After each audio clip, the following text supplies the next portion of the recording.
Welcome back, brothers, to Warhammer. Tonight's story is on the new lore surrounding the Maelstrom. Before we get into the madness, be sure to like and comment any videos and topics you want to see in the future. Be sure to subscribe for that. I want to thank you guys for the support. I've been killing it like always. Now, let's get to the video. The Maelstrom did not possess a border so much as a wound. It hung upon the black like a rent in creation, a vast cyclonic ulcer gnawing at the void, where law, distance, and prayer were all rendered uncertain things. Around its nightmare edge, the stars seemed sickly and far away, their light warped through curtains of empiric filth. Safe routes became treacherous by the hour. Navigators bled from the eyes within their sanctums. Vox traffic came back with new voices threaded through it, muttering in tongues that had never belonged to men. Entire convoys vanished within sight of docklights. Worlds too poor, too stubborn, or too pious to flee endured in the Maelstrom's shadow, because the Imperium demanded endurance of them, and offered little else. Vandred's hope endured as men endure under the boot of a tyrant, by lowering the head and praying the blow would fall elsewhere. It was a shrine-hive world of immense cathedra and smoke-belching manufactoria, a place where the upper spires glittered with gilt saints and stained glass, while the lower levels drowned in chem-fog, sump runoff, and the breath of uncounted millions. Pilgrims came there in rust-scabbed carriers and candle-hung barges to crawl the processional roads beneath the basilica of the Emperor Ascendant. Tithes were counted in promethium, devotional labor, militia levies, and the bones of the faithful. Beneath the visible sanctity of it, hidden in sealed vaults under mechanicus sigils and high ecclesiarchal decrees, there were older things. Cartographs, cipher caskets, memory shards inked with roots through dead zones and storm corridors, whose names had been purged from common archives. Men had died to keep those secrets buried. Men would die in greater number to unearth them. The first sign was not the blare of alarms or the thump of auger seals tripping across the orbital defense grid. It was the murder of silence. Pilgrim barge Sanctity of Dawn was translating from anchor drift toward the high docks when its vox hymns cut off in mid-verse. On the command decks of Vandred's Hope, clerks and officers bent over their stations and frowned at the hololithic plotting arrays as one signal became three, then none.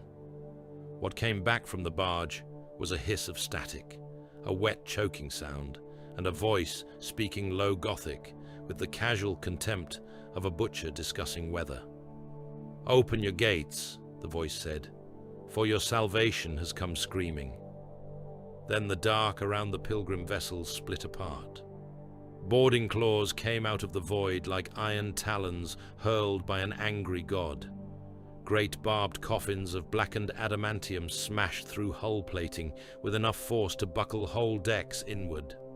Pilgrims in threadbare shrine robes were thrown from their feet, crushed beneath collapsing bulkheads or scythed to gobbets by showers of flensed metal. The first claw to strike Sanctity of Dawn drove through the vessel's central transept and into the lower passenger holds.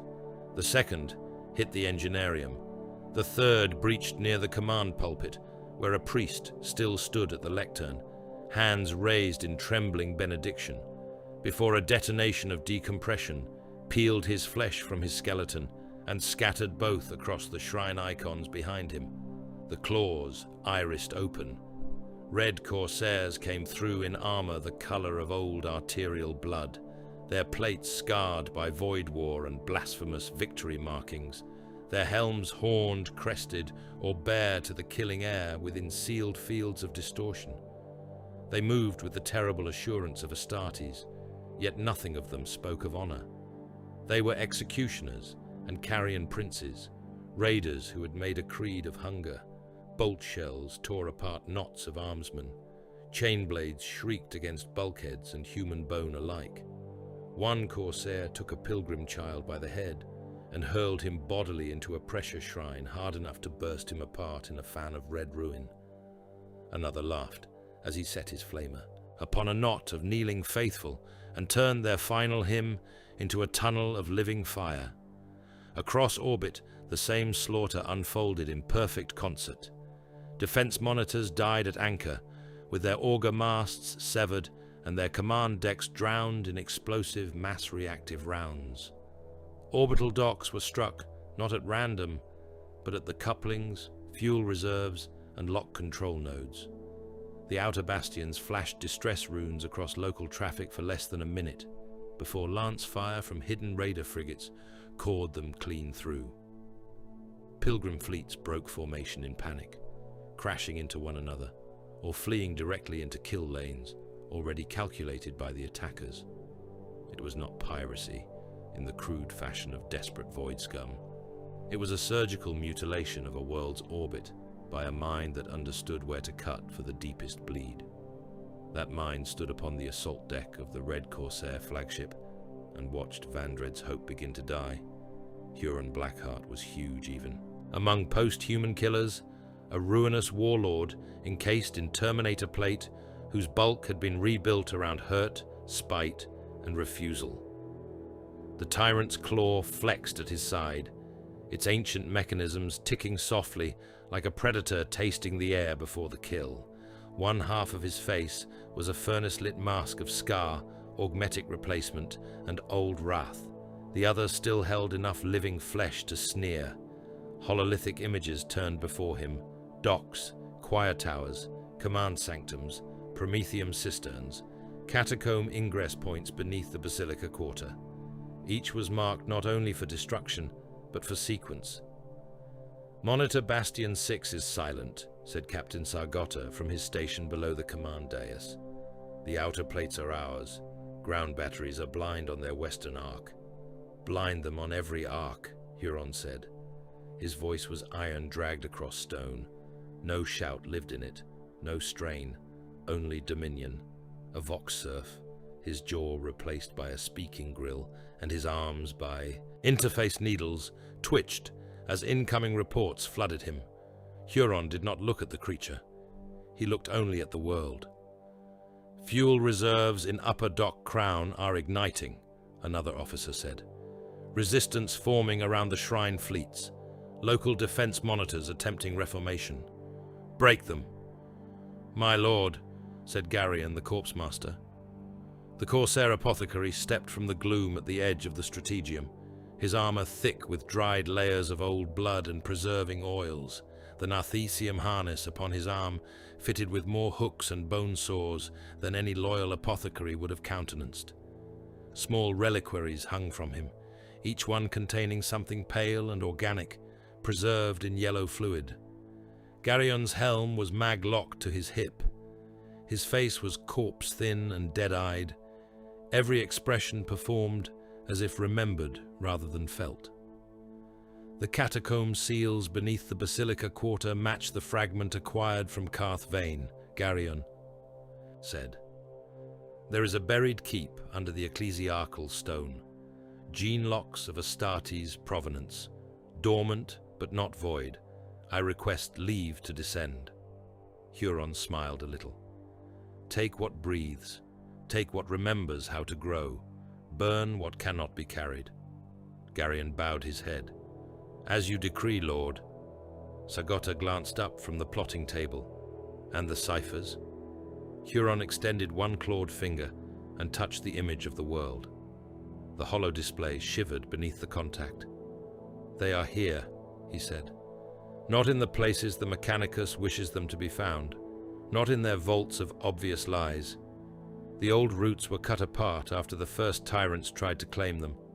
Fragments hidden with priests, with magi, with frightened men who thought burial was the same as safety. Vandred's hope keeps one piece. We remove it. Then we take the next. Then the next. When the map is whole, there will be nowhere in this guttering empire beyond my reach." One of the bridge officers, a scarred veteran in scavenged plate, allowed himself a brief grin. "Then let Abaddon keep his crusades." Huron's one good eye slid toward him, cold and reptilian. "Let him have his glorious hammer blows," the tyrant said. "I have no need of pageantry. He strikes at fortress gates. I will open the drains beneath the palace and drown the sleepers in their own filth. The Imperium does not die only where it is strongest. It dies where it forgets to be afraid. Below them, Vandred's hope remembered fear. The hives had seen war before. Rebellion, purge, Xenos incursions choked in blood before they reached the upper levels. But there was a particular madness reserved for moments when the sky itself betrayed men. The lower habs erupted first, not because the enemy had reached them, but because rumor traveled faster than any gunship. The docks were burning. Pilgrim ships had fallen from the heavens. Red-armored giants were in the shrine quarter. The Baal enforcers had fled. The priests had sealed the cathedral gates. The Emperor had abandoned the world. The Emperor had sent his judgment. The old cults beneath the underhive rose shrieking from their hidden chambers, sensing weakness like sump sharks scenting blood in poisoned water. By the time the first Red Corsair gunships screamed over the hive spires, the streets were already feeding on themselves. Mobs battered down ration vaults.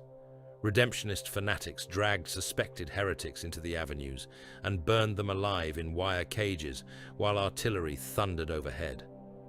Arbite's precinct houses became fortresses for less than an hour before internal betrayals, panic, or sheer weight of bodies overwhelmed them. In the Basilica Quarter, lines of pilgrims trying to reach sanctuary were torn apart by stampede and heavy bolter fire in equal measure. Cathedral glass exploded inward beneath the impact of strafing runs, showering the transepts in shards of painted saints as screaming men, and women trampled one another across consecrated stone. Above that chaos came the Astartes. Red Corsairs hit command nodes with obscene precision. One spearhead slammed into the Planetary Defense Command Cathedral and butchered every officer to the last Vox Adept before the external guns even knew their masters were dead. Another force breached the primary Prometheum reserve vaults and seeded demolition charges enough to turn half the dock crown into an inferno. Gunships bearing the Red Fist sigil dropped kill teams on astropathic relay towers, docking spines, and magrail junctions, severing the world's limbs before its body understood it had been maimed. Beneath the Basilica of the Emperor Ascendant, Garion's force descended into Older Dark. The hidden keep had once belonged to a chapter long extinguished, or perhaps folded into another name, by the ruthless accounting of imperial time. Its heraldry had been chiseled from the walls by obedient hands centuries before. Yet, gene-locked doors still remembered the dead. Shrines to forgotten heroes stood cracked and dusty in the gloom. Apothecarian crypts slept under thick seals of wax and machine script. Garion opened them with plasma cutters and laughterless delight. Within were relic helms, ossified progenoid caches, surgical engines, aspirant records, and cryo caskets, whose machine spirits still hissed weakly in protest as they were forced open. Not all within were wholly dead. A pair of failed neophytes floated half-preserved in nutrient slop, their bodies monstrous with old rejection and surgical ruin. Garion harvested from them anyway. His servo limbs moved in a blur of hooks, syringes, bone shears, and extraction claws. Flesh was peeled back, gene stock was removed, everything of use was bottled, tagged, or cased. What remained was thrown in heaps against the walls among the ancient banners. Lord, Garion voxed, one gauntlet deep in a corpse casket. The keep was real. The vaults are fruitful. There are memory cylinders here as well. Cartographic. Huron's reply came through the distortion, like a growl from a god machine's reactor throat. Bring them, then salt the tomb. As you will. On the upper world, the choir towers began to die.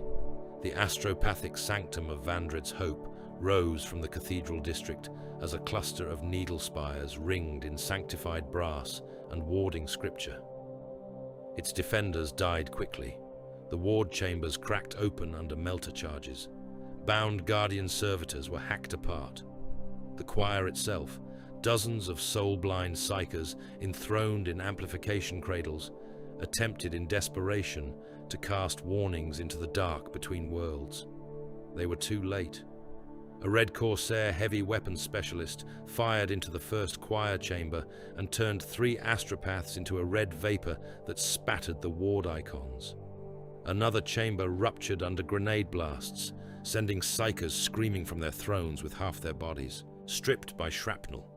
One man, his eyes long ago sewn shut with holy wire, kept speaking even after both legs had been torn away, his mouth vomiting blood and warp light together as he tried to complete the distress cant. That was when reality bent. The death of so many sanctioned psychers at once was not clean. It was an opened vein in the veil. Frost spread over the sanctum walls. Candles guttered blue. A pressure like a giant hand closed around every skull in the tower. Men fell to their knees, clutching at their ears, as whispers flowered in the air. 2 Corsairs staggered, as shapes pressed briefly through the thinning membrane of the world and were gone again. Then, the tower's pinnacle burst outward in a cyclone of broken stone, screaming souls, and violet witchfire that climbed into the polluted heavens. Across nearby systems, messages ceased. In orbit, Huron watched the final reports scroll before him. Docks broken, fuel reserves ignited, choir blinded, gene vaults stripped, cipher fragments secured, a world mutilated in less than the span of a prayer cycle. "Signal withdrawal," he said. Sagota frowned. "The lower batteries are disordered. We could take more. We have taken what mattered. Our losses are light. And time is not." Huron turned from the hololith at last. "You smell victory and mistake it for opportunity. That is why lesser pirates die rich for a single hour. We are already gone, Captain. The ships merely need to learn it." The order went out. Raider hulls peeled away from the burning planet. Boarding claws detached from crippled stations and pilgrim carcasses with shrieks of tortured metal. Captured vessels were scuttled or dragged in tow. Charges hidden in docking spines and reserve tanks detonated in sequence as the Corsair fleet withdrew, leaving orbit a crown of tumbling wrecks and blossoming fire. Vandred's hope burned beneath them, blind and alone. Long after the Red Corsairs had slipped back towards storm space, the world still cried over every remaining channel.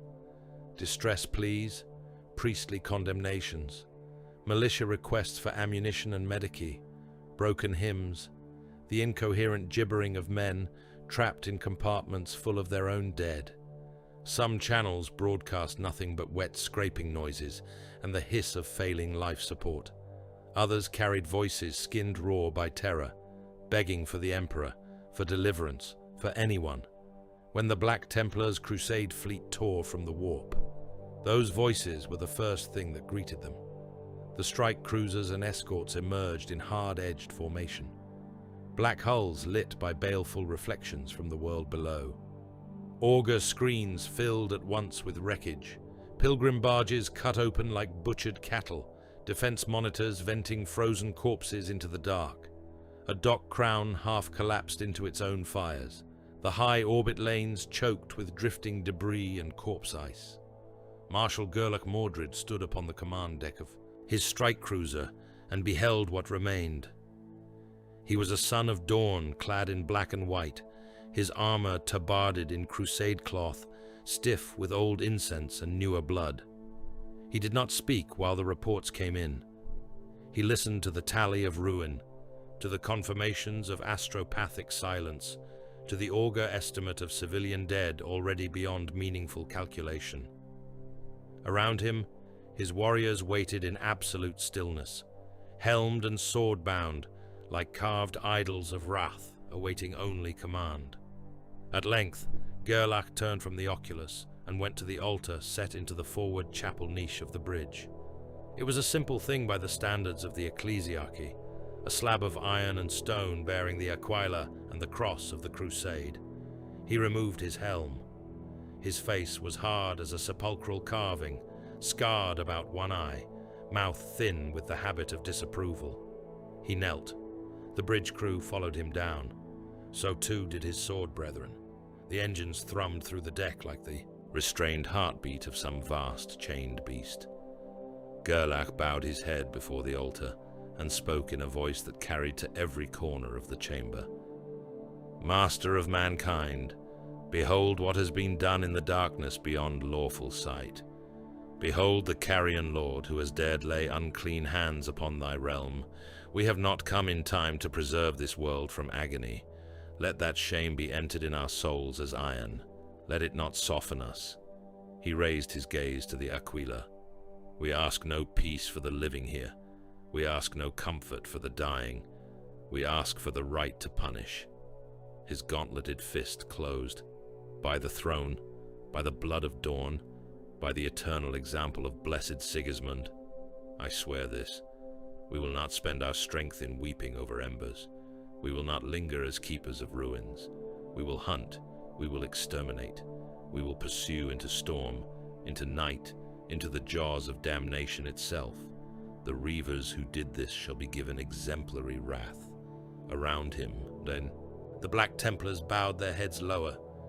Outside, Vandred's hope burned without answer. Inside, the crusade had found its purpose. Ash fell before the Black Templars did. It drifted in slow black veils through the ruptured air of Vandred's hope, settling upon shrine roofs, gutted habwarrens, corpse heaps, and broken statuary alike, as if the world had already entered the first grey stage of its own cremation. The upper hive burned in great red wounds visible for leagues, and the lower reaches coughed their poison upward through the cathedral miles in columns of chem-stink and furnace glare. Gunfire still rattled from avenues choked with the frightened, the faithless, and the damned. Bells tolled from towers whose clergy lay flensed in their own sanctums.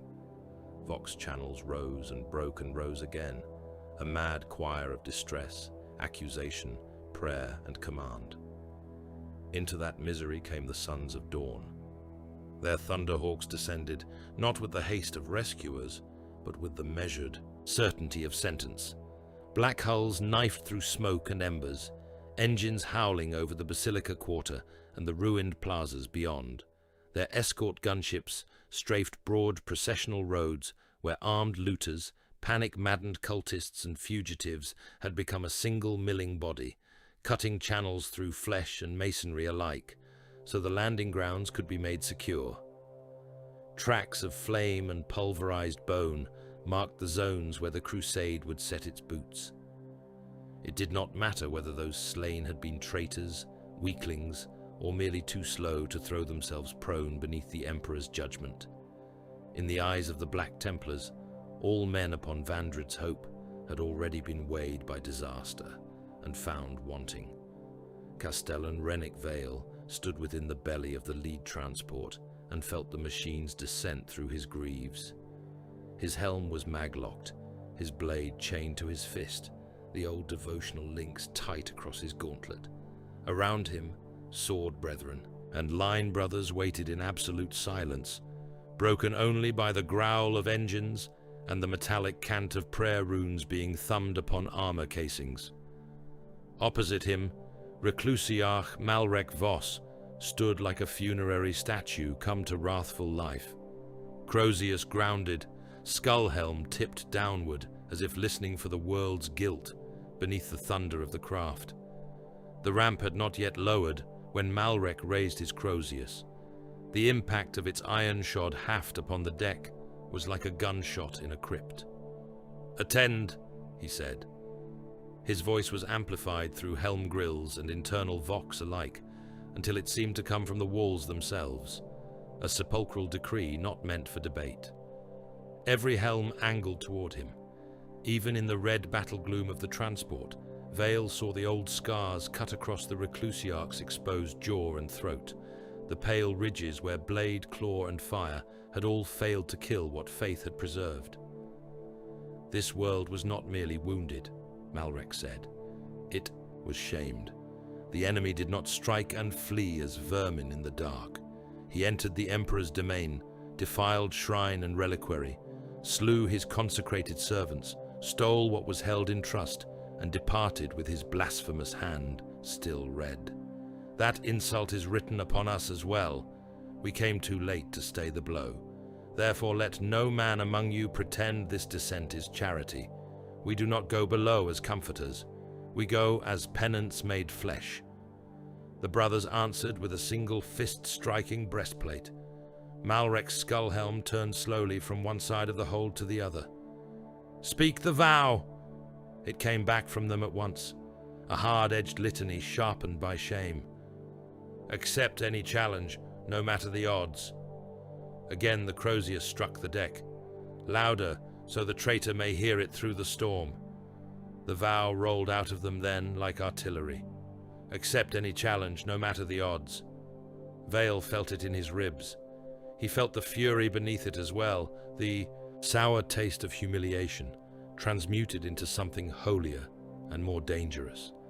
This was how the crusade endured insult. It did not confess weakness. It swore itself to violence. Malrek lowered the crozius, only enough to point it toward the deck beneath them. Huron Blackheart flees into the Empyrean with stolen spoils and the laughter of the damned in his throat. He believes this world beneath us to be no more than wreckage left for lesser hands. He believes we shall linger amid tears and ruin while he chooses the site of his next obscenity. He is wrong.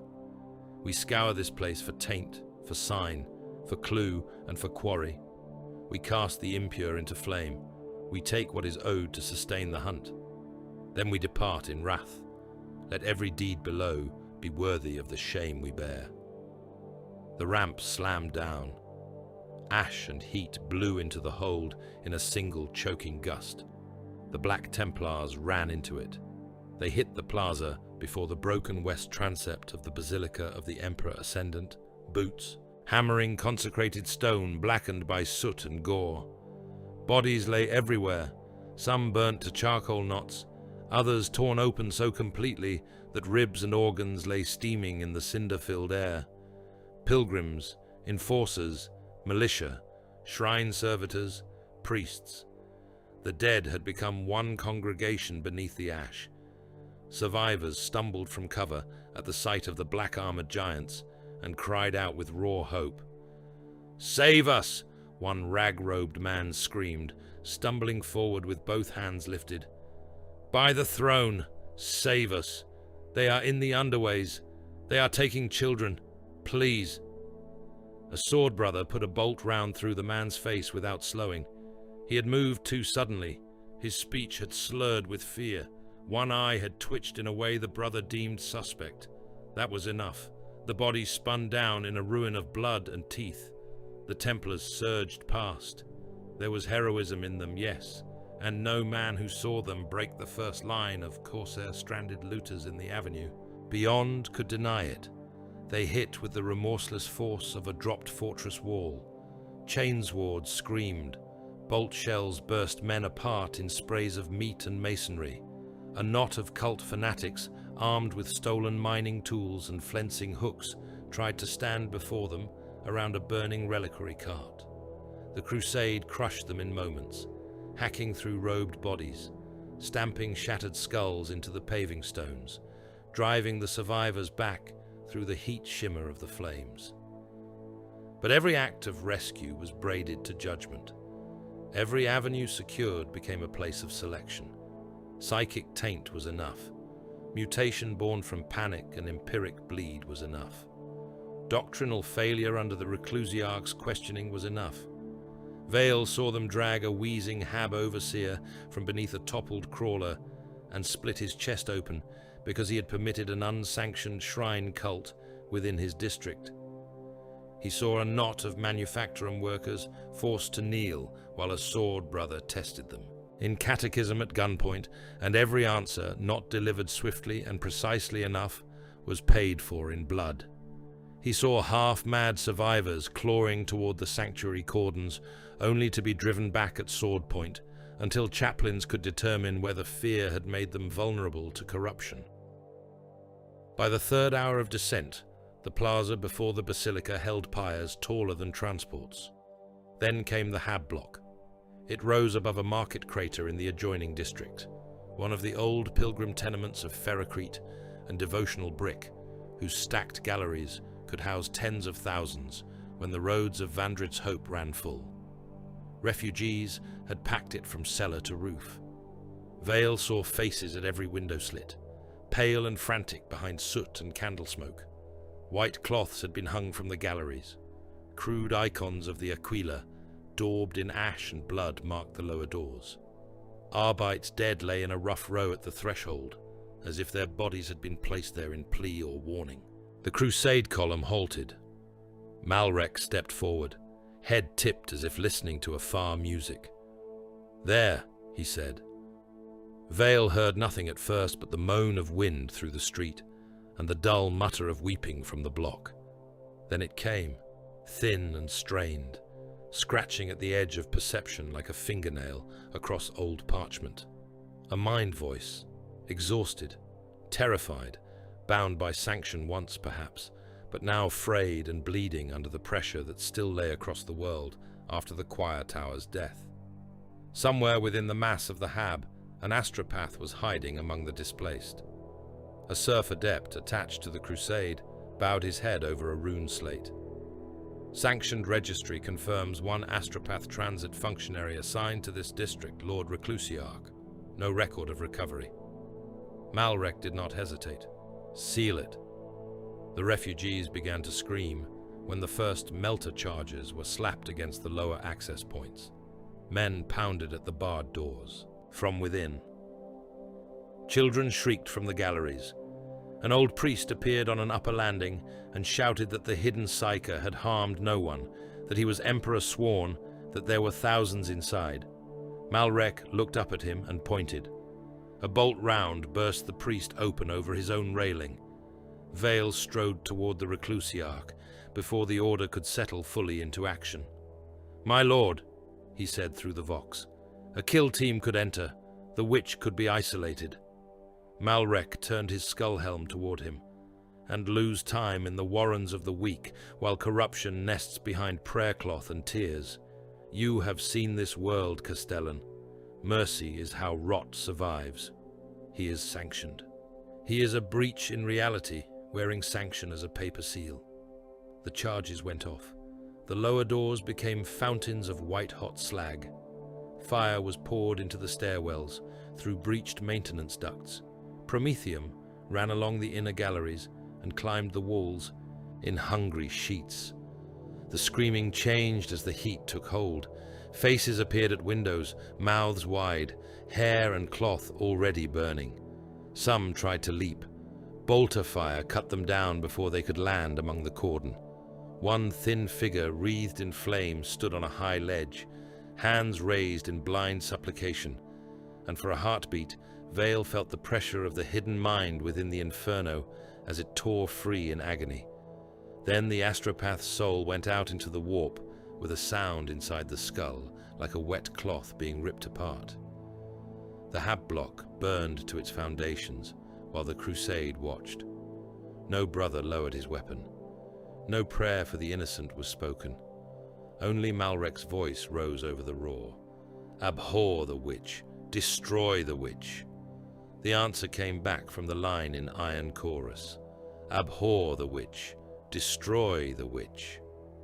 Vale did not join that response, not because he doubted the creed, but because the smell of burning flesh and insulation had become so thick in his helm that for an instant he imagined the whole world was already a pyre, and they were only adding honest flame to what the enemy had begun. When he turned away from the fire, he saw the Emperor's champion standing motionless in the ash. Basta Krail had descended with the second wave, though Vale had not noticed the moment of his arrival. That was the way of him. He was not a man who demanded witness. He seemed instead to have emerged from the war already complete. Black armor crossed in white, tabard scorched at the hem, the black sword resting point down before him, while embers struck his plate and died. His helm remained on. He spoke to no one. Around him, lesser men and even veteran brothers made a little space, without seeming to know they did so. Vale walked to him out of instinct, more than intent. "Champion," he said. Basta inclined his head once. The Reclusiarch says the foe is not here. A pause. He is not, Basta said. His voice was low, worn smooth by disuse rather than softness. Vale waited for more, but none came. Basta returned his gaze to the burning hab and stood as if listening for a name that had not yet been uttered. By the time the fires died into a ruin of glowing ribs and collapsing floors, the work of requisition had begun. The Black Templars took fuel from the dock reserves still unburned. They took promethium, ration bricks, medici stock, shell crates, replacement power cells, purification units, machine oils, and void-hardened cable. They took cargo lifters and bonded labor gangs to move what their own thralls could not shift swiftly enough. From the surviving districts, they levied the strongest adolescent males by decree of crusade necessity, selecting them from lines of the hungry and the newly orphaned with the same cold appraisal a quartermaster might give to munitions. The chosen were collared, recorded, blessed, and marched toward the landing grounds to become menials, serfs, trial stock, for future worthiness, or simply bodies in service to the fleet. The families left behind did not call it tithe. They called it theft between sobs. The Templars called it due. Admiral Caedmon Holt arrived from the orbital transfer yards under Navy escort and found Gerlach Mordred in the nave of a shattered side basilica, where maps of the hive were being overlaid with assault sigils and withdrawal calculations atop a marble funerary slab. Holt still carried ash on his coat and dried blood on one cuff, where a deckhand had died against him during the descent. He looked not at the maps first, but at the columns of chained youths being marched across the plaza outside. "You strip a dying world while it still screams," Holt said. Gerlach did not raise his head immediately. "I preserve the strength required to kill the author of that scream. The lower hives can still be stabilized.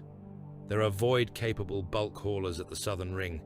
If you commit escort and labor, we can begin evacuation from the worst sink levels before famine and gas failure take the rest." Gerlach set one gauntlet upon the map display. "How many?" Holt stared. "How many what?" "How many can you save before Huron Blackheart strikes elsewhere because we knelt here among ruins and counted the weak?" Holt's mouth tightened. "Millions, perhaps. Enough that this world might remain a world rather than a mausoleum. Millions is a devotional fiction upon a hive of billions. They are the Emperor's subjects. They are his subjects, whether they starve beneath collapsed habs or die at their labors in another century.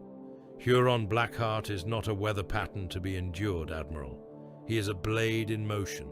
Time spent dragging the drowning from one sump while the murderer walks free is time stolen from vengeance." Holt stepped closer to the slab.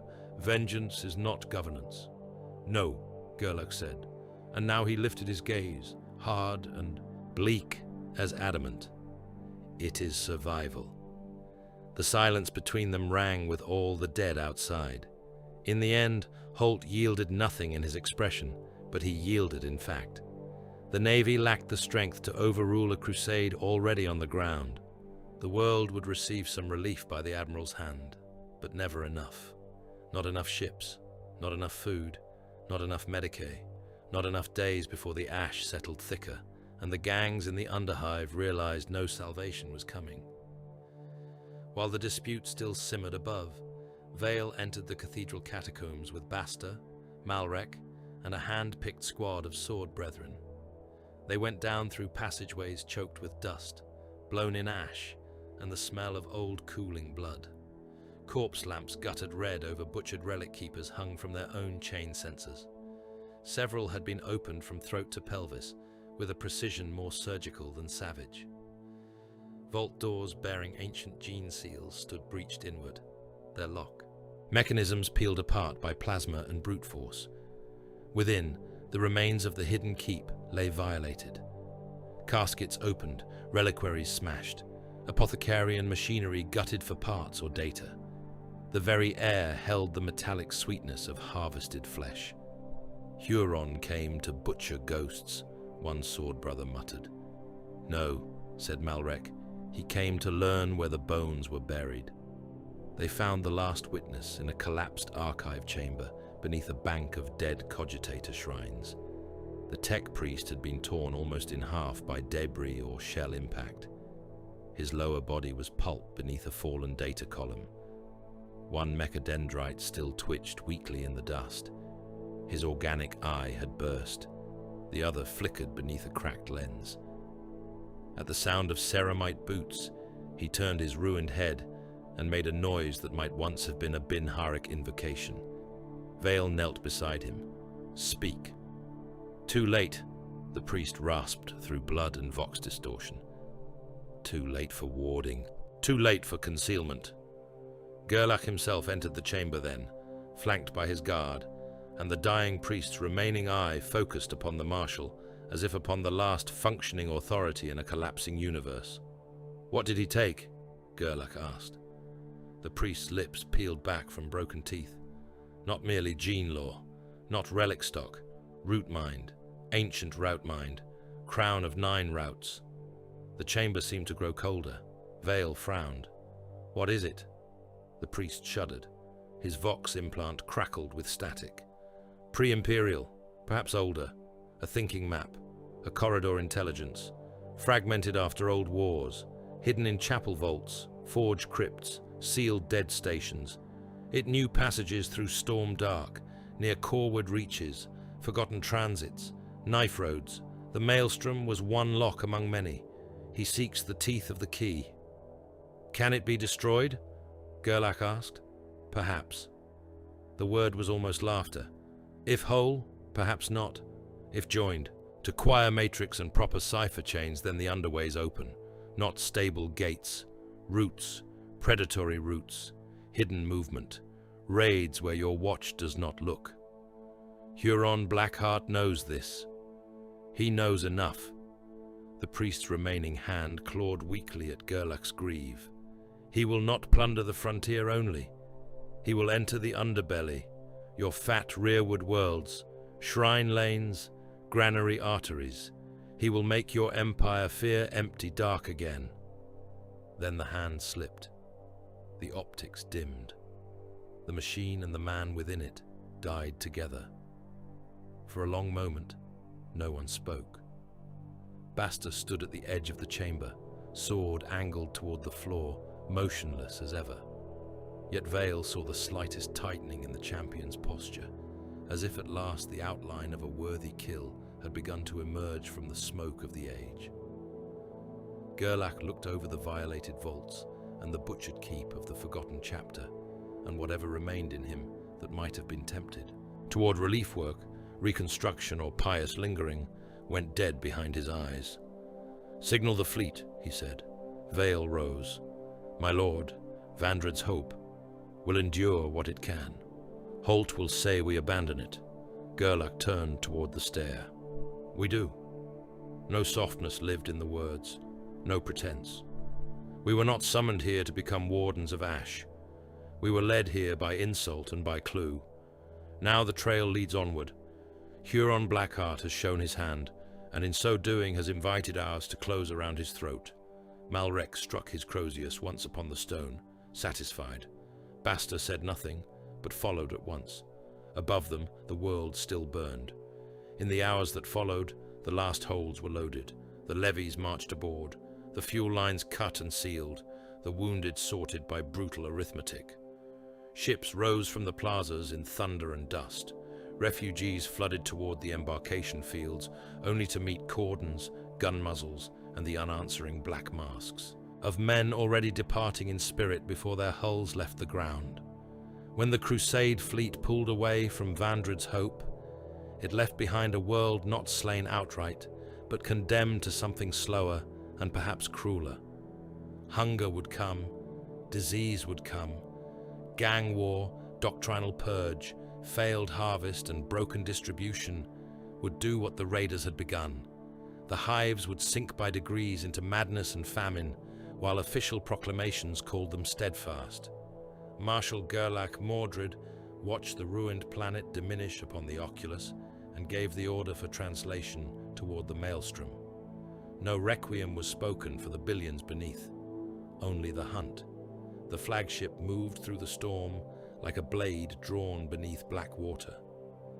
Outside her armored hull, the maelstrom turned in vast and blasphemous majesty, a cyclonic kingdom of lightning-veined murk and murderous color, where void lanes buckled, where augurs lied, where the machine spirits of lesser ships whimpered and forgot their bearings. Vast sheets of witchlight rolled across the viewing galleries and died against the adamantium shutters, leaving the inner chambers in a pulsing twilight of blood-red lumen strips, rune glow and furnace glare. The ship groaned with old strain, bulkheads sweated with recirculated heat. Somewhere beyond the strategium walls, chained men sang at the labor oars of munitions trams, and the chant of their overseers rose and fell beneath the deeper heartbeat of plasma drives. The court of Huron Blackheart gathered in the strategium as carrion gathers at a battlefield. It was no ceremonial hall of banners and honor stones. The chamber had once belonged to a warship of cleaner lineage, back when its masters had spoken of duty and chain of command with straight faces. But those days were gone beneath layers of piracy, desecration, and practical cruelty. The walls were ribbed in black iron and war-scarred plating, hung with flensed command pennants stolen from imperial captains too slow or too proud to kneel. Hololithic charts bled pale light over the deck. Cages of rune-etched brass held shriveled astropath skulls wired into the ship's auger throne as warning fetishes and crude relays. Servo skulls drifted in the upper gloom, their optics red as old coals. None within that chamber mistook it for a place of fellowship. Sargota stood nearest the command dais, shoulders heavy with void-worn plate, one gauntlet resting upon the pommel of a curved boarding saber taken from some dead corsair prince generations before. His face was all scars and hard angles, his scalp threaded with old interface sockets, his mouth twisted by the memory of a melter burn. He was no courtier. None of Huron's chosen were, but he had survived long enough to stand close to the dais, and survival in the tyrant's presence was a currency more precious than gold or gene seed. Garyon the corpse master waited a little to one side, still stained from his labor on Vandred's hope. Preservative oils glistened upon his gauntlets. His narthecium arm clicked softly as its instruments reset themselves after long hours of carving, extracting and sorting. Glass canisters hung at his belt and breast, each containing something pale, glandular or embryonic, suspended in yellow nutrient broth. He had not bothered to clean the worst of the blood from his armor. It had dried in maroon plates along his forearms and gorget. To Garyon, filth that could be useful was no filth at all. Garrick stood apart from the others, as executioners often did. His warplate was heavier than most line captains wore, and hung with chains from which enemy helms, finger bones and prayer seals swung together in obscene fraternity. His helm remained under one arm. His face was broad, brutal, the nose broken so many times that it had become a squat ridge of scar tissue, his scalp shaved, his eyes the flat grey of a knife's edge. He did not much enjoy speaking. He enjoyed ending speech. Around them waited the rest of Huron's chosen killers and void jackal lieutenants, each one a predator who had devoured lesser rivals to earn this place, and each one careful never to stand so straight, never to breathe so loudly, that such confidence might be mistaken for equality. Then Huron entered, and the room remembered which beast truly owned the carcass. He came from the shadowed access arch in a slow grind of Terminator plate and chained trophies, flanked by hulking bodyguards whose faces no longer mattered beside his own ruinous silhouette. The tyrant's claw hung at his side like a thing impatient for flesh. One half of his face seemed carved from old fire and iron. The other still retained enough of its original humanity to sneer with unnerving clarity. He did not stalk or rage or bellow. He crossed the chamber as a conqueror crosses land already seeded in his mind. Men stepped aside before him, because to remain where they were would have felt like denying gravity. Huron mounted the dais and looked out over them. No one spoke. His good eye moved from one face to the next, with the faint detachment of a lord inspecting stores he had not yet decided whether to spend. "At least," he said at last, "you have not filled the chamber with excuses before I arrived. There is hope for you yet." The murmur of restrained amusement that followed was thin and brittle. No one wished to be the first man to laugh too freely in that chamber. Huron settled one claw upon the edge of the hololithic plotting array. Vandred's hope turned there in miniature, a wounded globe ringed with debris icons and fading distress sigils. "Report," he said. Garyon inclined his head. "The harvest was fruitful, Lord. Progenoid remnants from the buried keep were degraded by age, but not wholly void. Enough material was secured to justify the strike. Apothecarian engines of old make were recovered in part, alongside aspirant records and vault stock from the hidden chambers. I have already set adepts to separating viable tissue from pious rubbish." He gestured with a blood-smeared mechadendrite, and the hololith shifted to casket tallies, servo skull captures, and vault manifests. Slave yield exceeded estimate. Pilgrim stock was poor. Hive stock was superior where recovered before panic combustion. Mechanicus memory shards taken from the catacomb stores are being decrypted. Root ciphers from the astropathic and forge archives remain fragmentary, but they correspond with the Carthvane acquisition and the Dead Station cipher from our previous raid. The pattern strengthens. He said it as another man might speak of crop weight, taxation, or ammunition inventories. Atrocity became numbers in his mouth. But Huron had raised him for that talent. "The choir massacre blinded local systems?" Huron asked. Sargota answered. "Cleanly enough. Distress from the world reached some nearby traffic before the towers died, but not coherent command bursts. The sector will know there was blood. It will not know where we mean to let it spill next." "Good." Garyon clicked another rune. "Fuel, rations, shell stock, and bond labor from the captured vessels have been distributed to the raiding flotillas.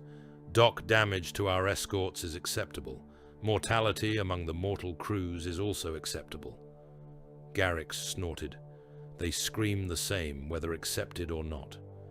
That earned him the faintest curve at the corner of Huron's ruined mouth. "An insight of rare quality," the tyrant said. "Treasure it." Garrix lowered his head in something between acknowledgement and amusement. Around him, the others remained still. Huron's humor was a knife with oil upon it. Men reached for it at cost. Sargota touched a control rune, and the image of Vandred's hope guttered away, replaced by a spread of subsector charts stitched together from stolen, heretical, and half-deciphered data. Trade arteries glowed in sickly lines, shrine lanes, munitorum routes, granary convoys, navy patrol rotations, refuge worlds that believed distance was defense. Huron let them study it for a moment. "You have heard lesser men speak of Abaddon," he said. No one was foolish enough to answer quickly. He did not require their opinions. He required their attention. "The despoiler wages war as a god engine fights. He hammers, he sunders, he drives whole sectors to their knees beneath banners, vast enough to cast a shadow over history. Very glorious, very loud." His eye moved over the chart. "Let him.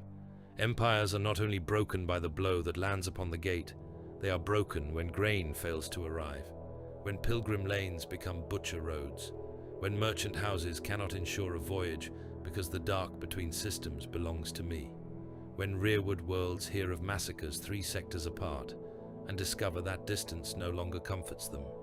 He tapped one glowing artery with a talon. "I do not seek a throne room full of kneeling sycophants calling me War Master. That would require I care what they think.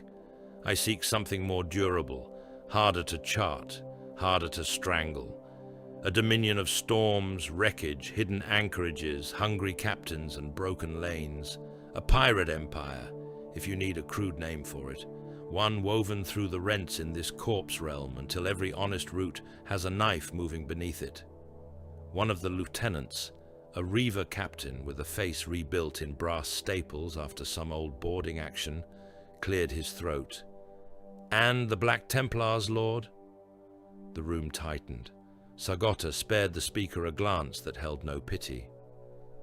"They are in motion, confirmed by augur ghosts and by the wreckage left around Vandred's Hope, a crusade formation, fast ships, hard discipline. They took the bait of insult, as expected." Another of the gathered captains spoke, more carefully. "Then perhaps we should sink deeper into the maelstrom until their fervor burns out. They are zealots. Zealots exhaust themselves if denied a throat." Several others nodded. It was not cowardice, it was arithmetic. A Black Templar's crusade was an instrument built for pursuit and close slaughter, and even among traitors, only fools dismissed such hunters lightly. Huron looked down at them with the patient amusement of a lord hearing children explain weather. "Deeper into the maelstrom," he said, "so that they may claim they drove us before them with righteous fury, so that we spend our strength hiding while Garion's adepts assemble half a crown, and the Imperium relearns how to watch its underbelly? No." He straightened slightly, and even that modest motion made the dais feel like a rampart rising. "They have entered the hunt because I permitted insult to touch their pride. Good. Pride is a rein far sturdier than reason. We do not retreat, we escalate." His claw moved across the chart. 3 worlds pulsed under its passing. A forge moon, an astropathic bastion, a hive artery planet swollen with bodies and food. Carthax Beta, Choirfall, Hellspear. We will let the Crusades smell us on all 3. We will strike where loss compels them to answer, and where their doctrines will make every answer cost them dear. While they lunge from wound to wound, our agents, our cipher thieves and our bought vermin continue the work of assembling the crown of 9 roots. By the time the Templars understand the shape of the campaign, they will already be bleeding along the path I selected. Garrix lifted his head. "Or we could kill them cleanly. Find the flagship, board it, tear out the marshal's spine over his own altar, break the crusade in the first charge." Several warriors gave harsh assent to that. Garrix spoke the language of the blade, and there were few in the chamber who did not love that tongue. Huron regarded him for a long moment. "You always prefer the direct cut," he said. "It is why I keep." "You." Garrix bared his teeth. "But a clean kill teaches too little," Huron went on. "I do not want them merely dead. I want them spent, hungry, enraged, forced into choices that blacken their own legend. Let them burn worlds to deny me footholds. Let them strip the weak to fuel pursuit. Let them arrive too late, over and over, until every oath in their mouths tastes of ash. Then, perhaps, when they are hollowed by fury and bad judgment, we may discuss the pleasure of opening their marshal from throat to groin." No one challenged him after that. At a gesture from the tyrant, the side doors boomed open, and the next lesson was dragged in. The captive wore the remains of an imperial naval officer's coat, though the garment had been torn, bloodied and half stripped by rough handling. One arm hung broken. His face was swollen on one side, where someone had used a mailed fist rather than a blade. He was shoved to his knees before the dais by chain gang thralls. Behind him came 2 youths in shipboard work garb, perhaps 15 or 16 standard years, shackled at wrists and throat. Their resemblance to the officer was plain enough, despite the fear stretched across their faces. Sargota did not look surprised. Garion did not look interested. Garrix watched with flat approval. The others understood at once that they were not merely being entertained. They were being instructed. Huron spoke to the kneeling officer, as though continuing a conversation interrupted moments before rather than days of confinement and torment. "You commanded one of the patrol frigates that attempted to flee Vandred's Hope," he said. The officer swallowed blood. "I served the throne and failed it. Still, usefulness may survive failure." Huron extended one talon toward the boys. "Your sons?" The man's jaw clenched. He did not answer. "How loyal," Huron murmured. "Send him back." The officer's head jerked up in disbelief. Around the chamber a few faces hardened, understanding not mercy, but worse. "My lord?" asked the staple-faced captain. Huron did not look at him. With fleet data, convincing enough to be carried upward through his surviving chain of command, false enough to turn their eyes where I prefer. The officer's breath came ragged. "Please." That single word broke from him more nakedly than any curse had. Huron's good eye rested upon him. "You may indeed." He nodded once. Garrick's moved with dreadful economy. His axe came free in a blur of oiled steel and powered hunger. The first youth's head left his shoulders so cleanly that the body remained kneeling for a wet instant before the neck fountain struck the deck. The second boy screamed and twisted against his chains. Garrick's caught him by the hair and dragged the blade across his throat in one brutal sawing pull that opened him to the spine. Blood sheeted over the officer's face and chest. The chamber heard every choking sound. The father lunged forward on his knees with a noise that no longer belonged to speech. Thralls held him fast. He tried to crawl to the bodies. He tried to gather them. He could do neither. Blood from one son ran into the cuff of his sleeve. The other collapsed at his side, kicking weakly, until life leaked out in red pulses and stopped. Huron let the silence ripen. Then he spoke as though dictating quartermaster protocol. "Set his arm. Give him water.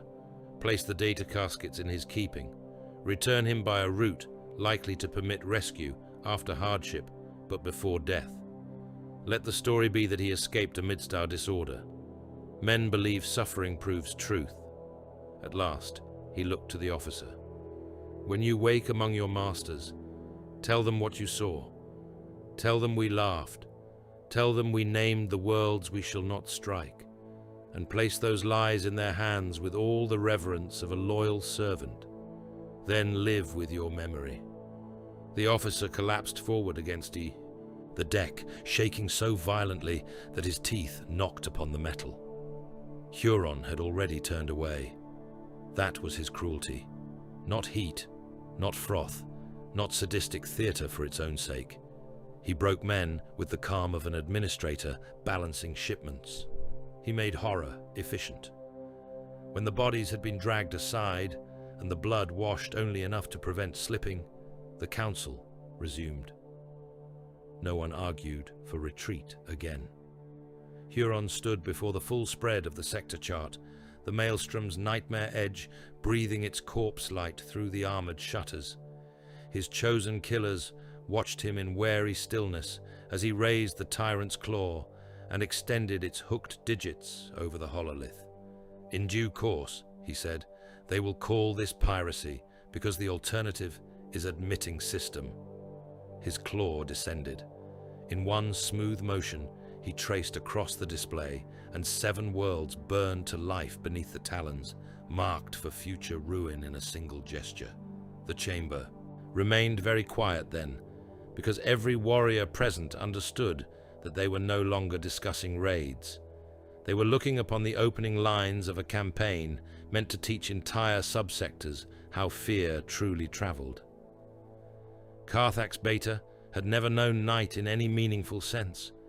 The Forge Moon revolved beneath a mantle of artificial glare cast from orbital docks, refinery halos, plasma vent flares, and the red-eyed watchfulness of auger towers rising from the industrial plain.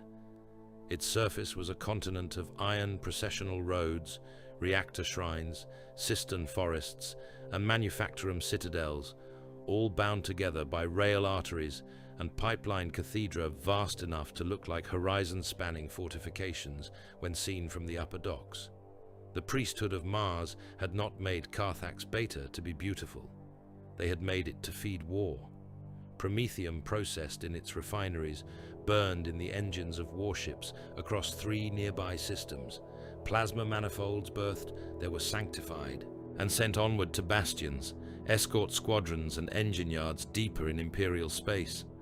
Every hour of its operation nourished campaigns fought on worlds whose names the labor thralls beneath its chimneys would never hear. It had the ugliness of usefulness.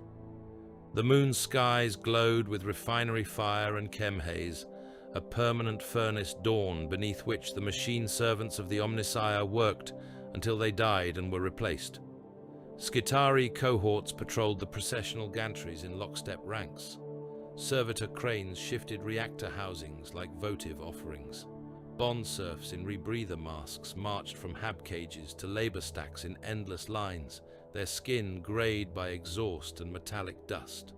Vox hymns in Binharic pulse chattered from shrine pylons, blending with the unceasing rumble of pressure systems, macro pumps and venting towers.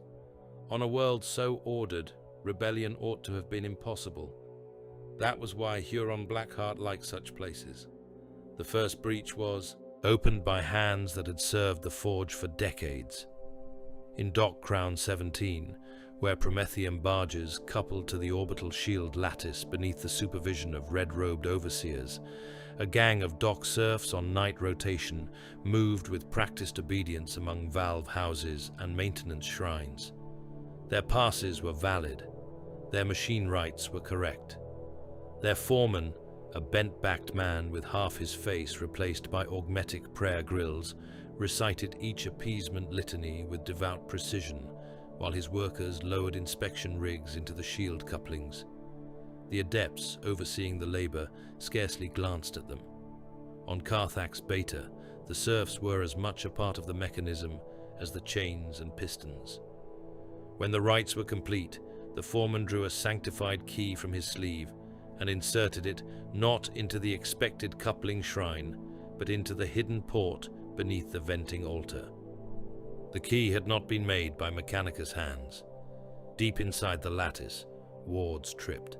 In silence and accepted commands they had been taught years before by bribed minds, corrupted codes, and murdered adepts whose replacements had never known which tiny line in the machine canticles had been altered.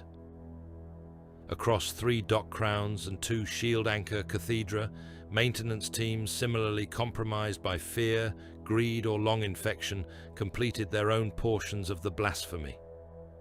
To the augur priest monitoring system health, it appeared as a momentary recalibration ripple across the void shields. Then the lattice opened its throat. No great alarm announced it, no sirens, no public liturgy of warning. There was only a brief flattening of the blue defensive shimmer above the upper docks, followed by the first macro battery salvo from the darkness beyond. Huron's warships did not bombard the moon in blind spite. Their fire came as a surgeon's cuts. The macro shells struck shield nodes, control towers, orbital moorings, and the fuel transfer cathedra feeding the upper crown. One dock bastion ceased to exist in a bloom of white-orange ruin before its garrison could complete a single distress prayer. Another took a shell through its command vault and vented its priesthood into the void in a glittering storm of sparks, blood, and sacred oil. Precision lance fire severed the outer auger masts and blinded 3 of the moon's orbital batteries in the first minute. Promethean barges detonated in chained sequence along the moorings, spilling sheets of burning fuel across adjoining platforms and down into the lower anchor works. By the time Carthax Beta understood it was under attack, its sight had already been put out in one eye. From the void came the next wave. Boarding torpedoes and assault boats plunged through the gap in the shield net, flanked by escort craft vomiting chaff, false transponder prayers, and jamming canticles stolen from a dozen dead fleets. Red Corsair strike hulls locked onto dock spines and rammed in hard enough to buckle support arches, Attack claws bit into the skin of orbital fuel towers. Gunships screamed down into the industrial haze below, hunting for marked targets with the calm accuracy of executioners. Every strike spoke of preparation. Every angle of approach had been measured long before the first shell landed. Huron did not raid by instinct alone. He studied, infested, and unpicked. On the surface, Skitarii marshals bellowed deployment cants over Binharic channels as cohorts poured from garrison blocks and transit shrines. Red-eyed ranger packs took firing positions along pipe causeways and refinery buttresses. Vanguard maniples advanced through the smoke with rad carbines held level, their movement flawless despite the sudden ruin above them. Iron Strider walkers clattered onto mag rails. Castellan war automata were released from their vaults in pairs and trios, their fists and phosphor guns glowing as they entered war protocols older than the Imperium itself. Then the Red Corsair Terminators arrived in the heart of the machine. They teleported into the reactor shrines amid thunderclaps of displaced air and atomized incense, hulking silhouettes in scarlet and black plate, thick enough to shame many battle tanks. Consecrated machinery vanished beneath power fists and chain fists. Skitarii priests were broken in half over their own consoles. Servo choirs were shredded into hissing piles of tubing and flesh. The Terminators advanced without haste because haste was for the endangered, and there were few things on Carthax Beta that endangered them for more than seconds at a time. Where they met hardened resistance, heavy flamers turned processional corridors into blast furnaces crowded with burning machine servants and vaporizing oil. Where they met locked sanctums, melter bursts opened them like cans of sacred meat. Data tombs fell. Auger arrays went dark. Reactor shrines became charnel vaults.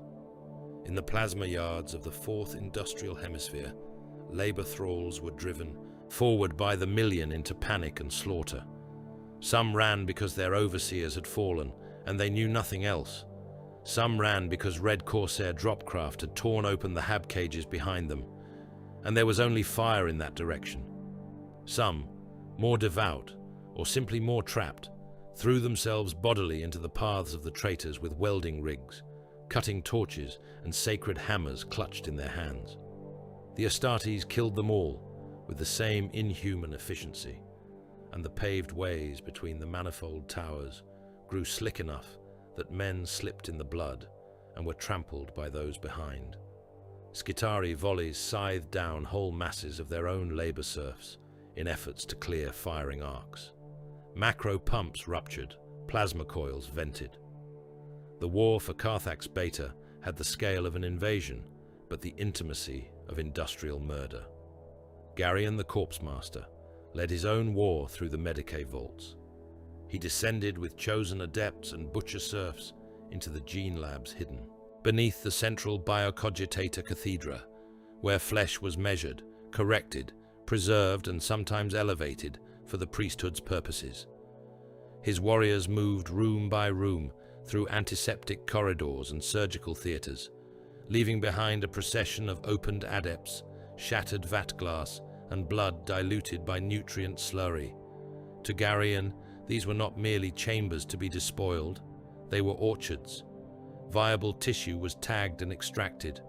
Organ banks were stripped into caskets.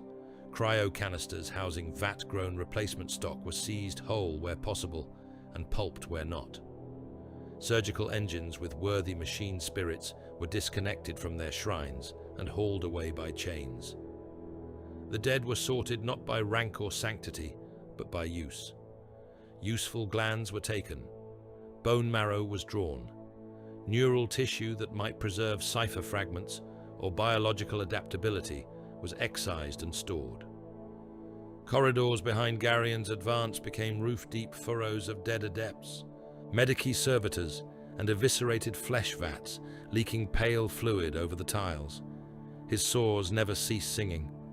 One of his acolytes, a former apothecary now as degenerate as his master, held up a dripping canister of preserved cortical tissue. Archive priest, Neural lattice still intact. Garion's dead eyes lingered on it. Pack it. Resistance in the next vault. Then open them as well. He spoke with no more warmth than the hum of a refrigeration unit. The war had reduced men to inventory in his sight centuries before. Carthax Beta simply gave him more shelves to fill. Above, amid the boiling glare of the Prometheum fields, Huron Blackheart made planetfall at the head of his reavers. He did not remain upon the flagship to direct by distant augur and command rune. He came down in a Thunderhawk whose hull was scored by older wars and still stank of sacred oils, burned in mockery of loyal rites. When the assault ramp crashed onto the ironcrete of Refinery, Province 4, red corsairs surged out around him into a storm of steam, sparks, and incoming fire. Skitarii rounds rang from his armor. A rad blast washed over his plate and died there. His tyrant's claw tore the first defender it touched into a spray of red pulp and sparking augmetic limbs. To his reavers, that mattered more than any order barked across the Vox. It proved what they needed, proven each time blood was on the wind. Their lord still walked first into the kill. A machine horn blared across the Refinery plain as the Mechanicus answered him with something older and heavier than infantry. From the gate of a reactor shrine came a war construct on piston legs, its frame taller than a dreadnought and broad as a shrine carriage, its body an ugly cathedral of riveted armor, prayer scrolls and reactor coils. Its right arm ended in a graviton hammer built to crush heavy plating and battle engines alike. The left bore a furnace maw that roared to life with contained plasma. Fire. Binaric battle cant flooded the air as the construct strode toward Huron, each footfall cracking the processional plates beneath it. The reavers around him slowed. Huron did not. The construct swung first, the hammer descending with enough force to crater the ferrocrete and throw burning debris in all directions. Huron had already moved, astonishingly fast for so vast a figure, his Terminator plate snarling as he drove inside the arc of the strike. The tyrant's claw scraped shrieking sparks from the machine's torso and ripped away one armor panel.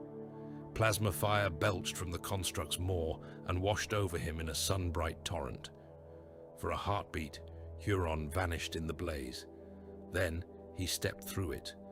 His armor smoked. One pauldron glowed with heat. He laughed once, low and sharp, and buried his power axe in the joint of the construct's knee. Metal split. Hydraulic fluid fountained out in an oily black spray. The machine reeled and brought the hammer around, again in a desperate half-arc. Huron caught the haft in his claw, servos shrieking, and for an instant lord and construct strained against one another amid the scream of burning promethium and the roar of battle.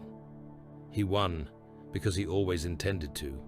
With a wrench of monstrous force, he dragged the hammer arm down, stepped in, and drove the claw through the war construct's chest shrine into the reactor core behind it. White light burst from the wound. Huron ripped upward. The machine came apart in a storm of ruptured plating, fractured sigils, and boiling internal fire.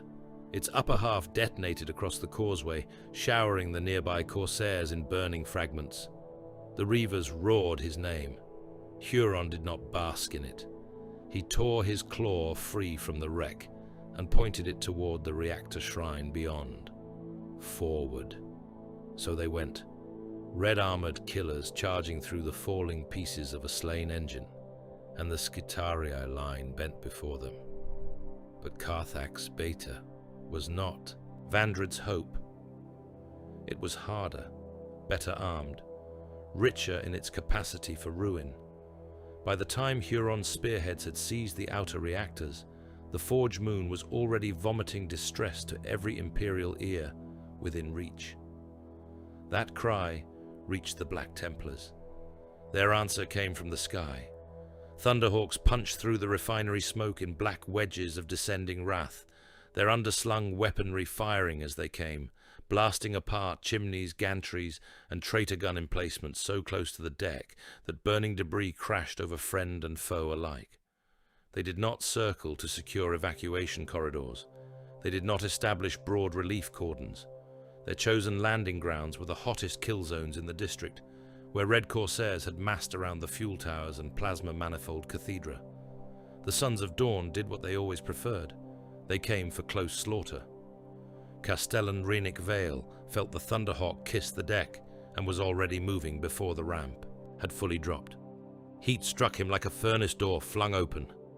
The refinery district was a kingdom of towers, pipes and flaming spills, all under a sky the color of fresh forged iron.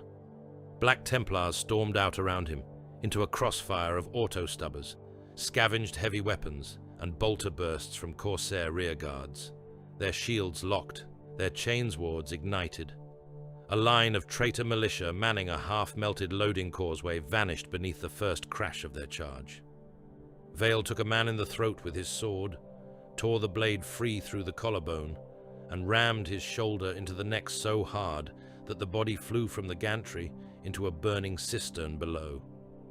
Beside him, a sword brother split a Corsair thrall from groin to sternum. Another fired point blank into a Helot gunner's chest until the torso was a crater of meat and armor shards. Across the district, more Thunderhawks were landing in clusters, disgorging black-armored Crusader squads into the refinery maze, while the refinery sirens screamed and the towers burned. Marshal Gerlach Mordred descended in the third wave and immediately made the war worse. His command post was established atop a shattered manifold junction overlooking the Manufactorum Plate, where Huron's Reavers were beginning a disciplined withdrawal toward the northern Hab stacks.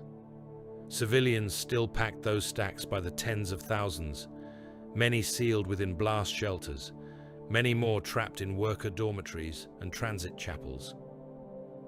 Through magnocular sights, Gerlach watched the Corsairs use the plate's stacked structures as concealment against gunship fire and long-range support. "Cyclonic charges," he said. Holt, connected by hard vox from the upper dock theatre, answered with disbelief sharpened by static. "There are workers in those habs. There are Reavers in them as well." "Then send infantry." "I have." Vale, hearing the exchange over command traffic, looked up from the blood-slick gantry, where his squad had just cleared a traitor hold. The Manufactorum Plate lay ahead in layered slabs of ferrocrete, steel and habitation modules linked by enclosed bridges. The Black Templars were already advancing into the outer tiers. He keyed his vox. "My lord, we can cut them off at the lower junctions." Gerlach's reply was iron. "And lose time in the stacks while Huron's prize is borne away elsewhere. Break the plate." Charges were set by Thunderhawk insertion and by the hands of brothers already fighting upward through the outer Hab levels. Then the whole Manufactorum district came apart. The detonations walked across the plate in a line of blooming ruin, severing support columns and cracking the habitation stacks like rotten teeth. One level dropped into the next. Fire vented through the enclosed bridges. Whole blocks folded inward with the slow majesty of cathedrals being dragged into the earth. The screams of workers, children and wounded. Militia vanished beneath the roar of structural collapse. Red Corsair rear guards died there too, crushed under Hab steel, torn apart by secondary fuel detonations, or thrown into the fires below with the civilians they had used as cover. The Black Templars did not pause to mourn any of it. The rubble became simply another route forward. In the inferno-lit avenue beyond the collapsing plate, Basta Krail found his foe. The Red Corsair champion was a giant in Baroque plate adorned with brass flensing hooks and skinned purity seals stolen from dead loyalists, his helm horned, his chain axe whirring with a predator's purr. Around him, Reavers and mortal auxiliaries were rallying for a final counterpush, emboldened by the ruin falling behind the Templars and the arrival of their own heavy gunners on the flanks. Basta walked through that chaos like a drawn sentence. He said nothing. The champion saw him and laughed through vox distortion. "Come then, Templar, be weighed." Basta broke into a run. The first impact of blade on axe sent sparks fountaining high enough to be seen from 2 gantries away. The champion struck with savage strength, chain axe chewing air, armor and paving alike. Basta met every blow with the black sword in 2-handed arcs of brutal economy, giving ground only when the physics of the strike required it, and no farther. Around them men killed and died, but the duel became its own gravity well, drawing eyes, fear and prayer. The champion overcommitted on a downward cut meant to split helm and torso together. Basta stepped aside at the last instant, shoulder checking inside the arc, and drove the black sword up through the traitor's gorget and into the skull beyond. The champion convulsed. Basta ripped the blade free in a sheet of blood and spinal matter. He held the corpse aloft for 1 heartbeat, then cast it down into the ash. The Black Templars around him gave voice as one. No pity, no remorse, no fear. They roared it. Again, louder, until their prayer drowned the refinery sirens and the grinding collapse of the manufacturer plate alike. Even the mortal auxilia, fighting at their heels, took up the cry in broken, terrified fragments. The air itself seemed to shake with it. Huron heard that chorus from the navigation crypt approach far to the east, where beneath an auger cathedral and sealed machine vaults, his chosen adepts were cutting into the moon's core root archives. He turned his head slightly, listening, and there was something almost fond in the cold amusement of his expression. "They are close," Sargota voxed. "Good," Huron answered. "They have shattered the northern plate. Then Gerlach remains instructive." Garion emerged from a side passage, burdened with servo thralls, dragging casket chains behind him. Each casket bore the sigils of the Mechanicus root archives, many of them still hot from cutting torches. Data cores, memory cylinders, and noospheric anchor. Stones clanked together as they were hauled toward the extraction zone. "The navigation crypt is emptied," Garion said. "Not intact, but sufficiently. Core root data acquired, partial predictive matrices as well. The priesthood had layered them behind geological telemetry and old void transit liturgies. Crude deception, effective against the pious." Huron extended 1 claw over a casket and tapped its lid. "Then Carthax Beta has paid." "Withdrawal lanes are narrowing," Sargota warned. "Templars in the refinery crown. Imperial gunships ranging the upper stacks. We can hold longer, but not cheaply." Huron looked once across the burning district, where his reavers still fought amid rivers of promethium and towers collapsing in blossoms of chemical fire. He could have spent more lives there. He could have drowned the moon deeper in blood. But blood was only useful when it purchased something. "Sound retreat," he said. "Take every casket. Kill whatever delays us. Leave the moon with a lesson." The Red Corsairs withdrew in disciplined violence, step by bloody step. Rearguard squads seeded demolitions in fuel couplings, plasma relays and atmosphere processors as they fell back. Gunships skimmed low over the refinery fields, raking the advancing Templars and venting fresh fires into already ruptured lines. Boarding craft lifted from the upper yards laden with salvaged cores, machinery, flesh stock, and chained labor taken in the confusion. Every path by which Huron departed was mined with consequence. The Black Templars reached the final extraction grounds moments too late to stop the last heavy lifters clearing the district. They killed what remained with holy fury, but fury does not claw a ship from the sky once its engines have committed. By then, the deeper destruction had already begun. Promethium lines ruptured beneath the district, where charges and shell impacts had weakened pressure sanctums. Plasma regulators, damaged in the first strikes and further destabilized by the fighting, entered cascading failure. One tower went first, bursting into a sun-bright pillar that climbed through the chem haze and painted the whole refinery province white. Then another, then 6 more in ragged sequence. Fire took the vent fields, ran the pipe forests, and leapt from reservoir to reservoir, as if the moon itself had become eager to burn. Carthax Beta survived in the narrow technical sense that its mass still existed, and some of its population still drew breath. Meaningfully, it had become a furnace.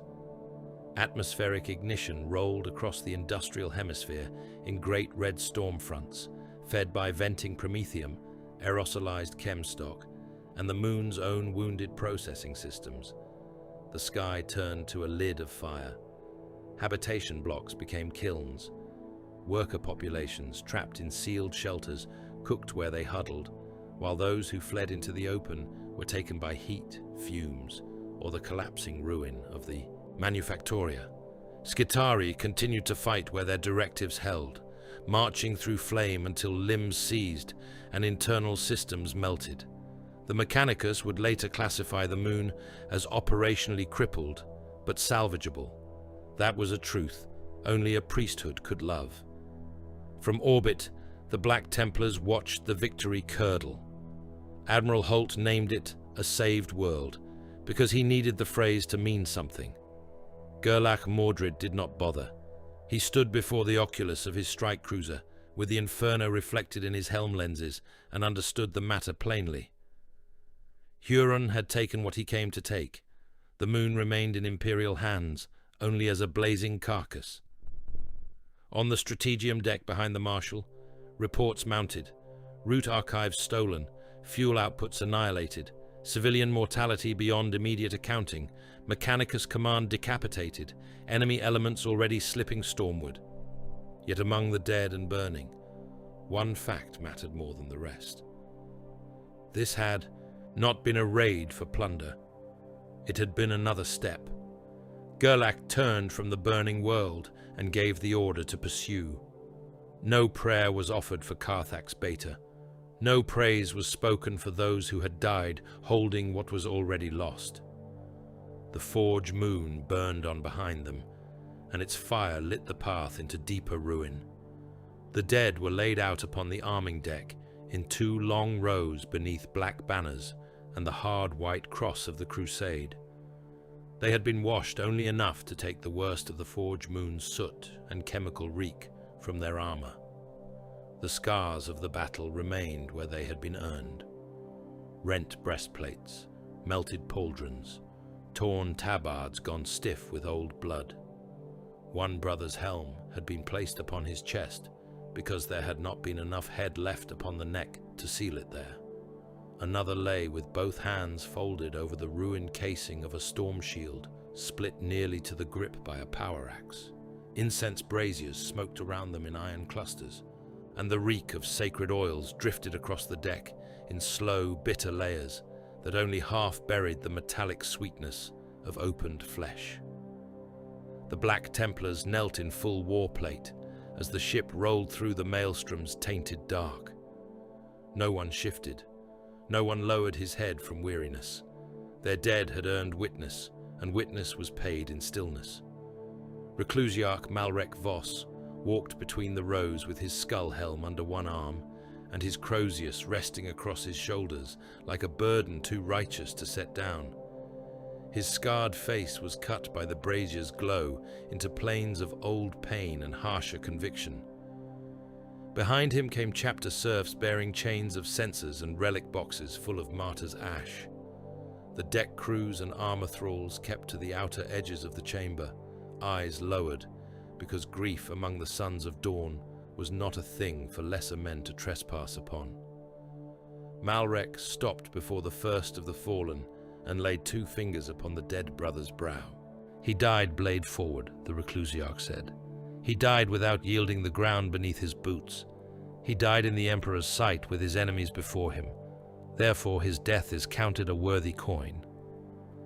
The answer from the kneeling warriors came at once, low and absolute. No pity, no remorse, no fear. Malrek moved to the next body. He was struck down while carrying flame into the lair of the traitor. His flesh failed, his oath did not. Therefore his death is counted a worthy coin. Again the response, no pity, no remorse, no fear. So it continued down the rows. For each dead brother, not a lament, but an accounting. not sorrow as mortals practiced it, but reverence alloyed to doctrine, until both were indivisible. Castellan Renwick Vale knelt among the living and watched the faces of his brethren in the brazen light. Some had fought beside the dead for decades. Some had trained under them as neophytes. None wept. The grief of the crusade had edges. It sharpened itself against memory and became something fit for killing. When Malrek came at last to the final corpse, he raised the crozius in both hands. "These dead have entered the eternal war ahead of us," he said. "They do not ask our tears, they ask our obedience." "Amen," said the line. Malrek brought the crozius down once upon the deck. Then the prisoners were dragged in. There were not many. The Black Templars had taken few on Carthax Beta, and most of those had been wounded too badly to be useful, even as information vessels. A pair of Red Corsair thralls in patchwork void armor, 3 traitor militia officers with their uniforms burned to rags, 1 Scitarius, so mangled by bolter fire and collapsing steel that half its mechanical organs hung outside the body casing in twitching loops.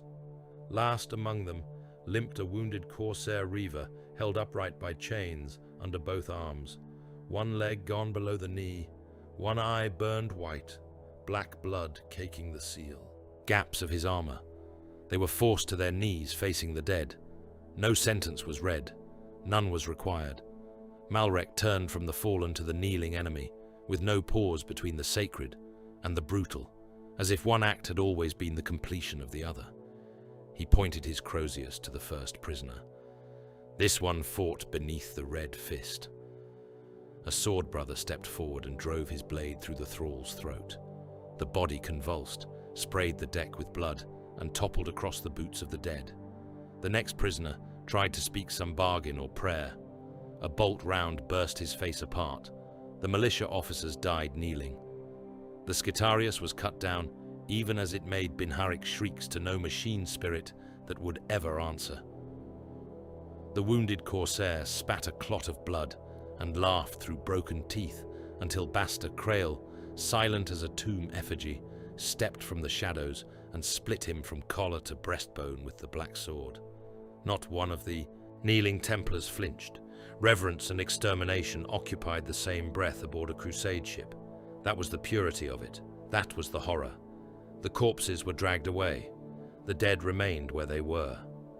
Vale rose with the others and followed the officers from the arming deck toward the strategium, the smell of incense and fresh killing still clinging to the seals of his armor. The ship's corridors were lined with labor serfs, hauling shell pallets, promethium canisters, ration crates, and wounded men on wheeled litters. Carthax Beta had fed the crusade in death, even as it had failed to save itself in life. That truth lodged behind Vale's eyes like a splinter. The strategium aboard Marshal Gerlach Mordred's strike cruiser was a chamber made for war rather than beauty, though to the Black Templars, war was beauty refined to its most sacred use. Hololithic charts rose over the central slab in layers of ghostlight and data static, showing the maelstroms, nightmare fringes as best mortal cogitation could render them. Whole regions remained blank, or worse, uncertain, their outlines flickering as if reality itself could not bear to settle on a shape. Salvaged route data from Carthax Beta rotated in lattice forms above the display, portions of old Mechanicus transit script stitched to stolen memory shards and half-burned cipher strings recovered from Vandred's Hope. Tech adepts and bonded savants worked under armed oversight at the chamber's lower tier. Their hands shook as they adjusted data fields and fed fresh calculations into the cruciform cogitators. No one forgot that failure in this place would be measured not in embarrassment, but in blood. Gerlach stood at the table's head like a carved idol of judgment, helm mag-locked to his hip, one gauntlet planted against the edge of the plotting slab. His face was lit from below by the hololith's pallid glow, each scar and severe line rendered harsher by that false light. Admiral Caedmon Holt stood opposite him, uniform crisp, despite the sleeplessness in his eyes. Malrek took his place to the marshal's right. Basta said nothing and leaned on no surface, remaining a dark, still presence near the chapel arch, where the strategium merged with the ship's perpetual shrine space. A tech serf swallowed and pointed to the chart with a shaking stylus. The recovered matrices suggest convergence, my lords, not toward a single world, but toward a corridor complex hidden among dead zones at the Maelstrom's inner edge. The root logic is old, pre-imperial in portions. Some of it may predate even the first systematic cartographs of the segmentum marches. Gerlach said nothing. His stare told the serf to continue or die. These dead zones were logged in fragmentary archive strands as impassable or accursed. Traffic loss exceeded acceptable projections even by frontier standards. Most were sealed from regular naval use centuries ago, but the stolen. Ciphers indicate Huron Blackheart is not merely crossing them. He is seeking some linked system within them, a corridor network, intermittent passages through unstable storm space. Malrek made a sound like contempt made vocal. Blasphemous curiosity, the Reclusiarch said. Not strategy alone. There are places in the void men were meant to dread and leave, buried beneath warning and catechism. The enemy seeks not merely roadways, but forbidden trespass. He wishes to make a harbor of what should remain a wound. Holt rubbed one temple with 2 fingers. Or he seeks exactly what it appears he seeks. Hidden transit routes through impossible space. Faster access to underdefended systems. Supply arteries. Shrine lanes. The practical value is obvious enough without invoking cosmological outrage. Malrek turned his skull-like gaze upon the Admiral. In this region of the void, practicality and cosmological outrage are often the same thing. Holt's mouth tightened, but he said nothing more. Another data layer unfolded above the table, showing raids, pirate vanishings, slave convoys lost in unrecorded places, and old salvage claims that had ended in silence. They formed no neat line. They made instead a rotting web. Gerlach studied it for a long time. He is feeling for doors in the wall, the Marshal said at last. Yes, Lord, the lead savant whispered, and teaching others where to knock. That phrase hung there a moment. Vale saw Gerlach's expression harden further, as if even the possibility disgusted him. Show me all irregular traffic around the convergent zones, the Marshal said. The chart changed again. This time the data was uglier. Not only confirmed Red Corsair activity, but pirate hulls of uncertain allegiance, mutant scavenger packs from the storm margins, heretic militia fleetings rising from worlds too poor to matter until suddenly armed, and stranger signatures besides. Vessels marked in Xenos-derived patterns. Corsair silhouettes, not wholly human. Raiders, who had no loyalty to Huron, save appetite, fear, or the hope of feeding in his wake. Holt saw at the same moment Gerlach did. Throne preserve us, the Admiral murmured. Astropathic fragments, incompletely restored from the butchered sanctums of Vandred's hope and Choirfall traffic relays that had gone dark at the edge of their choir deaths, were fed into the projection next. Voices cracked across the strategium in fits of static and soul-burned distortion. Red Fist passage granted. Pay the tyrant in bodies and fuel, then sail in his shadow. Mutant crews from the blasted lanes now taking colors. Xenos Corsair elements observed breaking convoy discipline to join pursuit. Whole scavenger shoals moving in answer to the same call sign. The fragments failed and bled into one another, but the shape beneath them was hideous enough. Huron was not simply raiding. He teaching every hungry beast along the Maelstrom's edge that prey could be hunted in packs. Gerlach's disgust became almost visible. He is schooling vermin, the Marshal said, showing the scavengers how to move as one carrion tide. Then all the more reason to stop lunging after every new fire he lights, Holt said at once. Consolidate the major worlds, strengthen convoy routes, draw surviving fleets inward around the population centers that still matter. Force him to dash himself against defended stone. Gerlach turned his head slowly. Defense, he said, as if tasting something rotten. Yes, Holt said. Defense, hard points, escort concentrations, orbital denial.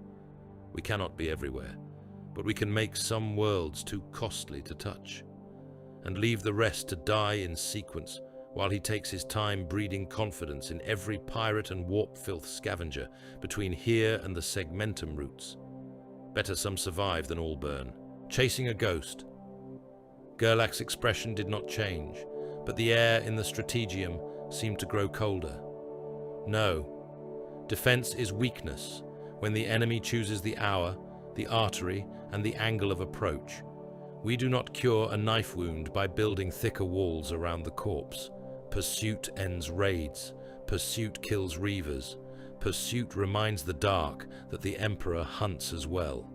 Holt stepped closer to the table. And what of the billions on the worlds you will not stop to save? Gerlach's gaze never wavered. What of the trillions on the worlds he reaches if we let him perfect this? The Admiral had no answer that would satisfy such a mind. Or perhaps he had many and knew none would matter. Silence settled there like a verdict. The Fleet Division orders were issued within the hour. The crusade would not travel as one fist any longer. It would splinter into hunter groups, each one a self-sufficient blade of the wider vow. Strike cruisers, escorts, Thunderhawk. Complements, armor reserve, bonded surf cadres, supply lines measured in austerity rather than comfort, small enough to pursue separate trails, hard enough to kill without support. Fleet-based war was the native shape of the Black Templars, and they assumed it now with terrible fluency. A great chart of deployment paths rose over the strategium as officers bowed to receive their assignments. One group to harry the outer shrine lanes, another to shadow the forge routes, a third to sweep the edges of the dead zones where Huron's school of scavengers might try to gather under his shadow. Vale received his own orders in the wake of that division and descended to the lower staging decks, where PDF remnants from Carthax Beta and rescued Void garrisons were being rearmed into disposable counterstrike formations. Their commander, a broad-shouldered officer with smoke-blackened insignia and one arm in a field sling, stood before a cluster of Templar sword brethren studying a deployment map of some half-ruined relay station that would serve as the next temporary point of interdiction. "My men can hold the transit gantries," the commander was saying, "but only if we're allowed to pull back the civilian blocks from the outer hab ring before the counteroffensive begins. They'll be trapped between your landing zone and the traitor vectors if we do not." The sword brother hearing him was Helbrechtan by breeding, older than Vale by many campaigns, his face hidden by his helm, but his impatience obvious in every line of his posture. He answered without looking up from the map. "The civilians remain." The officer blinked. "Remain, Lord? With respect, they are manufactorum workers and their kin. They have no void shields and no arms worth naming. They remain," the sword brother repeated, "because movement is confusion, confusion is weakness, and weakness feeds the foe." The officer glanced toward Vale, as if seeking some human mediation in a chamber built for transhuman certainties. "Then grant me permission to retreat with them to the inner plate.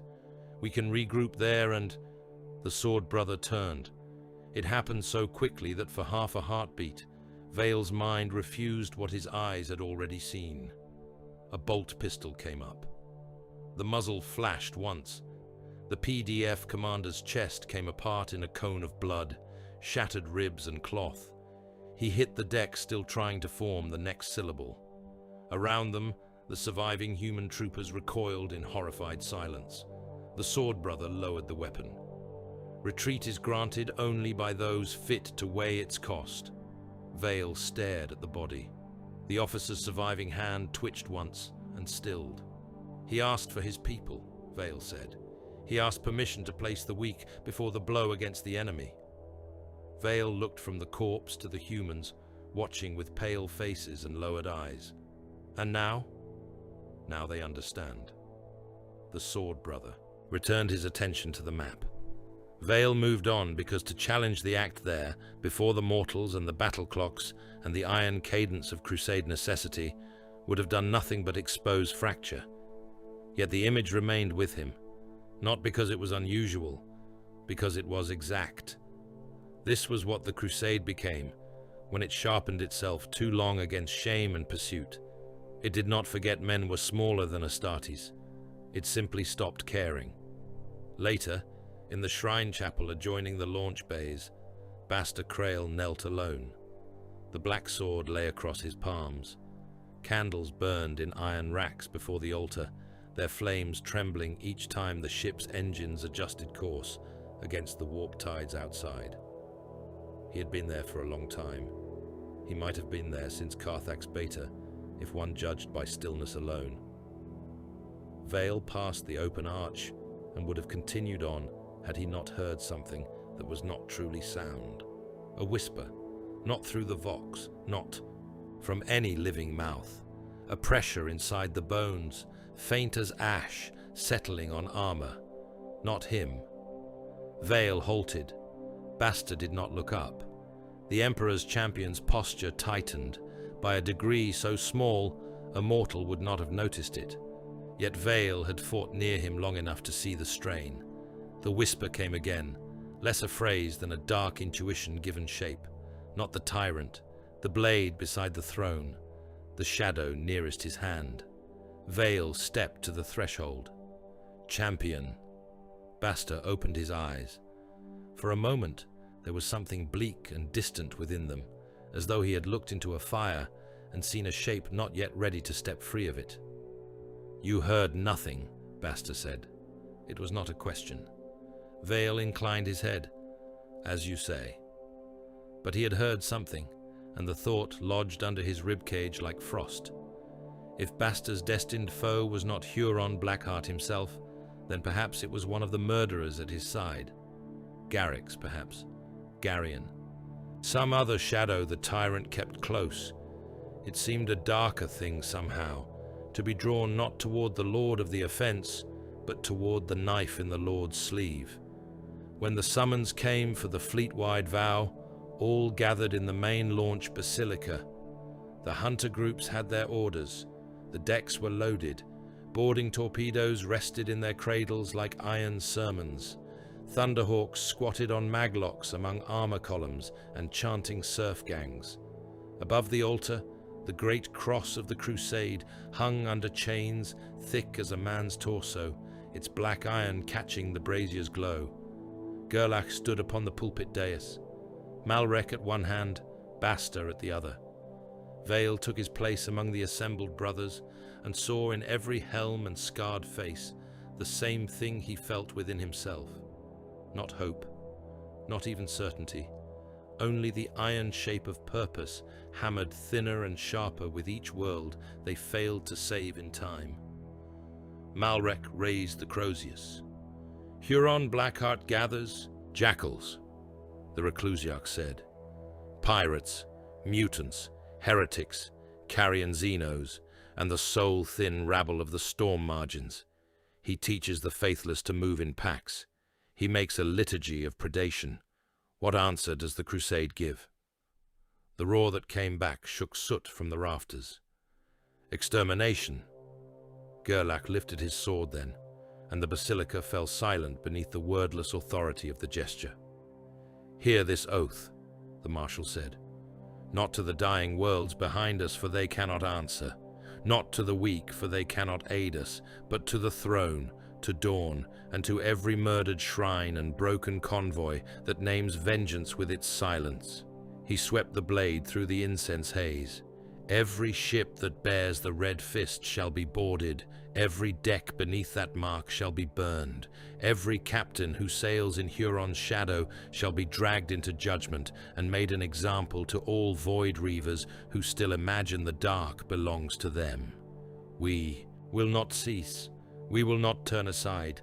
Let worlds burn behind us if they must. Better ash in our wake than empire rot ahead of us." The answer from the gathered crusade was not human in its force. No pity, no remorse, no fear. Again, no pity, no remorse, no fear. And for the first time since Vandred's hope, Vale understood with full and terrible clarity that the crusade had crossed a threshold no victory would easily bring it back from. The oath was real. So was the cost.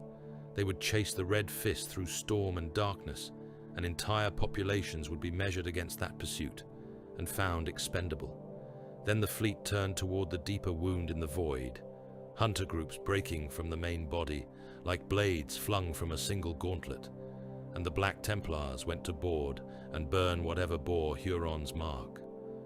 Choirfall had been built upon an old fear and a greater necessity. The fear was the warp, as all proper imperial fears were. The necessity was speech across its madness. So the world had been made a bastion of sanctioned voices and sealed minds, a fortress Astropathica raised in tiers of shrine cities, bastion cloisters, signal cathedra and choir spires that climbed from the poison lowlands into the cold upper reaches where the great transmission towers bit at the heavens like serrated prayer.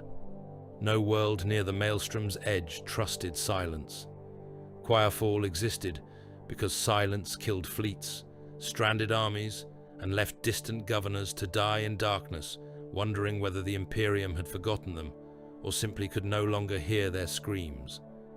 Every military route in the surrounding systems bent in some degree to the judgment of Choirfall's choirs. Every warship awaiting sanction, every convoy needing reprioritization, every fortress seeking warning of raider movement or storm-spawned incursion looked at some point to the blind minds enthroned there. Its people lived in the shadow of Psychers and called it mercy. Its cathedrals were vast and cold, lined with hexagrammic wards, purity chains, silvered saints and scriptures, too old for common tongues. Its ruling priesthood kept the population in rigid devotional order, for a world that housed so many sanctioned souls could not afford softness. Processional roads ran between the tower foundations like channels in stone. Hab clusters packed themselves around the lower sanctums in desperate density, feeding off the commerce and labor demanded by the choirs above. Millions dwelt in the shrine cities, millions more in the transit belts and bonded manufactories below. All of them lived by rule, alarm, and ritual, and all of them knew that if the towers ever failed, the systems beyond would go deaf together. Huron Blackheart chose Choirfall not only because it mattered. He chose it because fear already lived there, and fear was easiest to teach new prayers. The terror began before the fleet arrived. At first it was only disturbance. Vox hymns broadcast at dawn from the lower shrinecasters returned at dusk with additional voices threaded beneath them, muttering in tones too low for proper comprehension, yet just loud enough that listeners felt a pressure gather behind the eyes. Public prayer channels cracked into sudden static and then resumed with familiar liturgies, altered by a word here, a name there, as if some invisible hand had inserted poison into scripture with great patience and exact delight. A triumphal psalm became a funeral march without warning. A sermon on vigilance ended with a whispered command to open the gates. Ecclesiarchs denounced it as sabotage. The population crossed itself, burned extra incense, and looked upward to the choir spires for reassurance. Then came the miracles. A saint's statue wept blood in the southern processional square, and the blood smoked where it touched the paving. A sepulchre wall in the undercrypt of St. Verud split itself open during Vespers, not by charge or impact, but from within, as though some buried thing had finally tired of waiting. Pilgrims swore the Emperor's face had appeared in the smog over the eastern Habrings, vast and sorrowful, only for the light to twist and reveal itself as the grinning ruin of a skinless skull. Whole blocks awoke to find devotional candles burning black. A child in a labor dormitory began speaking Binharic in the voice of a dead Archmagos. Enforcers killed the child, which only fed the certainty among the people that prophecy had entered the streets. Huron's agents fed that certainty with expert cruelty. Corrupted vox litanies spread through relay shrines and public catechism speakers, carrying messages that seemed at first no more than fragments of official reassurance. Remain calm, gather in the sanctified plazas. The choirs have foreseen deliverance. The towers will speak salvation at noon. The Emperor's fire shall descend upon the impure. Then, hidden in the lower bands and warp-stained signal seams, the true infection came. Flee the sealed habs. The priests lie. The choirs are already screaming.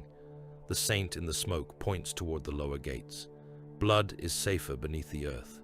Blood is safer near the towers. Salvation comes from the sky. Salvation comes from the tunnels. The contradictory commands did what artillery alone never could. They made men choose madness for themselves. By the time the first sirens screamed across Choirfall in earnest, the shrine cities were already in motion. Pilgrims swarmed toward cathedra plazas, trampling the infirm beneath devotional banners. Labor gangs broke into supply vaults on the claim that famine had been prophesied. Local cult fraternities armed themselves in the belief that false signs meant hidden heretics had risen among them. Enforcers fired into crowds. Redemptionists burned hab galleries to purge imagined taint. Every avenue leading to the choir towers packed with bodies seeking either sanctuary or the chance to witness what they feared was coming. When the sky darkened with assault craft, there was scarcely room left in the streets to flee. Huron's fleet came in behind the panic, like a blade entering a man already choking on his own blood. The first orbital strikes were exact and almost contemptuous. Ground-to-orbit auger arrays died in clusters, clipped by lance fire and macro shells that severed their sight, rather than wasting tonnage on grand destruction. The upper bastions around the lesser choir towers were blinded or dismembered in sequence. Docking sanctums and transport pads feeding the fortress districts vanished beneath precision bombardment. Huron did not seek to flatten Choirfall. He wanted it screaming, confused, and just coherent enough to keep transmitting. Then the dropcraft came. Red Corsair gunships knifed through the smog and incense haze, hatches already vomiting black-armored killers before their skids touched stone. Boarding claws slammed into lower spire buttresses.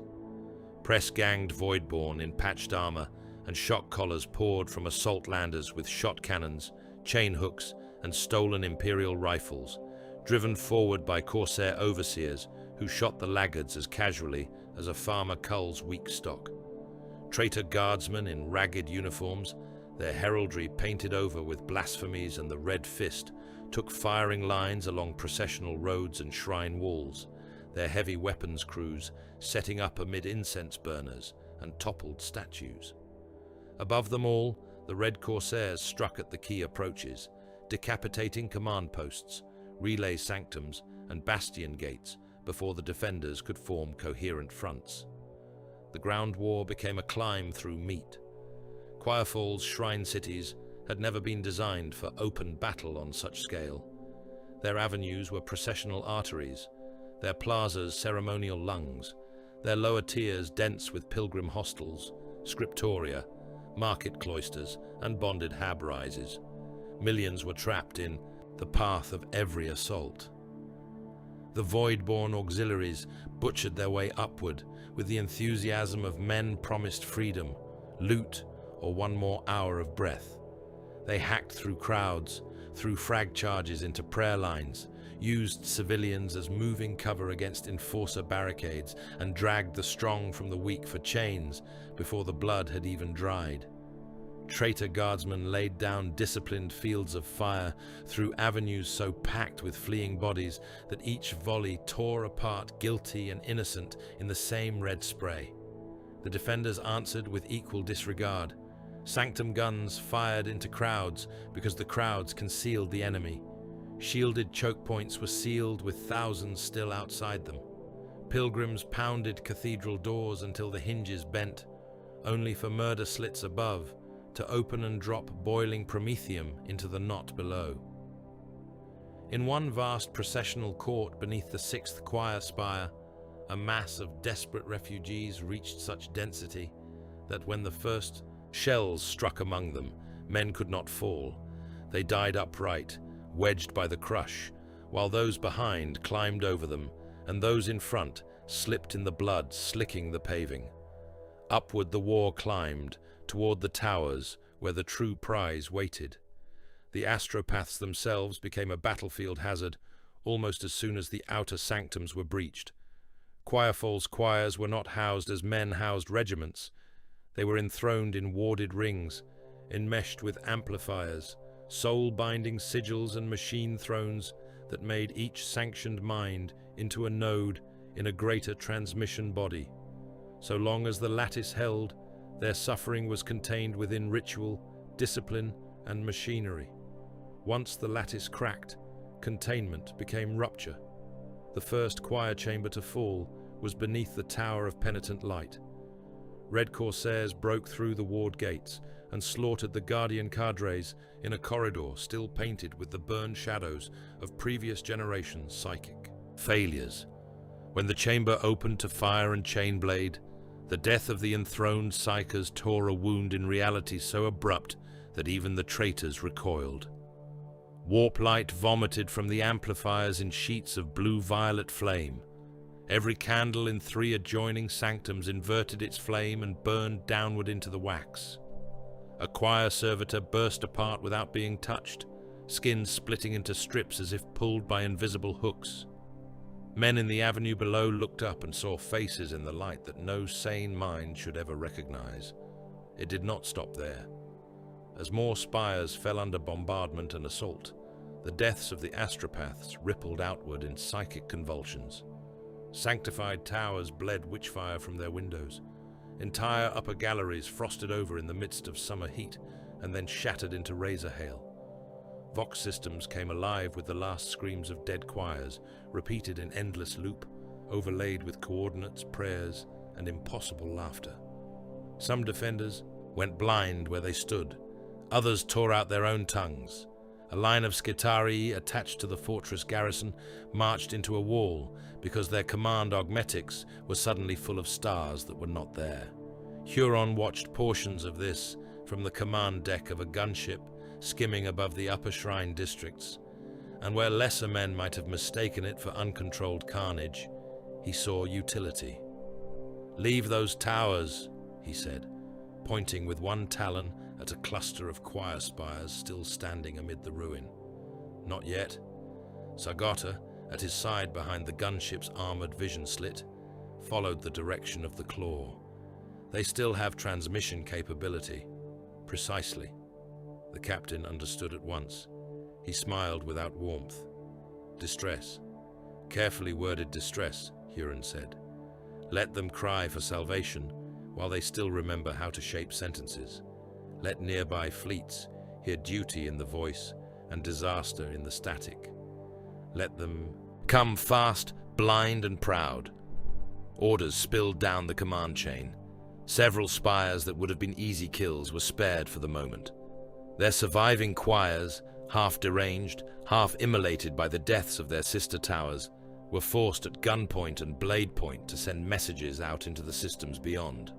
Not warnings of hopeless fall, which might deter response. Not total gibbering, which would invite scrutiny, but clipped, urgent military pleas. Enemy present in force. Reinforcement required immediately. Choirfall holding by sacred grace. Transmission collapse imminent. Aid now. Imperial commanders listening across the dark heard what Huron wanted them to hear. They came. Not enough to save the world. Enough to die in its gravity well. By then, Garrion had reached the deepest choir vaults beneath the upper sanctum of the 9th tower, where the oldest and most potent matrices were kept under layers of seal, prayer, and machine law. There he found what Huron had predicted would exist if the fragments from Vandred's Hope and Carthax Beta spoke truth. Not the crown itself, not yet, but something built to answer it. The living choir brain matrix was a nightmare of sanctioned necessity. A human mass once, perhaps several masses, now rendered into a colossal neural architecture floating in nutrient suspension beneath silver prayer rails and cable forests. Faces were still visible in places within the flesh bloom, eyelids sewn shut, mouths fused into tubes, skulls joined by augmetic bridges and wet bundles of synaptic graft. It throbbed with faint psychic light, each pulse translated by the chamber's machinery into root calculations, transit harmonics, and ancient response strings long hidden from common archives. Garyon looked upon it with the satisfaction of an artist finding a long-lost masterpiece. "Preserve the vascular feeds," he told his attendants. "Do not sever the cortical cage until the anchor cradles are fixed. If the thing dies now, I shall use your spines for cable." The adepts moved with frantic care. Servitor lifts were brought, mag clamps sealed, nutrient umbilicals were cut and replaced with portable life caskets. 2 of Garyon's butcher serfs convulsed and burst blood from eyes and ears when the matrix brushed against their minds, but the corpse master did not waste time looking at them. The living root engine mattered. Human stock was plentiful. Above, the kill box ripened. Imperial relief squadrons translated into the system or arrived under hard burn from nearby routes, only to find Quirefall's orbit thick with false beacons, drifting wrecks, and attack vectors already laid. Pirate escorts and Corsair raiders pounced from the blind arcs. Mines hidden in the debris field gutted the first convoy ship clean through. A pair of Navy escorts died trying to screen a troop transport that had mistaken a corrupted choir beacon for a safe approach corridor.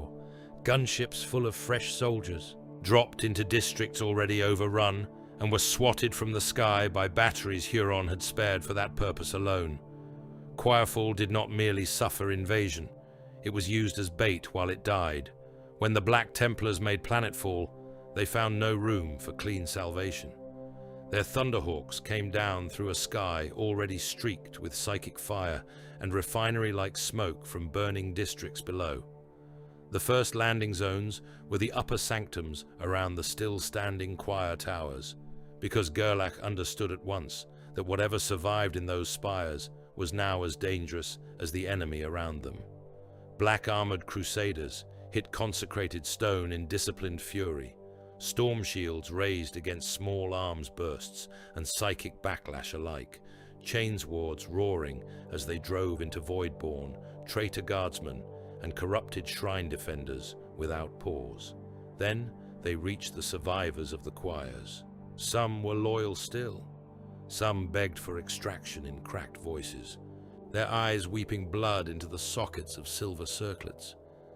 Some were too broken even to stand, strapped into half-burned amplification thrones, praying through shattered teeth for the Emperor to end them before the whispers became words again.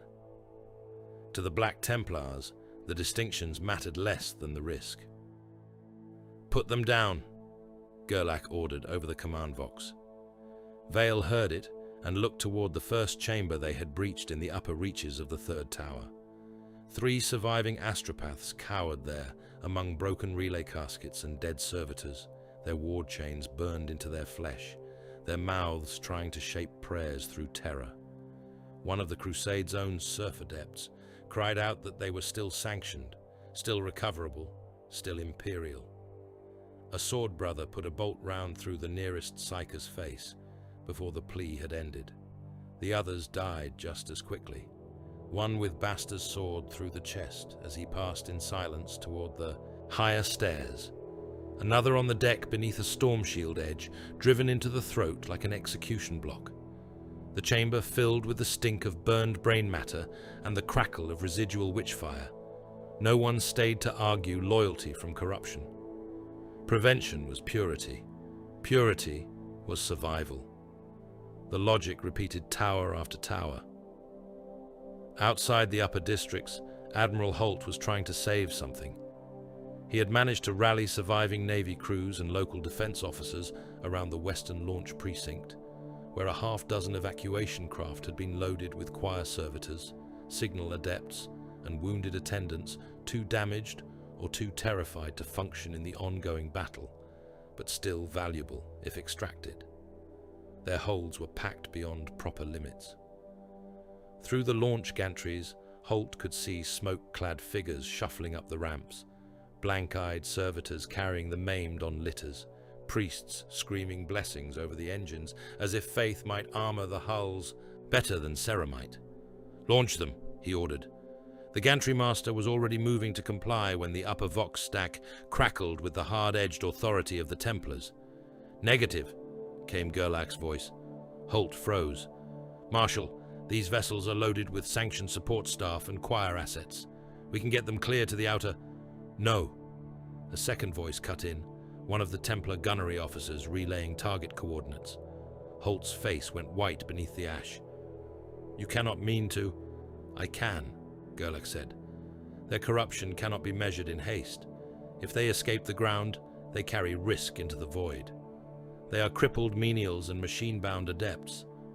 They are proximity stock to a dying choir world." Holt turned and saw Vale on the opposite gantry, newly arrived with a boarding detachment, rerouted from the tower assault. The Admiral's expression was raw with fury. "Tell him," Holt snapped. "By the throne, tell your master what this is." Vale looked from the loaded evac craft to the upper tower, where psychic fire licked from broken windows. He could hear the coughing cries of the evacuees through the engine noise. He could also feel, faint and sickening, the pressure in the air that every psyker death on Choirfall seemed to deepen. He keyed the command vox. "My lord, these craft may still be screened." Gerlach's answer was immediate. "They may also become a contagion vector." "They may also save loyal assets," Holt said, seizing the channel. "This is not strategy, it is butchery." There was a pause, brief and lethal.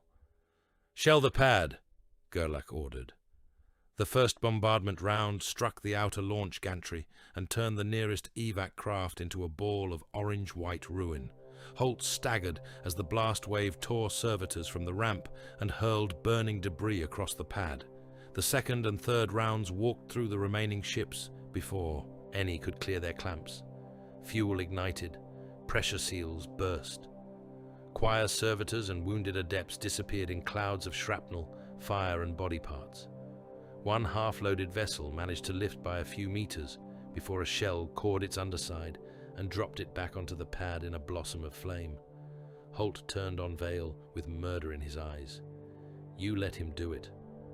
Vale's own anger rose hot beneath his helm, but anger had nowhere righteous to land in this war. He gave the order. "And you obey." "Yes." The word tasted of ash. There was no time for more. Fresh traitor fire raked the precinct. The western launch bastion collapsed inward. Holt dragged a wounded rating behind cover, while Vale's warriors surged past into the smoke. The evacuation died there in fire, because the Black Templars preferred a clean void to a doubtful mercy. Higher still, Basta Krail climbed. He fought upward through the highest choir tower, by blade, shield edge, boot, and relentless. Forward motion, his silence more terrible than any battle cry. Traitor guardsmen died in the stairs 2 at a time. A red corsair with a lightning claw lost both arms to the black sword before the body realized it had been killed. In a signal gallery full of smashed astrolith glass, Basta hurled a void-born overseer through a relay arch so hard that the man exploded against a saint statue and painted the icon in red. He did not slow. Something ahead of him called with the weight of unfinished judgment, though whether it was Huron, one of Huron's shadows, or only the shape of delay itself, he could not yet say. When he reached the highest platform, wind and psychic heat hit him together. The tower roof was half destroyed, its upper signal crown burning in streamers of warp fire that ran upward into the storm clouds instead of falling. The city below was a bed of riots, bombardment flashes, and burning processional roads. Far to the east, through veils of smoke and ash, gunships were lifting from the upper sanctum district in disciplined formation, their holds heavy with stolen weight. Basta knew before any augur confirmation what they carried. He saw one central lifter surrounded by escort craft and understood that Huron's theft had already succeeded. Below him lay dead psychers, broken amplifiers and spires vomiting witchlight into the heavens. Beyond him, the gunships peeled away into storm cloud and ash like carrion birds vanishing into a wound in the sky. Too late. The thought did not come with despair. It came with a colder thing, a narrowing, a memory being sharpened for future killing. He stood amid the shattered signal crown while the winds screamed and the psychic discharge from the dying tower clawed at his armor seals like hot fingers. Then Choirfall broke. The surviving choir spires began to fail in true sequence as fires, battle damage, and deliberate slaughter took the last structure from the lattices, holding their psychers in ritual. Coherence. Tower after tower erupted in pulses of soul death. Some collapsed physically. Others remained standing while everything within them ceased to obey natural law. A street in the lower shrine city froze solid beneath blue fire and then bloomed with summer flowers from the cracks in the stone. Entire hab blocks erupted into hysterical prayer, every occupant chanting the same unknown verse until their throats tore. Men and women clawed at their eyes because they could see faces in the air. Enforcers executed whole family groups that had begun speaking in dead voices. The skies over Choirfall twisted with auroral curtains of blood red and corpse violet, and within those colors moved shapes the mind was never meant to hold for long. The surviving population went mad by degrees, and then all at once. Some fled into the wastelands beyond the shrine cities, where there was no food and less mercy. Some turned upon one another in sanctified courts, convinced that only enough blood on the paving would restore the emperor's gaze.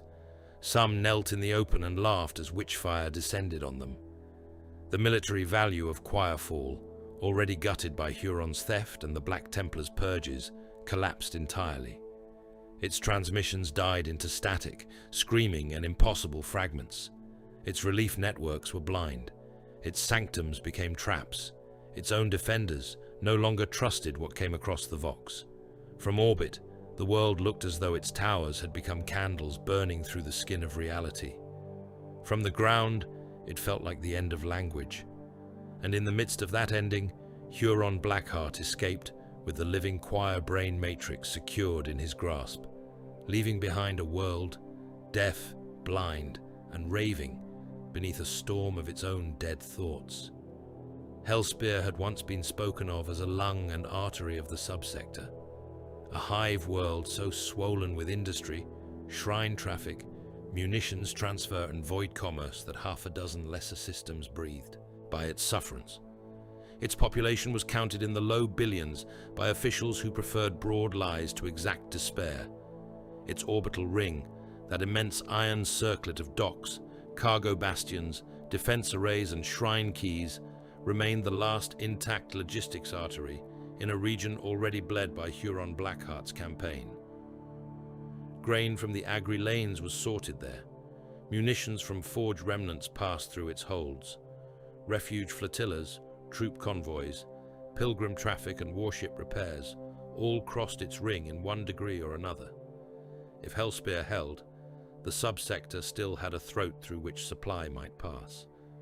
If Hellspear failed, the whole region would begin choking on its own severed needs. That was why Huron did not strike it cleanly. He infected it. The rot began in whispers, accidents and administrative irritations too petty to earn the full terror of command attention. A Prometheum transfer line ruptured in Dock Sector Gamma and took 1,000 men into the fire with it. A pilgrim transport, under ecclesiarchal seal, detonated against one of the outer ring bastions after transmitting the right codes but the wrong prayers. Dock workers down in the freight clergy levels found ration casks tainted with corpse bloom fungus and started cutting throats over food before the enforcers arrived. 3 separate cargo manifests vanished from the governor's own tally vaults in a single week, only for the shipments to reappear elsewhere under military authorization no one had issued. The lower hive gangs began receiving crates of stubbers, mines, and counterfeit purity stamps from unknown benefactors. Mutant cults, thought exterminated generations before, were suddenly seen again in drainage shrines and old vent cathedra, preaching that the emperor had withdrawn his gaze and another lord was coming from the storm to reward the hungry. Then the false flag attacks started. Merchant hulls bearing pirate colors unknown to local charts struck the outer convoys, butchered escorts, and fled into dead approach lanes. Vox intercepts blamed rival corsair kingdoms, desperate navy captains, even Xenos scavengers operating far beyond their usual range. Hellspear's command council spent precious days arguing which enemy it truly faced, while sabotage spread beneath its feet.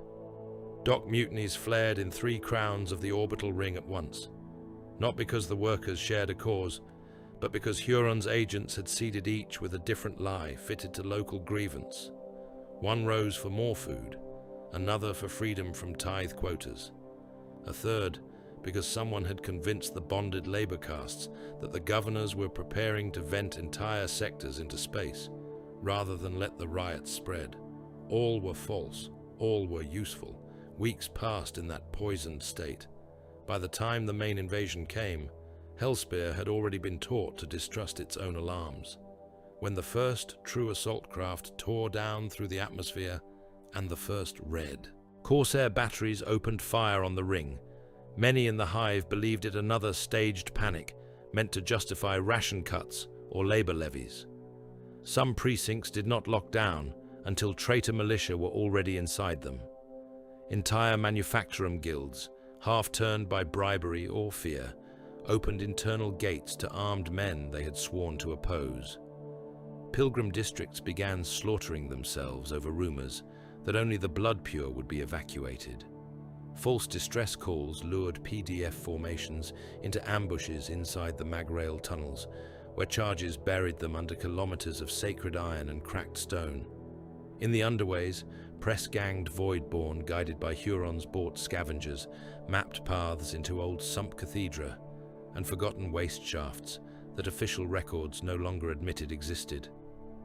When the sky finally blackened with Hurons' warships and the orbital ring shook under bombardment, the world was already fighting itself. The hive cities of Hellspear were layered immensities of hab canyons, manufacturing plateaus, cathedral spines and ventilation mountain ranges rising from poison lowlands into smog-shrouded heights. In those depths and heights, the war unfolded not as a single front, but as 1,000 butcheries stitched together by hunger, fear, and hard command. Traitor militia died by the tens of millions in those opening days, thrown forward by corsair overseers and heretic officers into breach zones so murderous that the paving disappeared beneath meat and shell fragments. They were not expected to survive. They were expected to fill the lanes with bodies, force defensive guns to cycle hot, exhaust the magazines of loyal bastions, and open enough blood-slick ground that the red corsair spearheads could strike through. That was the cruelty of Huron's design. He used lives the way the Mechanicus used fuel.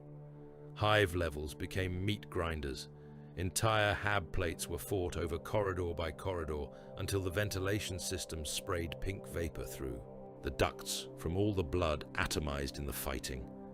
In the lower manufactoria, traitor regiments drove masses of chained laborers before them, with shock staves and gunfire, forcing the desperate to absorb the first fusillades from Hellspear's defenders. Where they reached the walls, demolition teams hidden among the dying slapped melter charges to bastion foundations and blew entry points wide enough for Astartes. In one cathedral market district, beneath the northern spires, the dead stacked so high along a processional road that later attackers used the mound as a firing bank and breached the second-story windows of a shrine keep from atop a hill made wholly of corpses. Huron's lieutenants managed the invasion as if they were quartermasters presiding over a harvest. Sargotta directed the Void War and ring breaches, ensuring docks fell in the right order, so escape became difficult, panic became useful, and captured shipping could be turned towards slaving and extraction. Garrix led the spearheads where resistance promised worthy killing, hacking his way through Hellspear's command districts in a red ruin of chain-axe fuel and blood spray. Garrion descended on the Manufactoria and labor vaults with his butcher cadres, less interested in the world's loyalty than its productive flesh. Millions of workers were chained in long files and herded toward the orbital lifts under armed whips, collar bombs, and the raw terror of having seen what happened to those who slowed. They were not merely slaves in the old crude sense. They were labor stock for the war to come, bodies to refit ships, crew hidden void stations, carve anchorages inside the maelstrom, and turn stolen hulks into functioning strongholds. Every Manufactorum district taken by the Corsairs became a stockyard of the living. When the Black Templars answered, they did so in the only language they respected. Their drop pods fell into Hellspear's cathedral spines like bolts hurled by the throne itself. Black iron coffins screamed through the smoke and anti-air fire, hammered into the highest command sectors and burst open amid flame, dust, and pulverized stone. Crusader squads stormed out in prayers and bolt shells, driving straight for relay sanctums, command chapels, and governor keeps, rather than spreading themselves thin in broad relief efforts. Thunderhawks followed, punching through the hive weather to disgorge armor and sword brethren onto landing plates already slick with blood. The Sons of Dawn cut for the head, because that was how they had always believed a beast should be slain. Castell and Renwick Vale landed within the upper transept district of the Western Hive and found the cathedral spine already burning. The stained glass saints high above had become rain, glittering down in murderous sheets over the advancing militia below. He led his brothers through cloisters, clogged with pilgrims, defenders and traitors tangled together in screaming confusion. Bolt rounds burst bodies like rotten fruit. Chainswords shrieked against flak plate, bone and shrine marble in one continuous note of desecration.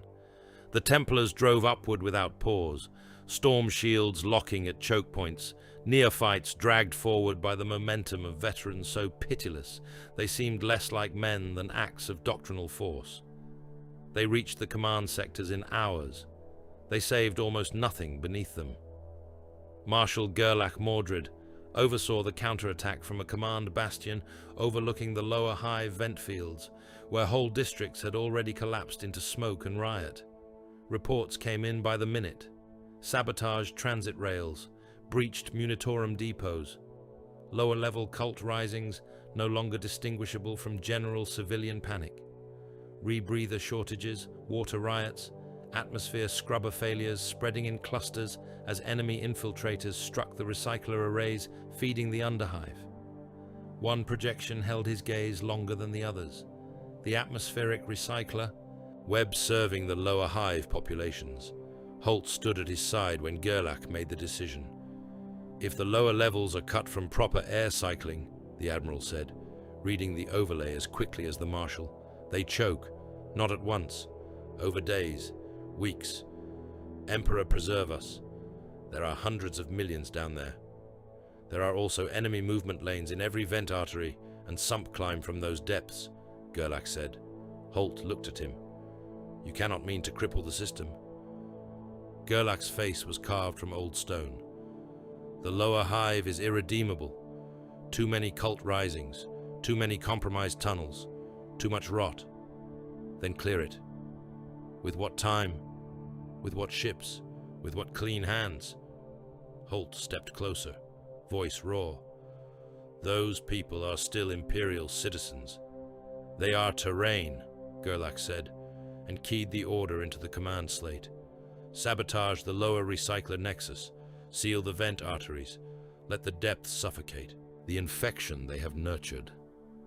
Holt caught his wrist in a gesture so reckless that every Templar on the platform turned at once.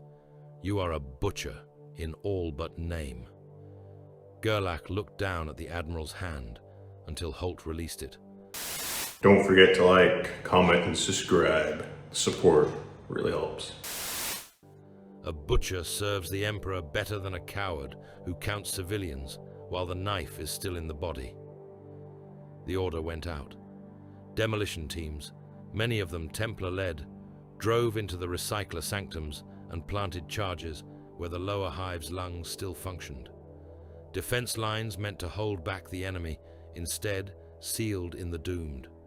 Ventilator cathedra cracked open in blossoms of fire. Filtration towers collapsed into the depths they had once cleansed. The lower hive did not die in a single scream. It began dying in a slow collective inhale that never found enough air. Panic multiplied. Riot became stampede. Stampede became murder, and murder fed the cults that had already nested there. Gerlach had not merely sacrificed the depths. He had weaponized despair as containment. Huron approved of the tactic, even as it cost him bodies. From the balcony of a seized governor's relay bastion, he watched the lower vent stacks choke black into the sky and understood at once what his enemy had done. Dawn's sons remain honest killers, he said. Sargota, helm maglocked, blood on one cheek where a fragment had cut him, studied the collapsing lower districts. We will lose harvest stock. We will take more above. Garrion was already doing so. Across the Manufactoria belts, Corsair overseers and traitor militia drove worker populations into chain columns kilometers long. The strongest were separated. Skilled engine hands, void riggers, weld masters, plasma coupler crews, and those with any scrap of experience in hull maintenance or deep space salvage were marked with electro ink and forced into the priority files. Children old enough to lift tools were taken as well. The weak were beaten, forward until they died, then left where they fell, or rendered for corpse feed. Garrion's aides moved through the columns with data slates and bone saws, selecting not only labor, but flesh of special use. Huron was not simply building a slave fleet. He was breeding infrastructure. In the midst of that vast atrocity, Bastor Krail became something close to a legend. The causeway he held with 30 sword brethren had once connected the cathedral spine of St. Evis to the upper command ward, a broad stone and ferrocrete bridge lined with saint statues and devotional braziers spanning a drop so deep the lower fires seemed like stars below. It was the only viable route by which the traitor tide could crash directly into the surviving command sectors before Gerlach's reserves repositioned. Huron's forces knew it. The Black Templars knew it. So the fighting there became pure reduction, the old equation of men into blood and meters. Wave after wave came at them. Traitor guardsmen, first, screaming and firing on full auto, as if volume might outweigh destiny. Bastor and his brethren cut them down in ranks, bolt shells punching through torsos, power swords carving men apart from shoulder to hip, storm shields turning the causeway into a movable wall of black iron and white crosses. When the first dead clogged the paving, the attackers climbed over them. When the bodies grew too slick to run upon, they crawled and fired from the knee. Then came the void-born reavers with hooks and boarding shields, then cult fanatics with explosive collars, then gun servitors pushed forward until Bastor split their housings and sent them spinning over the edge, trailing sparks and gore. The stone disappeared beneath blood. Shell casings piled ankle deep. Men slipped and died underfoot. One sword brother lost an arm at the elbow and fought on with shield and short blade until a chain axe opened his throat. Another took 3 rounds to the chest, fell to one knee, rose again, and broke a militia champion over the parapet with his last strength. Bastor was at the center of it all, the black sword rising and falling with a terrible, almost liturgical regularity. He spoke no battle cry. He gave no speeches. He killed in the Emperor's name until the name itself seemed to reverberate in the blows. By the time relief finally reached the far end of the bridge, the 30 had become fewer than half, and the causeway ran so slick with blood, spent casing brass, and opened viscera that even Astarte's boots fought for purchase. The defenders behind them would remember the sight for the rest of their shortened lives. Basta standing amid the mountain of the slain, armor blackened, tabard torn away, blade dripping, the dead massed so thick around his feet that he seemed to have risen from them. It won the command sectors. It did not win Hellspear. Every gain the Black Templars made cost them dear. Warships died in the orbital ring trying to keep escape lanes from becoming full massacres. An escort squadron vanished under a coordinated pounce by Corsair raiders and false flag pirate packs, leaving troop barges to burn in pieces across the upper docks. Companies of crusaders bled themselves white securing spines and relay keeps only to find the districts below already lost to sabotage, slaving and atmospheric collapse. Holt's naval remnants saved some of the ring, but not enough. Vale's own force retook 2 command sanctums and a munitions chapel, and by the end of the second week, their dead filled 3 armory vaults. Hellspear fought as only hive worlds could fight, on a scale large enough to numb the mind, and in quarters close enough that every breath tasted of another man's blood. And beneath all that, there remained no real chance to save the world. Even where the Black Templars prevailed, they inherited ruins. Food distribution had collapsed. Transit rails were blown or corrupted. Lower hive air was turning poisonous by the hour. Whole manufactoria stood empty because their workers had been driven in chains to the orbital lifts. The orbital ring itself, though partially held, was gutted in sectors too vital to ignore. Hellspear could still claim survival in proclamations. In truth, it had been disemboweled. At the end, Huron withdrew as he had always intended to, not broken, merely laden. His fleet began translation in disciplined sequence from the outer ring and stormward anchor points, taking with it slave convoys beyond easy counting, captured haulers, stolen manufacturing cores, munition barges, plasma stock and millions in chains packed into holds that had once carried grain, pilgrims or war materiel for the Imperium. The void around Hellspear flashed with the deaths of those Imperial ships, too damaged or too slow to follow. Some captains tried anyway and were swallowed by mines, false routes, or Corsair rearguards left behind for exactly that purpose. From the battered command terraces of the upper hive, the Black Templars watched the enemy go. Holt stood beside Gerlach as the last of the major Corsair hulls slipped toward the storm lanes, their drives smearing red across the darkness. "We held the world," the Admiral said at length, and the words sounded hollow even to him. Gerlach gave no answer. Below them the hive burned in layers. The lower districts were beginning their long death by bad air and failing systems. The manufactoria belts lay half-emptied of their human stock. The ring still turned, but with wounds all through its structure and entire dock crowns dark forever. Millions had been taken alive to labor for the enemy. Millions more were dead. Countless others would follow by hunger, poison, or riot. They had saved Hellspear as a man saves a body after the organs have been removed. Gerlach looked not at the fires, nor at the slave routes vanishing into the maelstrom, but at the tactical plots already crawling across the command slate. He was measuring the pursuit, again, always the pursuit. Vale, standing a little behind, understood then, with a cold certainty, that no victory of the crusade would ever be clean again. Huron Blackheart had changed the shape of the war.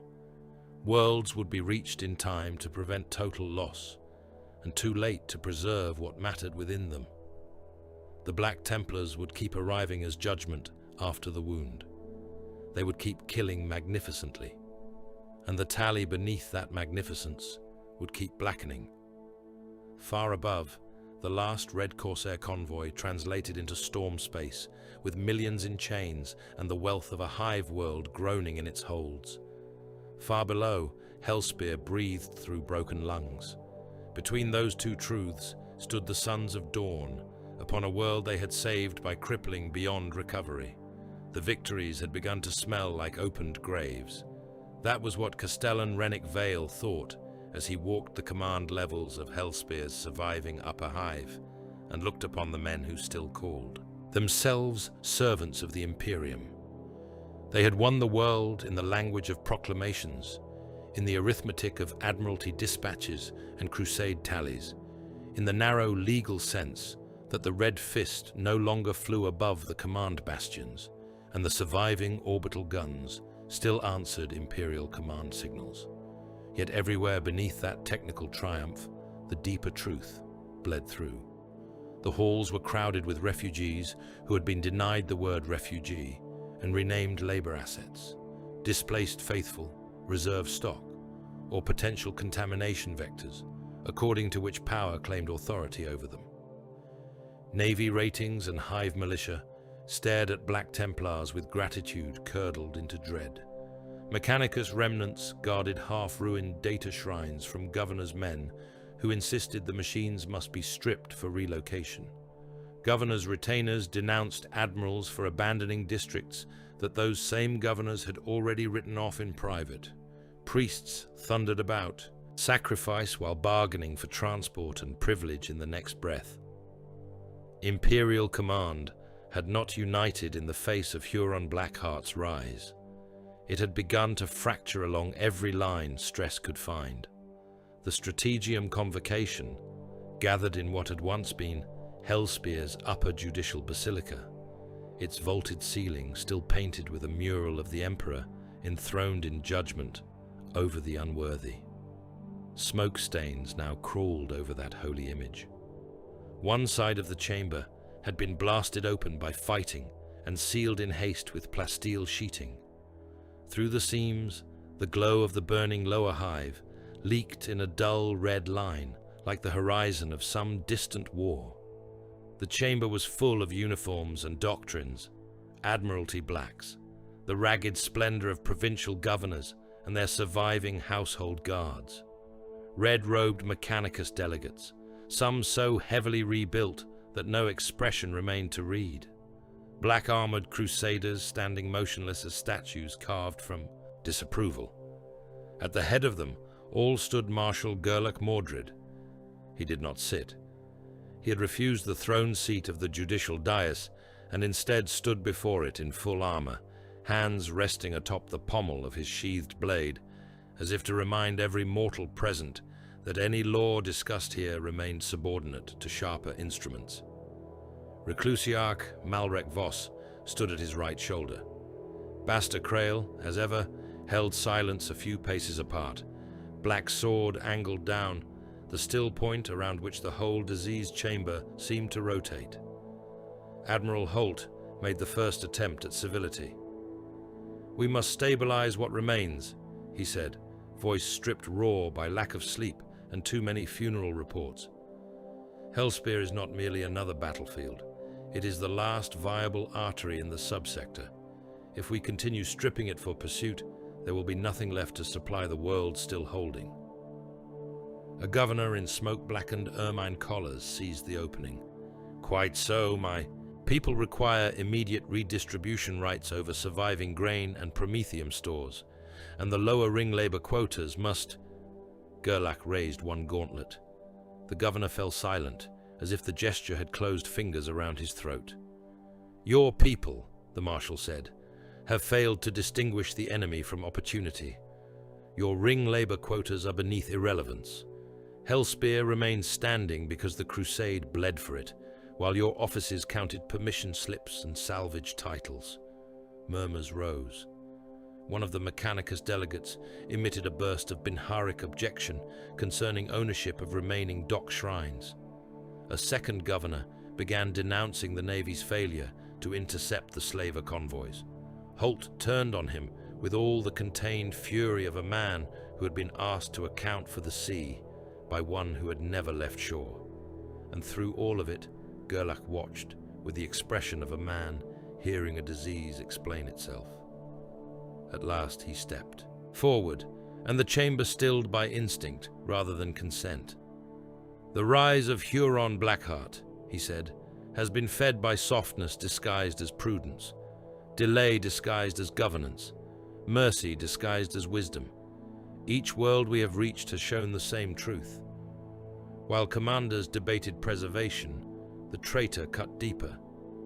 While governors measured public order, the red fist was already in the sanctum. While admirals weighed the lives of those nearest them, Huron Blackheart built roads through their hesitation. He let that settle over them. Therefore I invoke crusade law in full. Strategic command of all military action in this theater now rests with me and those I appoint to execute it. Naval assets, militia remnants, surviving garrison formations, orbital transit priority, interdiction authority, and prosecution of suspected treachery shall answer to crusade necessity." The uproar came at once. Holt did not shout. That made his refusal strike harder. "No," the word cracked in the chamber. "You claim emergency authority over a subsector because you distrust every man not carved in your image," the admiral said. "That is not command. It is absolutism." "It is effectiveness," Gerlach answered. A provincial marshal cried that the local civil charter had not been suspended. A magos rattled out machine law precedents regarding forge autonomy. A cardinal's representative, pale and scented with incense, declared that the ecclesiarchy would not see spiritual stewardship subordinated to military zeal. Malrek's laugh was brief and joyless. "Spiritual stewardship," the reclusiarch said. "You preside over burning worlds and say this with an unbroken face." The chamber began splintering, then not only in policy, but in faith. Every authority claimed sanctity. Every sanctity accused the others of failure. Vale stood among the Templars and felt the old lesson hardening into certainty within him. The Black Templars were terrifyingly effective, not because they were wiser than other servants of the Imperium, nor kinder, nor less consumed by doctrine. They were effective because they considered mercy an operational weakness. Where others hesitated before a human cost, the Crusades saw merely an obstacle that had politely named itself. That was why they cut faster. That was why they arrived too late to save whole worlds, yet still seemed strongest in the aftermath. They had amputated pity from strategy. The thought sat in him like poison, because he could no longer deny its usefulness. Malrek proved the point in the hours after the convocation, when Hellspear's surviving guard formations were marched into the upper parade grounds to receive absolution and redeployment. They came in ragged blocks, men and boys half deaf from bombardment, veterans missing fingers, eyes, or portions of faith, reserve officers whose uniforms still carried the grime of retreat, workers pressed into militia service because there was no one else left to hand a rifle. They expected rations, orders, perhaps redistribution to defensive lines. Instead, they received Malrek. He mounted a burned-out tank hull, turned into a pulpit, and preached to them under a sky choked with smoke from the lower hive. His voice rolled across the parade ground through Vox amplifiers until even the wounded on the far margins heard every word. "You live," he said, "and therefore you are indebted." The guardsmen stared up at him, exhausted and filthy. "Your world bleeds because you let it soften. Your districts fell because you prized home over holy duty. Your command lines broke because you loved breath more than obedience. Every man among you who still stands does so because holier blood than yours was spent to purchase the minute in which you now listen to me." A murmur moved through the blocks. Shame, anger, agreement. None of it mattered. Malrek drove on. There is no redemption in survival. There is only redemption in expenditure. He spoke to them of penance as ammunition, of martyrdom as correction, of the Emperor's love not as comfort, but as the right to die usefully beneath his gaze. Men who an hour before had begged for reassignment to interior defense sectors began striking fists to breastplates and shouting for weapons. Officers who knew better were drowned out by the mass fervor. Malrek made zealots of the regrouped survivors and then fed them back into the war as cannon fodder, sanctified by rhetoric. They went where he pointed, because to refuse after that sermon felt more shameful than death. Vale watched from the edge of the parade ground and understood again why the crusade worked. It transformed fear into velocity. It emptied complexity out of men until what remained was direction and impact. Huron Blackheart knew that too. The proof came wrapped in piety. A courier train from one of the surviving refuge bastions in the western Upper Hive arrived under white banners and ecclesiastical cipher, bringing reports that a high-ranking cardinal had been sheltering loyal civilians and preserving relic stores amid the ruin. With the train came intercepted Vox transcripts, sworn witness statements, and seal-marked data fragments, showing that the same cardinal had secretly negotiated with Corsair agents during the height of the invasion. Passage for himself, immunity for chosen retainers, access routes through the refuge quarter in exchange for a guarantee that his own flesh and treasure would be spared. The evidence was damning, too damning perhaps, though no one saw that at first. Gerlach's face became a more severe version of itself as the reports were read aloud. Holt argued at once for confirmation, for layered verification, for a quiet cordon around the refuge until certainty could be established. Gerlach heard only one note in all of it: treachery nested beside survivors. "Storm it," he ordered. The Loyalist refuge bastion had once been a cathedral sanctum, a place of thick walls, inner cloisters, and reliquary vaults where thousands had gathered beneath the cardinal's authority during the worst of Hellspear's fall. They saw the Black Templars coming through the ash and opened their outer gates in relief. Then the killing began. Some defenders resisted because they thought themselves under attack by traitors in stolen colors. Others resisted because Templar breaching charges and heavy bolter fire made explanation irrelevant. Civilians trapped in the courtyards threw themselves flat or fled into the side cloisters as black-armored crusaders smashed through the bastion in disciplined violence. Men in shrine militia coats died with the Emperor's name on their lips and no understanding of why. Household guards were cut down in chapel aisles between reliquaries they had genuinely been trying to preserve. A detachment of loyal PDF posted on the south transept stair fought the Templars for 7 minutes before any chain of command reached them through the smoke to say both sides served the same master. By then, half of them were dead. Vale led one of the breach files through the reliquary halls and saw the massacre for what it was even before the facts caught up to it. The defenders were frightened, disordered, and in many cases loyal to the point of stupidity. Yet in the Crusade's logic, the possibility of one hidden bargain had made every uncertain body near it into acceptable collateral. Mercy would have slowed the strike. Therefore mercy had been rejected. The cardinal himself fled to the high altar. Basta Crail reached him there. The sanctuary was vast, its dome cracked open to the smoke-lit heavens above, its altar piled with relic caskets, incense braziers, and hastily moved treasures from other ruined shrines.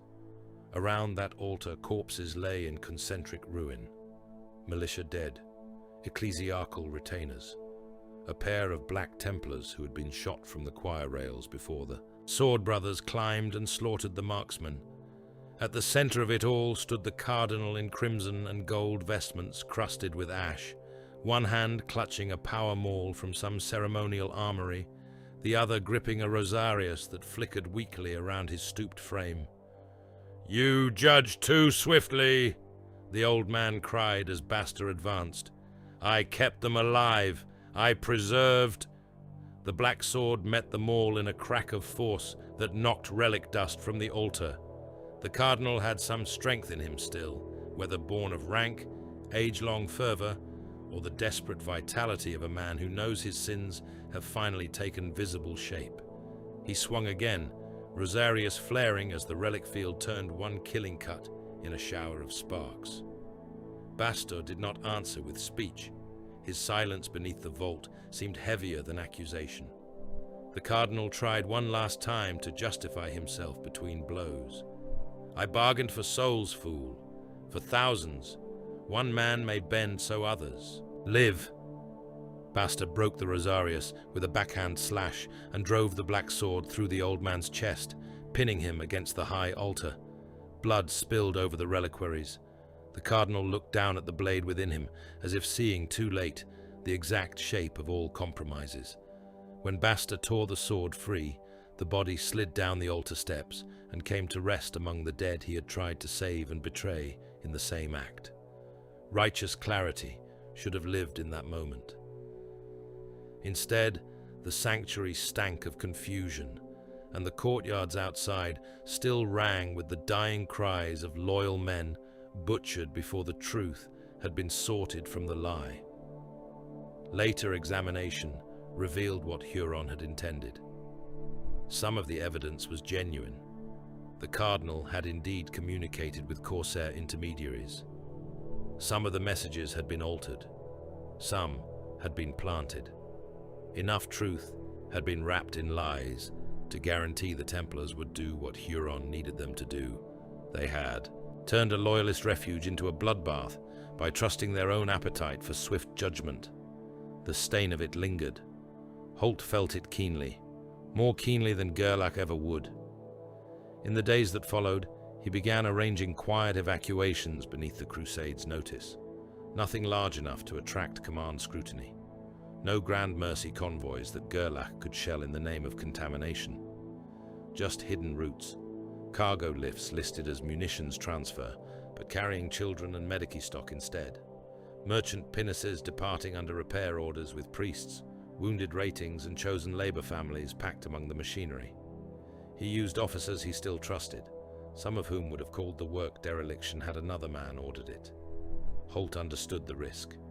He also understood that Gerlach would rather deny Huron a single body than save 10,000 subjects if the choice slowed pursuit by an hour. Vale learned of the hidden routes by accident and did not report them. That silence troubled him more than he had expected. Not because it was disloyal to Gerlach, because it felt, in some quiet corner of his soul, like the first act of pity he had permitted himself in weeks. The revelation that changed the war came from a prisoner. He was taken alive during a boarding action against one of Huron's lesser escorts, a scarred Red Corsair veteran whose armor had been welded and rewelded so many times that the original lines were almost gone beneath patchwork plates. Malrek wished him executed at once. Holt wished him turned over to the Navy's more patient interrogators.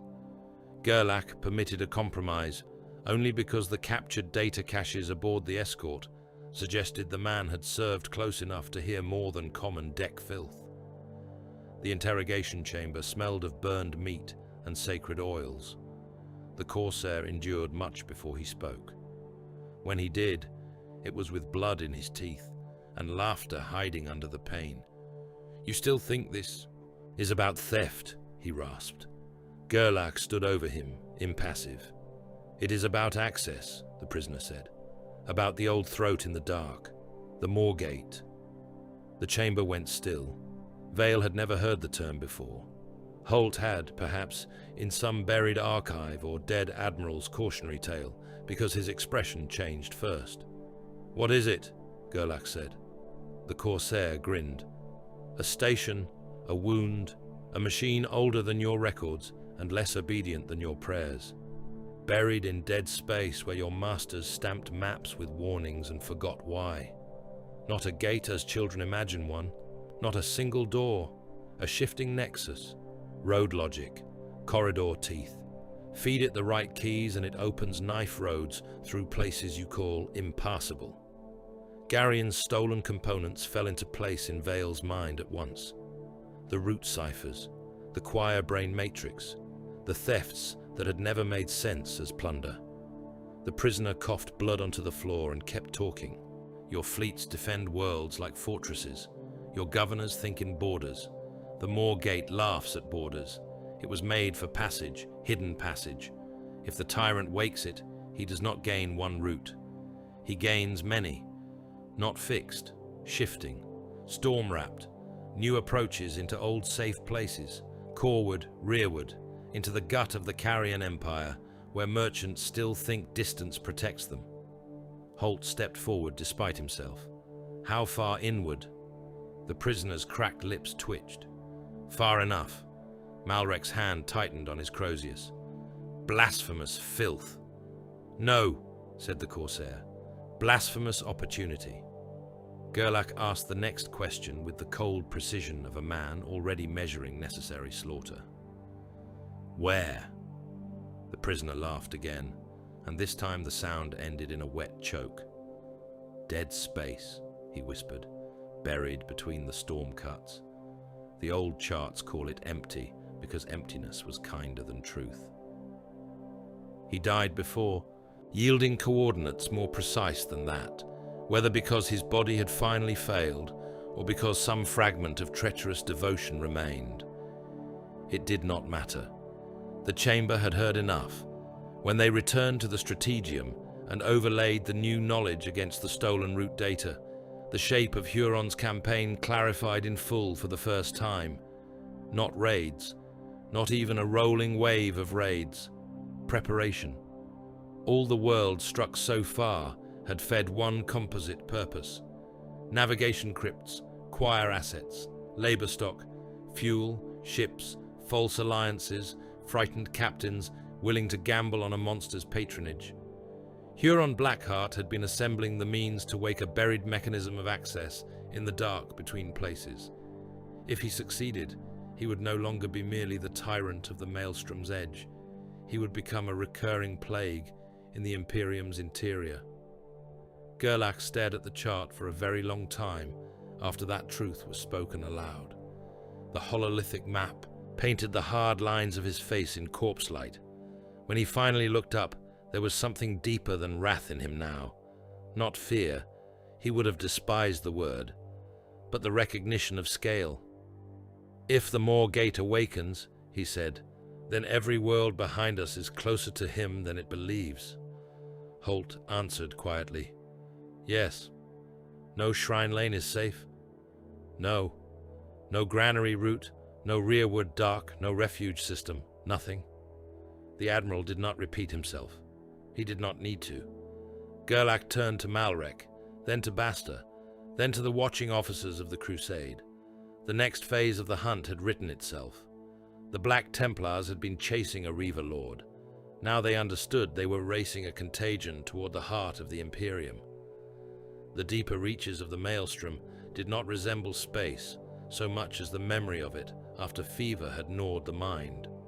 Stars vanished behind bruised curtains of empiric filth and returned in the wrong places. Auspec's returns stretched, blurred, contradicted themselves, then dissolved into static, threaded with whispers that no Vox thrall admitted hearing twice in the same pattern. Distances lied. Time lied. Even the machine spirits of the Crusade fleet seemed to resent the waters into which they had been driven, groaning through hull and conduit with a fretful unease that no rite of appeasement entirely soothed. Navigators locked themselves away behind triple wards and silvered shrine doors, emerging bloodshot and trembling after each transit adjustment, as though they had spent those hours wrestling in darkness with things made of weather, hunger, and prayer gone sour. Half the battle was no longer against Huron Blackheart. Half of it was against the sea that had birthed him. Marshal Gerlach Mordred's hunter groups moved through that poisoned immensity like black nails driven into diseased flesh. Strike cruisers prowled in wide, mutually supporting patterns when they could, and in lonely isolation when the storms and the false routes made all clean formation impossible. Escort frigates vanished behind curtains of warp glare and returned hours later on auger screens they had not yet physically reached. Munitorum tallies, became a sacrament of bad arithmetic. Fuel ran hot and wrong in its lines. Medicae stores thinned. Macro shells sweated in their racks, as if the iron itself had taken fever. Aboard the crusade ships, the life of war had narrowed into endurance. Castellan Rennick Vale walked the lower decks of the strike cruiser and saw the cost of pursuit stamped into every corridor. Armor thralls moved with the mechanical persistence of those too tired to do anything but obey. Bonded serfs hauled ammunition pallets past shrines crusted with wax, dried blood, and fresh petition slips from families already dead on worlds behind them. Wounded Astartes lay in apothecarian alcoves beneath hanging censers, their black armor cut away in sections, their rebuilt flesh glistening under Medicae light, while chirurgeons and servitors worked in silence, broken only by the hiss of cautery and the muttered names of sacred anatomy.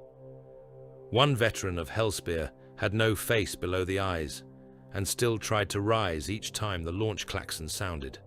Another, torso latticed with augmetic ribbing where chainblade and shrapnel had opened him, asked only how many kills had been counted to his squad before the pain suppressants dragged him back under. No one aboard the ship expected comfort. That was not the same as possessing infinite strength. The spiritual pressure of the hunt settled over the fleet like a second atmosphere. Chapels filled at odd hours with kneeling men who did not call what drew them there fear. Reclusiarch Malrek's sermons came more often now, and with less room for human frailty in them. He preached that doubt was the first aperture through which the storm entered the soul. He preached endurance not as patience, but as refusal sharpened to an edge. Each address left the brothers more severe and the serfs more terrified, which in his theology counted as proof of usefulness. The maelstrom itself answered in its own heretical way. On the fifth day, after entering the deeper dead zones, a deck crew on the port munitions rail began singing an old pilgrim song in a language none of them knew. They sang it until the overseers beat 3 of them unconscious. When those 3 woke, they remembered nothing and wept from shame. On the 7th day, a shrine lantern in the lower launch bay burned green for precisely 1 watch and then went back to proper gold. On the 9th, an escort's Vox reported contact with a sister vessel that had in fact been destroyed at Hellspear, and the voice on the channel calmly requested updated approach codes and a chaplain to hear confessions for the dead. The channel was cut, the Vox priests flogged, and no one spoke of it afterward. Yet the fleet kept on. Huron's waters were thick with traps. The first minefield announced itself by absence. One of the forward escorts ceased transmitting between one heartbeat and the next, not in the dramatic bloom of impact, but in a neat cut from the register of the living. A second later, the auger screens filled with fragments and boiling debris as delayed detonations blossomed along the ship's spine. Then, the dead hulk of an ancient freighter rolled out of the murk on failing thrusters, its cargo bays wired into a necklace of explosives that flared when the surviving escorts moved to screen the flagship. Macro fire chewed the hulk apart, but not before its sacrificial burst drove the hunter group out of line and straight toward the second belt of mines hidden in its wake. Elsewhere, the ambushes wore kinder faces. A false distress beacon cried out from the dark in the voice of a pilgrim convoy supposedly lost 3 years before. A second signal overlaid it, this one bearing the cipher of an Imperial courier bastion and fragments of authentic pleas for Medicae and tow assistance. Aboard the command deck, Holt listened to the recovered Vox and went pale with recognition. "That is real traffic," he said. Or was. Gerlach regarded the signal traces as if they were insects pinned to a board. So was the Cardinal's bargain.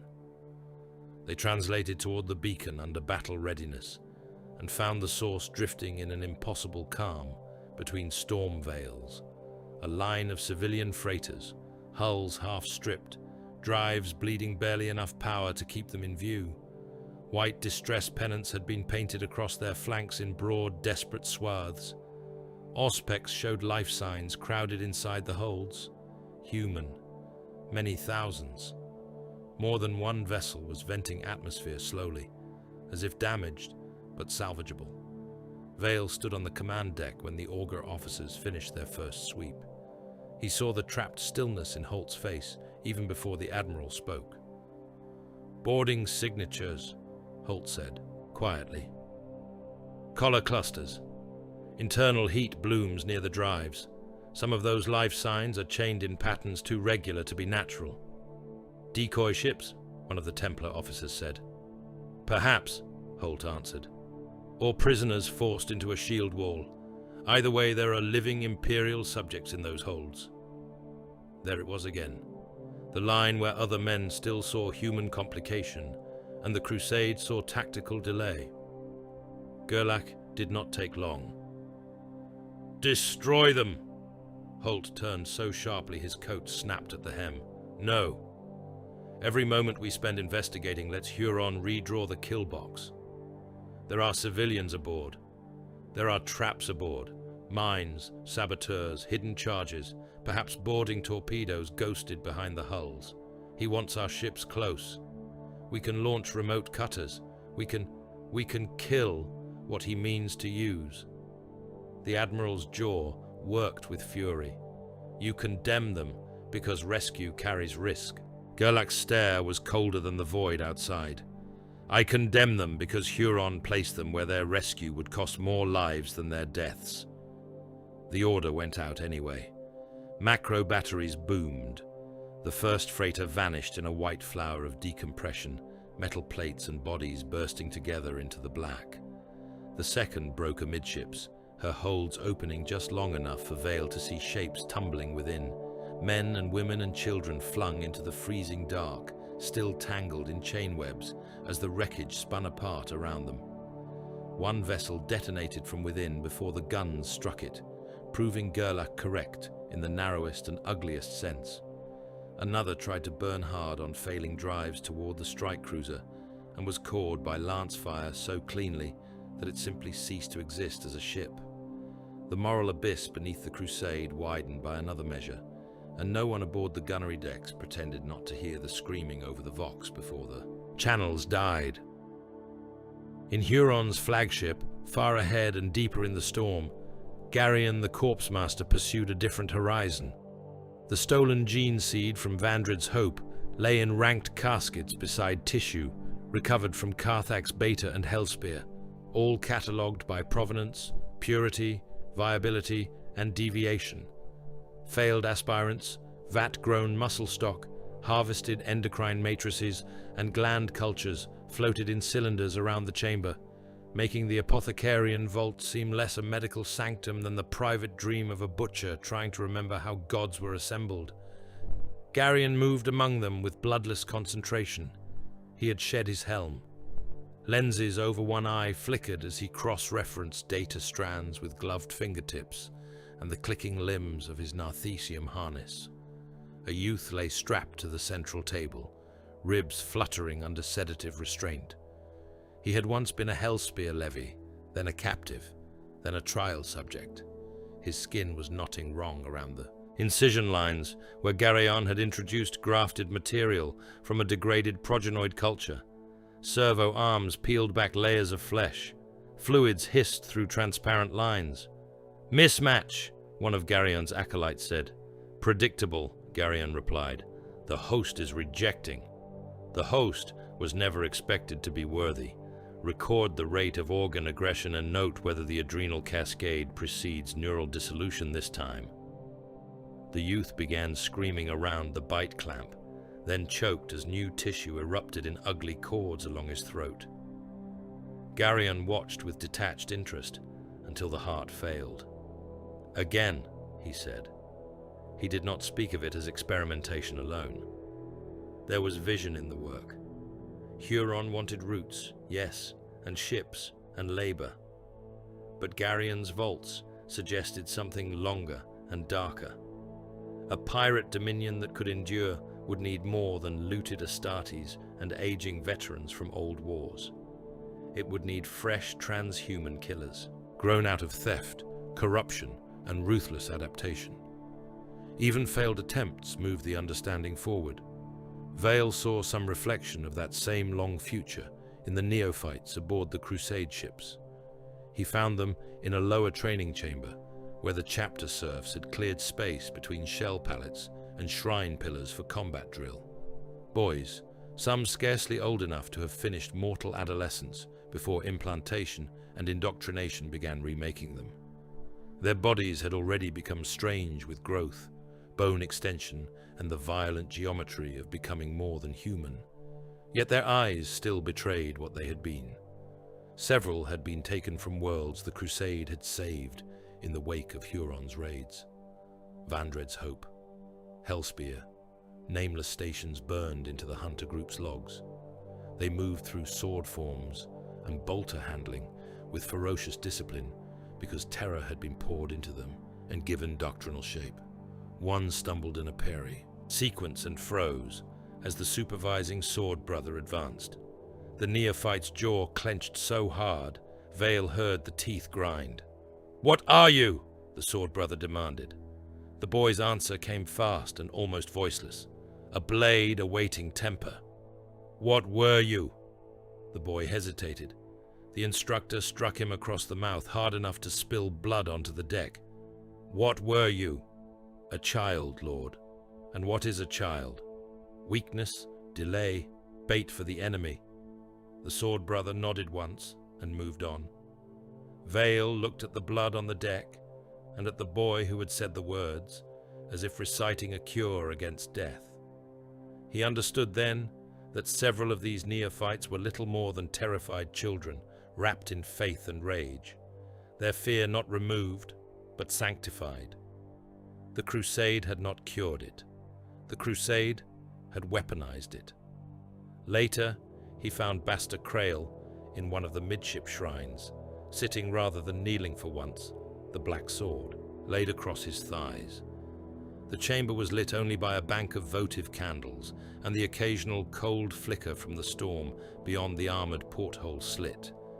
Vale would have left him in silence, but Basta spoke before he could retreat. "You pity them." It was not accusation. It was a recognition spoken flatly into the dark. "They are young," Vale said. "So were you." Vale had no answer to that. Basta's gaze remained on the sword. Purity is praised loudly in men who have not yet been tested by duration. Endurance is quieter, less admired. Vale waited. At length Basta looked up, and there was more of the man in his voice than usual, less of the office. "Purity without endurance is only vanity in a prettier robe," he said. "A neophyte who believes himself stainless because he has not yet lived long enough to bear compromise is merely a candle admiring its own flame. The long war is not fought by the untouched. It is fought by those who remain, standing after filth, grief, and uncertainty have clawed at them for years, and who still refuse to kneel." The words landed harder because Basta did not waste speech. Vale found himself thinking not only of the children in the training hall, but of Gerlach, Holt, Malrek, and even himself. Men enduring in different directions, becoming different species of hardness. The fleet pushed on toward coordinates more inferred than known, bleeding time, fuel, and certainty into the maelstrom with every watch. Then the storm opened. Not fully, not kindly, but enough. The hunter groups emerged into a region so unnaturally calm that the absence of violence felt more threatening than the violence they had left behind. Warp turbulence fell away to a hush. The auger shriek softened into an uneasy murmur. Ahead lay a graveyard of wrecks scattered around a dark radius in the void, as if some impossible stillness at the center had drawn ships to their deaths across centuries, and then preserved their corpses there. Hulks drifted in slow procession. Imperial hulls from forgotten classes. Pirate raiders snapped in half. Mechanicus survey craft. The carcass of a Xenos vessel too old and broken to name with confidence. Among them floated ancient signal pylons the size of cathedral towers, their surfaces layered in dead script, impact scars, and devotional defacement from hands that had discovered them long after their first builders were dust. Vale stared through the oculus at that silent congregation and felt the hairs rise on the back of his neck. "It looks buried," Holt said softly. "No," Gerlach answered. "It looks watched." Boarding teams were launched. Survey parties moved by cutter and assault boat between wrecks older than some dynasties, their searchlights crawling over hull names no living registry still carried. Within the graveyard they found not random loss, but design. Hidden fuel caches welded into the shadowed bays of dead transports. Vox repeaters, tucked inside the bellies of hulked pilgrim ships. Cult shrines in void-sealed compartments where generations of secret keepers had left offerings, root marks, and blood prayers to the Red Fist. Ammunition stores, slave collars in unopened crates, anchor points cut into drifting wreckage to permit whole flotillas to hide there under minimal signature. Huron had been here before, not once, not recently alone. Years earlier, perhaps longer. He had salted the graveyard with future. Cache by cache, cell by cell, he had laid the foundations of a campaign measured not in raids, but in eras. The proof blackened every soul aboard the command decks when it was relayed upward. The tyrant had not risen in sudden opportunism. He had cultivated this region in secret, while the Imperium looked elsewhere and congratulated itself on maps it did not truly own. In the deepest drift of the calm, there stood the first pylons. Dormant, half-buried in debris and old station architecture, they rose from the darkness in a broken ring, too deliberate to be natural and too ancient to be comfortably attributed to any known human hand. Their faces were scored with channels and recesses that matched, in terrible outline, portions of the root ciphers stolen from Vandred's Hope and Carthax's Beta. Some mechanisms were dead, some merely sleeping. Around them the silence had a listening quality. Then, somewhere far beyond immediate auger range, a signal moved. Not a vox burst, not a human code. Something like machine thought clearing its throat after a very long silence. One of the pylons answered. A line of cold light slid through its carved channels. Another pylon, further off in the debris haze, woke with it. Across the graveyard, the dormant structures began to murmur to one another in faint machine-like prayer, each tone low and metallic, and older than every oath the crusade had sworn in its shadow. Huron's stolen keys had found a lock. The secondary command ship had no right to be where it was. That was Admiral Holt's first judgment, when the auger image resolved through the storm murk and the warship's corpse-red silhouette swam into coherence beyond the drifting graveyard pylons. It hung on the edge of the impossible calm like a baited hook, too exposed for a true flagship, too heavily screened in false signatures and decoy static to be merely abandoned.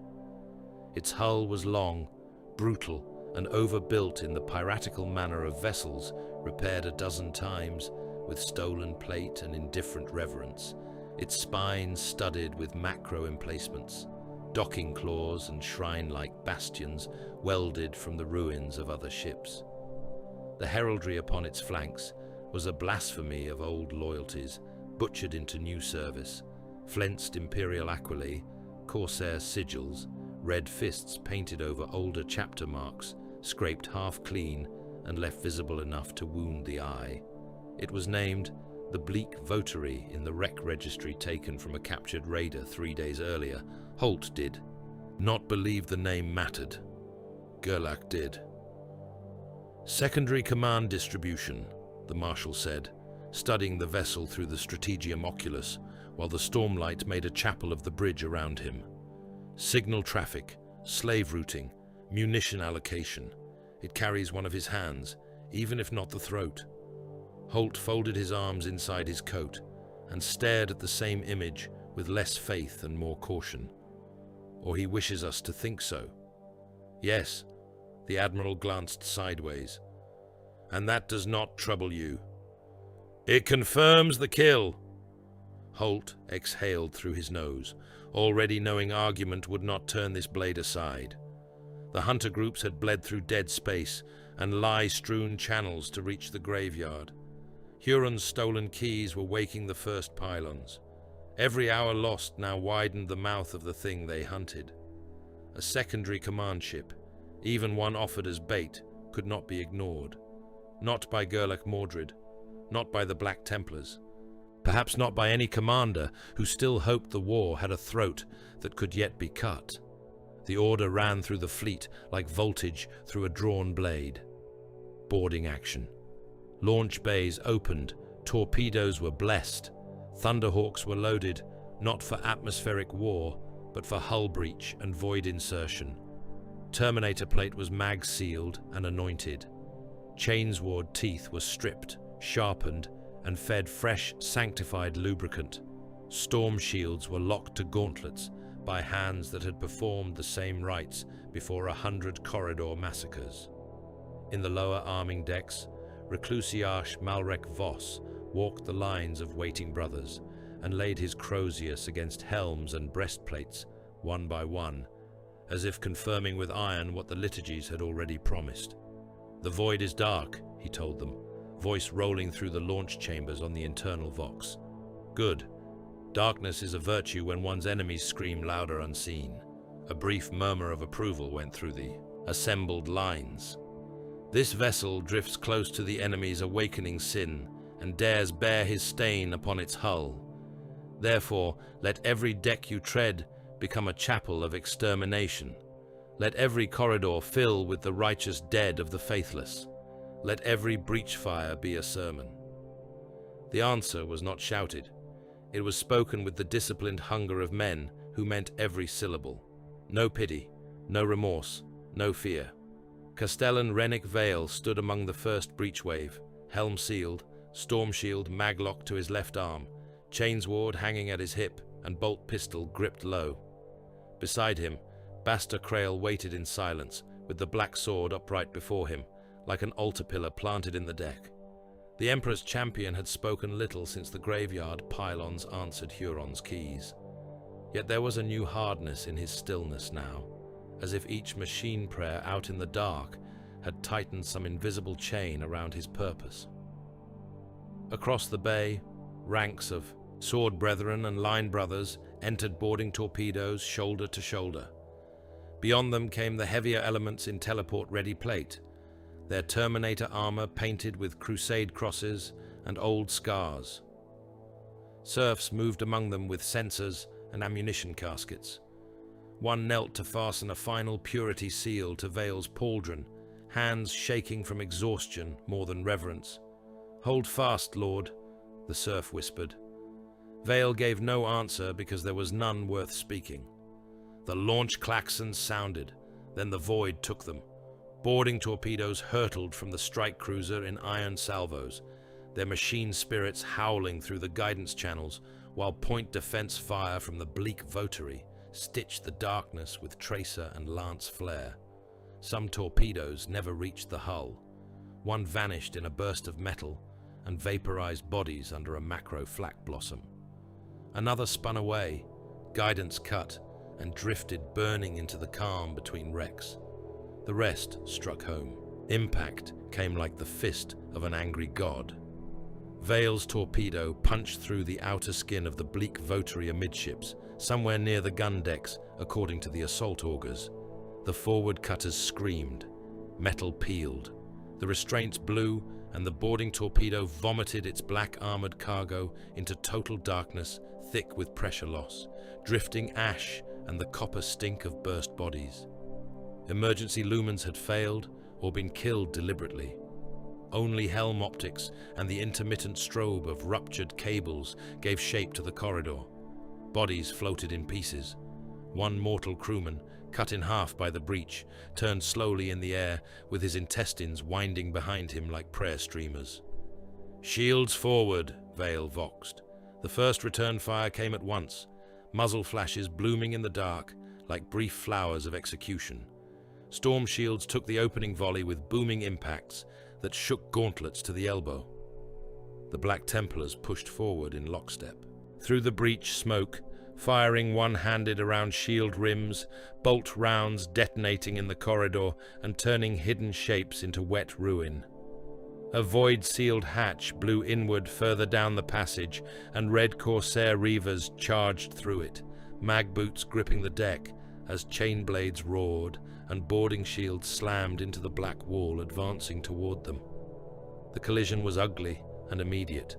Corridor warfare stripped heroism down to weight, angle, and refusal.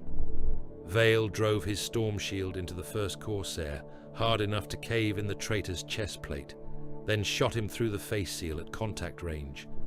Basta stepped through the falling corpse and took another at the waist, the black sword shearing armor, spine and both lungs in one merciless arc. Behind them, the Templars pushed as a black wedge into the pressure of the enemy line, forcing kills by the meter. Bolts burst, swords shrieked. Men died too close for pain to matter for long. This was where the Black Templars excelled beyond almost any mortal measure. Give them a corridor and an enemy ahead, and they became an answer too narrow and brutal for most foes to survive. Huron's Reavers, however, were not most foes. The bleak votary had been prepared. The first trap sprang 3 junctions in, when a retreating file of void-born auxiliaries fled down a side passage, only for the deck itself to vanish beneath the leading Templars. Grav-cut sections dropped away in perfect rectangles, exposing a void black shaft beneath lined with spinning machinery and live plasma conduits. 2 neophytes vanished into it before the brothers behind caught themselves. One struck a turning gear wheel and came apart in chunks. The other hit the opposite wall and fell out of Vale's sight, still screaming prayers over the Vox until the transmission became static. "Mark the void pits," Vale snapped. "Advance by wall grips." They went on. Hanging kill nets descended in the magazine approaches. Heavy, chain meshes wired with hooked blades and shock nodes meant to snare Astartes in place for flanking fire. A sword brother vanished under one and was still hacking at the links when melter bursts from hidden firing slits reduced him and the net together to smoking fragments. In the shrine, transepts between the gun decks, murder servitors wired into the ship's bones dropped from ceiling sockets without warning, their bodies little more than weapon housings around butchered human remains. One clamped onto a Templar's helm with hydraulic claws and drove a drill through the eye lens before Basta split it from shoulder to waist. Another emptied twin rotary cannons into the boarding line until Vale tore its feed cable free and used the spurting power line to lash the thing into burning spasm. Through all of it, Malrek's voice rolled over the assault vox. He had not boarded with the first wave. Instead, he fought as chaplains often fought in void actions, by making his words an arterial pressure behind the killing. His sermons came in hard bursts between status calls and contact reports, every phrase punctuated by bolt detonations and the howls of men dying with their microphones open. "Forward, sons of dawn. Let the corridor choke on their dead." A crack of shots, a wet gurgling scream, the smash of a storm shield against bone. Pain is proof the Emperor still demands from you. The cough hiss of decompression, someone shouting for breach foam, a chain blade revving to a higher pitch as it found softer matter. Do not ask the dark for mercy. Fill it with judgment. The words were not comfort. They were impact, each phrase hammering resolve into men already fighting at the edge of available breath. Vale and Basta fought side by side through the gunnery decks, breaching one reinforced hatch after another with melter charges, shield impact, and sheer attritional savagery. Gun crews died at their stations with loading chains still wrapped around their arms. Ammunition thralls burst under bolter fire and painted the shell racks with clots of meat. In one chapel built directly into the magazine spine, the walls were covered in flayed imperial prayer parchments, rewritten in blood, and the altar was a macro shell standing upright in a cradle of kneeling skulls. Basta cut down the Reaver priest, before the man finished raising his Crozius, and Vale put rounds into the two acolytes behind him until both detonated against the shrine wall in red fans. The assault nearly broke at the forward gunnery nexus. That was where Garrix found them. He came through the smoke like a verdict in red and black, chainaxe chewing the air, stormfire reflecting from the brass hooks hanging from his armor.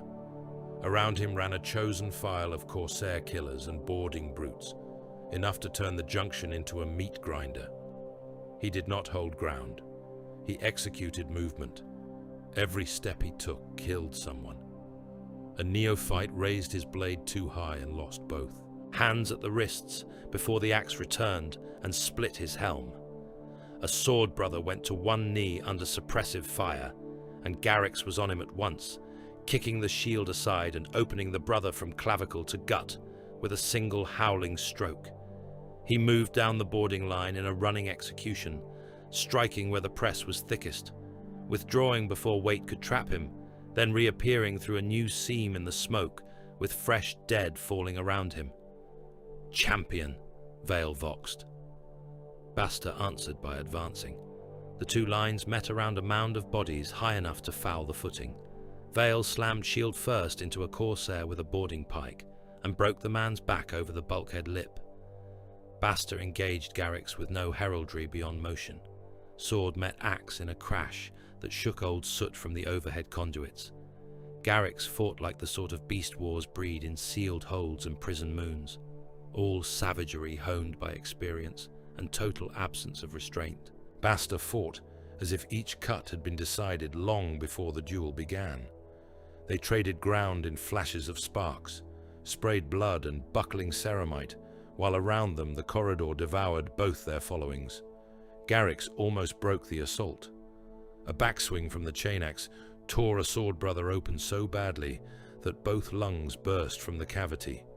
A forehand cut bit into Basta's shield rim and ripped the relic metal half free.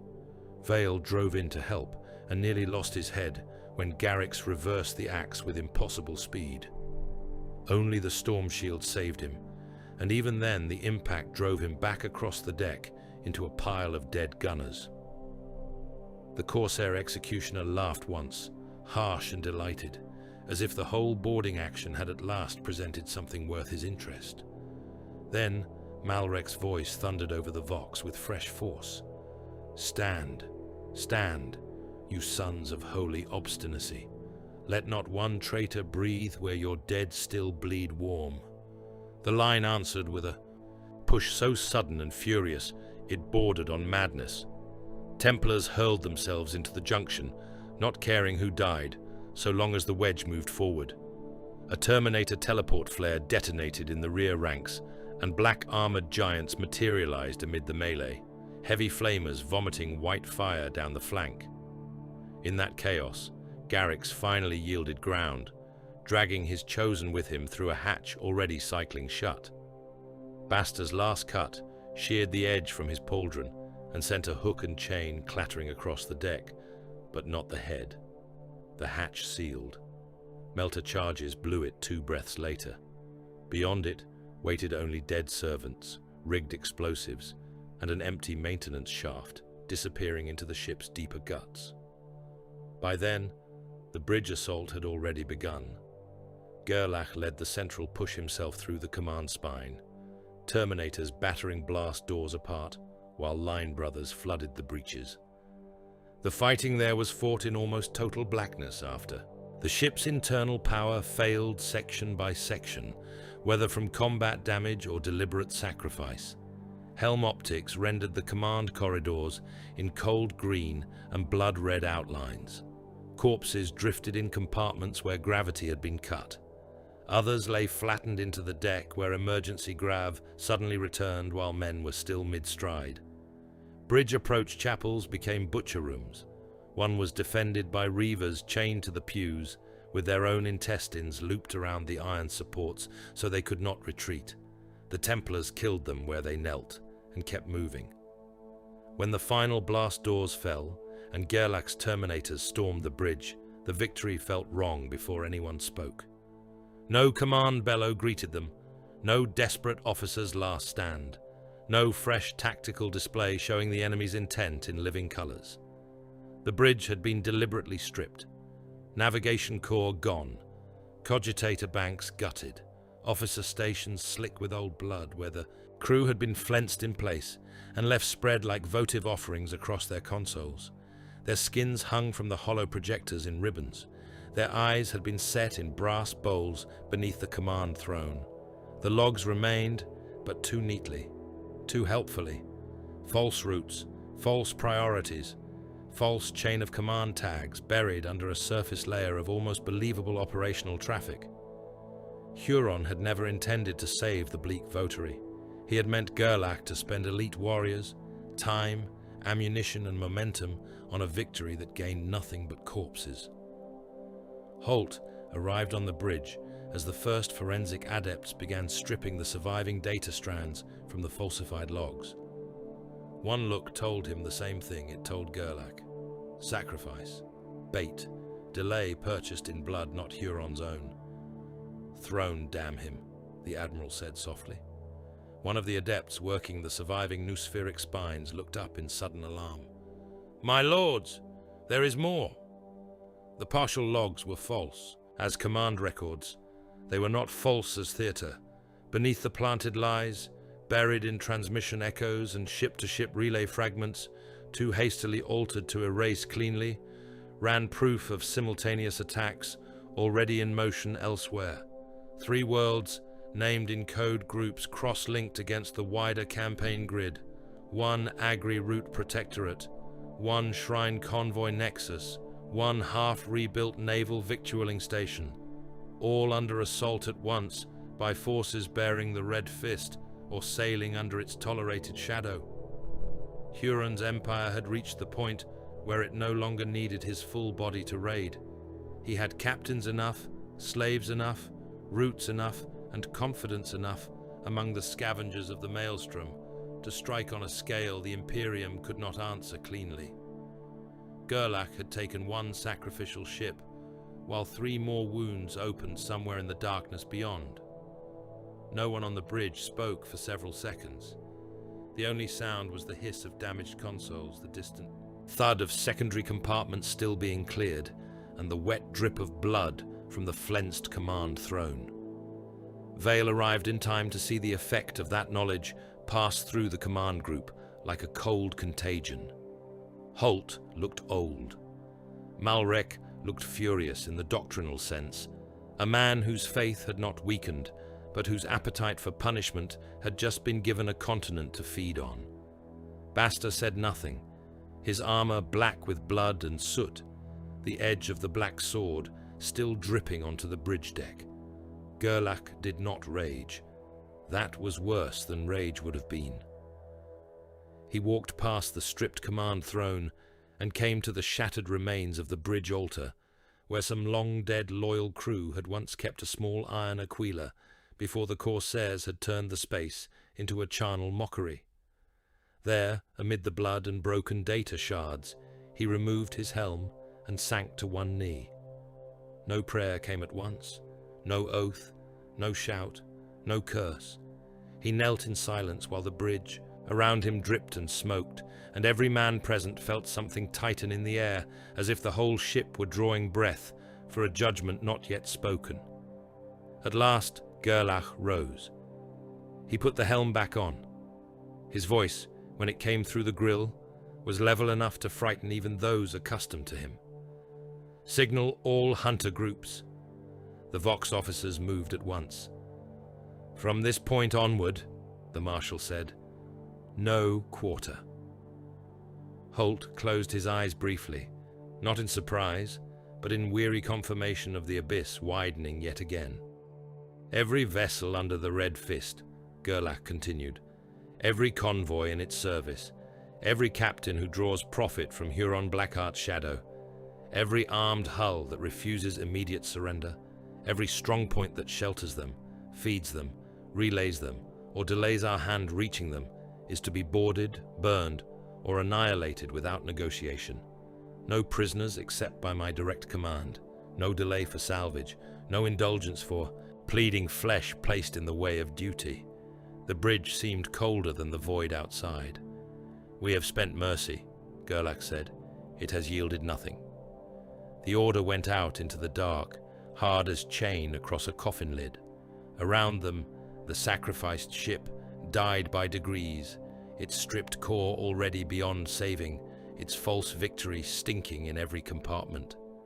Beyond it, somewhere deeper in the storm, the Moor Gate continued waking to Huron's stolen prayers, while 3 more worlds burned under the hand he had taught to strike without him. The beast pack gathered because Huron Blackheart had taught it the smell of blood. He did not call it alliance. He did not pretend it was brotherhood, nor dress its appetite in any noble language of shared destiny. What trailed in his wake now was not a legion in the old grand style, but a coalition of terror stitched together from greed, fear, starvation, and the reliable instinct of predators who had learned that feeding was easier, in the shadow of a larger monster. Renegade captains sailed under their own colors, until it profited them to paint the red fist over older loyalties. Mutant scavenger shoals from the maelstrom margins came in ragged flotillas of patched hulls and rust-licked drives, bringing their hook-limbed boarding swarms and skinless prophets. Mercenary killers sold whole companies of void-born cutthroats for the right to plunder first and ask questions never. Warp cults rose from shrine ruins and sump crypts alike, each insisting the storm itself had named Huron as some necessary herald of divine predation. There were Xenos among them too, not in numbers fit for imperial proclamation, but enough that the sober men of the Navy spoke of them in private with clenched jaws. Thin corsair silhouettes moving in the dark, fast raiders with weapon signatures not wholly human. Hunters who would never have knelt to Huron, yet would gladly feed where he had already opened the carcass. He did not trust any of them. That was why he ruled them well. Huron herded them with deprivation and measured reward, never allowing one pack to glut itself enough to imagine independence, never starving one so harshly that desperation drove it to uncontrolled revolt. He loosed them at selected prey, turned them aside from richer targets when the campaign required misdirection, and culled them without sentiment the moment they mistook tolerated hunger for entitlement. He fed them worlds in slices. A convoy here, a labor moon there, a slaving route granted for a month, then cut away. A shrine world offered to a cult fleet so long as the navigation crypts were left untouched for his own harvesters. He managed predators as a beastmaster manages kennel hounds, with chain, famine, the lash, and the occasional raw feast flung to the strongest. The result was worse than simple piracy had ever been. The Imperium knew how to fear a single warlord. It knew, in its old lumbering way, how to prepare for crusade, invasion, siege, and planetary rebellion. What Huron was teaching the Maelstrom to do was something fouler. He was making scavengers think in concert. He was making terror distributable. Dameron learned that lesson while its grain still stood green and gold beneath an open sky. It was an agri-world of vast plains, reservoir seas, and mechanized harvest provinces, a world so obediently productive that its governors had begun to speak of themselves as indispensable to the subsector's recovery after Hellspear's mauling. Grain oceans rolled to the horizon there, broken only by hab clusters, processing cathedra and the long iron tracks of crop haulers. It had not been built for war. Its wealth lay in acreage, weather control, harvest quotas, and the patient arithmetic by which billions elsewhere were fed. Compared to the burning hives and forge moons Huron had already desolated, Dameron seemed almost offensively innocent. That was why he fed it to the wolves. The first attacks were not even his. Mutant raiders hit the outlying silos in packs, slitting worker throats and torching grain reserves before the local militia understood they were under anything more than common banditry. Then came mercenary void killers, dropping from black-sailed cutters to seize reservoir pumping stations, poisoning the waters with promethium and corpse slurry before vanishing into the night. Warp cults bloomed in the labor barracks of the southern provinces and began burning weather shrines in the belief that the sky itself must be made hungry to welcome the storm. By the time the planetary governor raised the first real distress call, Dameron had already been punctured in a dozen vital places by enemies none of its records had linked together. Then Huron's chosen came. The orbital freighters were the first great spectacle of it. Grain ships lifting heavy from the equatorial towers found their escort signals suddenly false, their traffic lanes poisoned with old codes and new lies, their captains herded by manipulated beacons into collision paths or boarding traps. Several were taken intact. More were turned into weapons. Corsair crews overloaded their drives, locked the helm controls, and sent them screaming down into the planet's own provinces. From the ground, the freighters looked like falling stars, if stars could roar with atmosphere and the grinding death of a city-sized mass refusing to remain aloft. They struck the crop oceans and processing districts in eruptions of fire, shattered metal and pulverized earth so enormous that entire provinces vanished beneath the impact. Hab clusters became red mist and splinters. Grain seas ignited in oily waves that raced over the plains faster than running men. Oceans of food burned. Labor serfs died by the 100,000 in field lines and harvest towers. Many butchered where they stood by raiders who had no interest even in chaining them because Huron slave quotas were being filled. Elsewhere by more valuable stock. The brutality on Dameron was not efficient in the way Vandred's Hope or Carthax Beta had been. It was demonstrative. Huron was showing what his coalition could do, even when its constituent hungers did not fully align. One pack burned because it liked fire. Another harvested because it needed labor. A third descended only to gorge on slaughter and leave. Yet the effect was still strategic. Fields burned, reservoirs blackened, provincial command broke. Supply to the wider sector began dying in the smoke. When the Black Templars came, they came for the capital. Not because Gerlach did not understand the scale of the wider catastrophe, but because he understood too well the arithmetic of time and force. Dameron's hinterlands were too broad, its burning too dispersed, its provinces too numerous. The capital, with its governor's vaults, astropathic relays, orbital command and central weather controls, still offered a head to strike for. So the Templars drove there with the grim clarity that had become their signature. Thunderhawks and drop pods hammered into the capital's cathedral administratum spires while the plains burned beyond sight. Crusader squads pushed through panicked streets thick with ash and running officials. Sword Brethren took the governor's palace from a pirate warband that had turned the audience halls into a butcher chapel. Storm shields locked in the relay sanctums, while bolt shells and chain blade teeth turned the corridors into abattoirs. They saved the capital. They abandoned the rest. The proclamation that followed called it strategic preservation of the planetary nerve center. The truth, visible from the palace heights, was that the hinterlands had been written off in all but language. Hundreds of millions in field provinces, labor belts, silo towns and reservoir cities were left to the wolves because the crusade could not be everywhere and because Gerlach would not permit its strength to diffuse into 1,000 local rescues, while Huron's true road lay elsewhere. Dameron's capital stood under Black Cross banners, while the plains around it became one continuous horizon of smoke. Admiral Holt stood at one of the blasted gallery arches overlooking that horizon, and finally spoke aloud the fear that had been ripening in him since Hellspear. "Abaddon breaks fortress worlds," he said. Gerlach, helm under one arm, did not turn. "He crushes citadels," Holt went on. "He wages apocalypse in the places that expect apocalypse. But this filth, this pirate king, he's doing something worse to the mind of the Imperium. He's making it feel unsafe in its own rearward organs. Granaries, shrine lanes, victualling worlds, places that once believed distance and insignificance were a kind of armor. Gerlach's reply was flat and hard as old iron. Then we kill him before fear becomes infrastructure.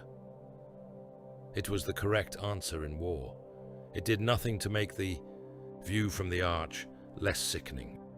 Vale descended from the saved capital into the transport yards afterward and found the survivors already learning what salvation meant under Crusade law. They came in long, smoke-choked files from the outer districts, men and boys mostly, though old men hobbled among them and children little better than skeletons clung to their sleeves. Hunger had moved fast on Dameron once the grain belts caught fire and local stores were seized by raiders or by their own panicked officials. They fell at the sight of Black Templars. They begged for transport off-world. They held up infants and relics and ration tokens, as if any of those things could be traded for pity from warriors who had spent that commodity long ago. A sword brother struck one kneeling worker aside with the rim of his shield so hard the man's jaw broke audibly. "Stand or be trampled," he said. Another survivor, little more than a boy with his scalp burned raw from field fire, begged for a place aboard one of the departing supply lifters. The answer he received was a sermon from a crusade serf about labor, duty, and the emperor's expectation of endurance, followed by the clasping of a levy collar around his throat and his conscription into munitions loading. Elsewhere, starving men who reached too desperately for water crates were beaten back with rifle butts by militia now operating under Templar command. Those strong enough to work were sorted into labor details. Those weak enough to slow movement were left where they sagged. Mercy had become inefficiency. Inefficiency had become sin. Vale watched it and knew the pattern now with cold certainty. The Black Templars were horrifyingly effective because they treated human suffering the way siege engineers treated terrain. Something to pass over, reshape or destroy if the line of advance required it. Far from Dameron's ash, aboard Huron's flagship, Garin's work crossed a threshold. The apothecarian vault no longer resembled a chamber of experiment. It resembled production. Half-made aspirants lay in rows of restraint cradles, their bodies swollen by endocrine war and organ implantation, some taken from slave stock with promising physiology, others selected from broken void clans or conquered levies. Most would still die. Garion accepted that with the same indifference the ocean gives rain. But for the first time, enough did not die. Corrupted stock taken from the stolen gene vaults and modified through his brutal iterations began to take root in a handful of hosts. Their growth was wrong by loyal standards. Too aggressive in some tissues, too hungry in others, endocrine storms punching holes through the weaker candidates and leaving the stronger, trembling in fevers that lasted days. Yet some survived. New organs nested, osmodular remade bone, musculature thickened with brutal speed. Minds broke, reformed, or simply hardened around pain. They were not finished Astartes, not yet, but they were proof. Garion stood over one such survivor, while the thing gasped in its cradle, skin stretched hot and tight over newly thickened ribs, black veins crawling like script beneath the flesh. One eye had burst during the transformation. The remaining one rolled toward him with animal hate and dawning transhuman focus. Viable, Garion said. The word meant more than any victory chant. If Huron could make fresh killers, rather than merely steal aging veterans from old wars and ruined legions, then his dominion no longer depended only on plunder and fear. It would begin to breed its own teeth. Back on Dameron, Basta Krail found his own answer at the western causeway outside the capital, where one of Huron's coalition lords had chosen to make a stand. The pirate warlord was no true Astartes, though size and crude augmentation had dragged him closer to that threshold than nature or orthodoxy had intended. He had once been human in the way a collapsed star had once been sunlight. Now he was a monstrous bulk of stolen armor, vat-grown muscle, Xenos blades, chain hooks and ritual scars, his helm built from the skull plate of some great beast, and his cloak a patchwork of flayed uniforms. Around him gathered the remnants of his pack, mercenary killers and mutant brutes, too enraged or too stupid to flee when the capital was lost. The causeway spanned a burning irrigation gorge and was already slick with blood from the hours of fighting preceding the duel. Basta walked out to meet the warlord, while Dameron's wind carried ash from the burning plains across the stone. The pirate laughed, voice booming from vox amplifiers grafted into his chest. "You come late, Templar. The fat of the world is already eaten." Basta answered with the black sword. The duel was not elegant. It was slaughter, disciplined by skill. The warlord struck with the weight of machinery and famine-fed hatred, each blow enough to crush a lesser man from existence. Bastor met him in measured killing arcs, letting the brute spend strength against parries, shield turns and empty air, while inch by inch he stole position on the causeway. Sparks flew. Teeth from the chain hooks shattered against the black sword's edge. The pirate's Xenos blade carved a glowing line across Basta's pauldron. Basta answered by taking the brute's left hand at the wrist. Black blood and hydraulic fluid sprayed the stones. The warlord roared and came on anyway. They closed so tightly at the end that the duel became an execution of inches. Basta drove the sword through the monster's lower jaw and up into the skull. The brute spasmed, dropped to one knee and clutched weakly at the blade protruding from his own throat. Basta leaned close, not in mercy, but in judgment. The dying warlord laughed wetly around the steel. "You hold the wrong road," he gurgled. "The tyrant is already away to the moor. We were meat for your teeth." Basta tore the blade free, and the pirate died choking on what remained of his own face. But the words were enough. When they were brought to Gerlach and set beside the wider intelligence from the hunter groups, the shape of the whole war finally clarified in a way even the most bitter among them could no longer deny. Dameron, Hellspear, Quirefall, Carthax Beta, Vandred's Hope, the sacrificed command ship, the false cardinal, the decoy freighters, the countless side raids by wolves let off the leash. It had all been one long delaying action, not random cruelty, though it had been cruel beyond measure, not opportunism, though Huron had fed on every chance. A campaign of layered wounds designed to make the crusade spend itself on the wrong throats, while the true work continued elsewhere. Gerlach stood over the plotted route traces and saw how thoroughly Huron Blackheart had taught the sector to bleed in several places at once. "We have been killing fingers," he said. Holt, grey with exhaustion, answered from beside the hololith, because he taught them to claw while he reached for the lock. No one argued. There was little strength left with which to argue.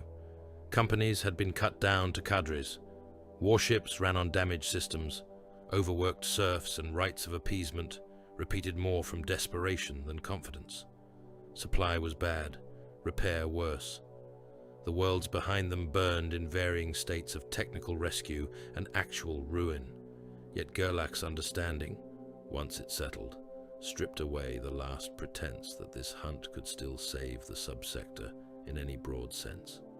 There would be no sweeping restoration, no arriving in time for all those who still cried into the dark. There would only be the final strike. He gathered what remained. Hunter groups were recalled from secondary pursuits. Escort captains were told to burn their reserves without thought for the return journey. Surviving sword brethren were moved to the forward assault rosters regardless of old wounds. The last coherent Navy elements loyal to Holt were bound into the strike in support, whether their hulls were truly ready or not. Surf gangs worked without sleep in the launch bays. Chaplains walked the lines and spoke not of victory, but of worthy expenditure. Basta sharpened the black sword in silence. Vale watched the mustering and knew by the faces of the veterans that every man present understood the truth in his own way. They were not moving to save the sector. The sector had already been taught too many lessons in fire and chains for salvation to remain a clean word.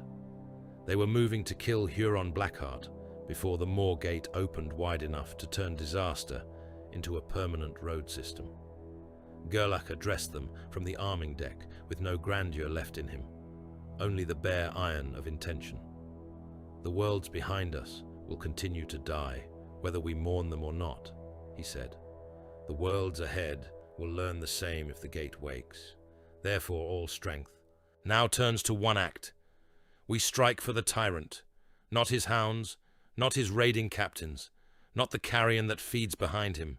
Him. He drew his blade. Let the weak call it obsession. Let the dead call it lateness. We know it by its proper name. He lifted the sword until the black steel caught the bay's red battle light. Judgment. The answer from what remained of the crusade was quieter than older vows had been, more worn, more blood-earned, and therefore somehow more terrible. No pity, no remorse, no fear. Then the fleet turned toward the dead space, where Huron was already making for the Moor Gate, and every ship in that battered formation went knowing there would be no wider rescue now, only the knife and the throat.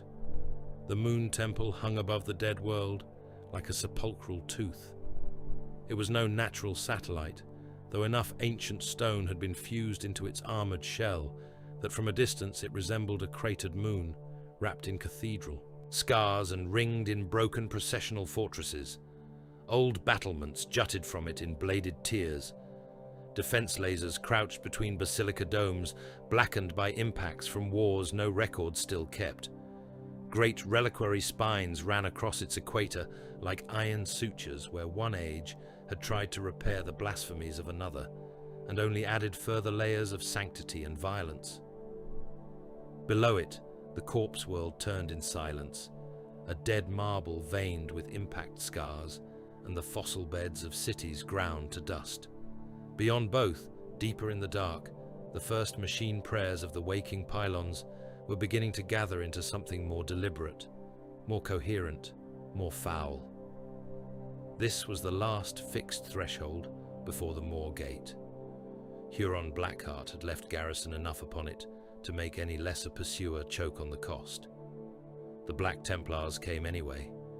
Their fleet burned in from the outer dead space, under drives pushed well beyond proper reverence, throwing engine light across the Moon Temple's black flanks and waking ancient defense systems with a chorus of target runes and warning litanies. Macro fire crossed the void. Escort hulls died opening lanes through mine belts that had slept in the moon's shadow for decades. Boarding torpedoes and thunderhawks plunged toward the temple stations, while lance strikes carved open old bastion crowns and hurled burning masonry into space. The void around the moon became a congregation of wreckage and fire within minutes, every fragment lit by the storm's corpse-colored glow. In the launch bays of the crusade ships, Reclusiarch Malrek Voss made the assault into a sacrament of expenditure. He stood before the assembled waves with his crozius raised and the launch lights pulsing red across his skull helm, and his voice came through the vox not like exhortation, but like judgment already rendered. "This place is not a wall," he said. "It is a throat packed with faithless meat. We open it with our dead if we must.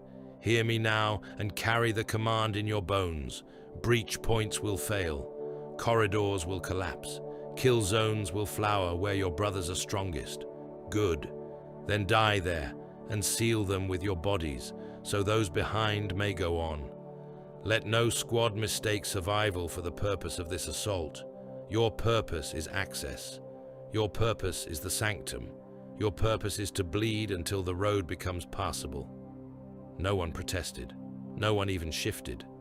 He walked down the foremost line, laying the crozius against helms and breastplates one after another. "You will die sealing the western vault if called." A sword brother struck fist to heartplate. "Gladly. You will choke the breach with your armor. while the neophytes pass over you? Gladly. You will stand in fire until your flesh blackens to spare one more heartbeat for the brothers behind. Gladly. The vow spread through the lines in a low iron murmur until the launch bays themselves seemed to hum with it. This was no longer war in any mortal, rational sense. It was liturgical violence refined to its most ruinous efficiency. Basta Krail stood at the center of the first assault file beneath the guttering launch runes. Black sword held point down before him, helm facing the sealed outer doors as if he had already begun descending in his thoughts. Vale watched him and saw not calm, but terrible concentration, the sort born when a man had stripped his life down to one approaching point. The assault hit the Moon Temple at a dozen wounds and made each one wider with bodies.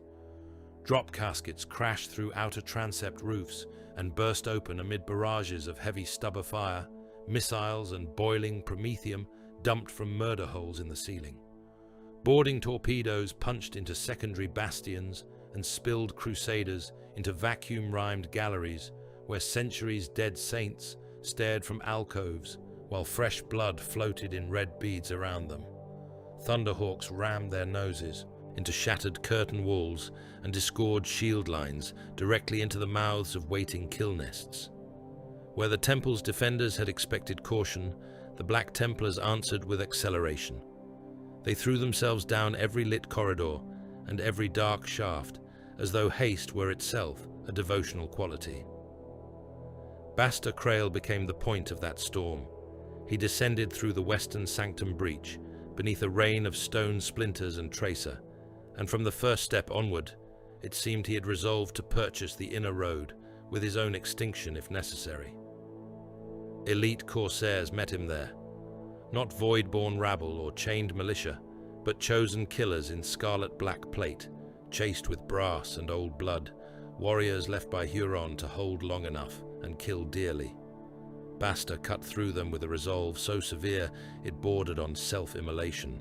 The black sword rose and fell in measured arcs that never wasted motion and never seemed hurried despite the carnage it made. One corsair lost his helm, both collarbones and most of his chest to a single cut.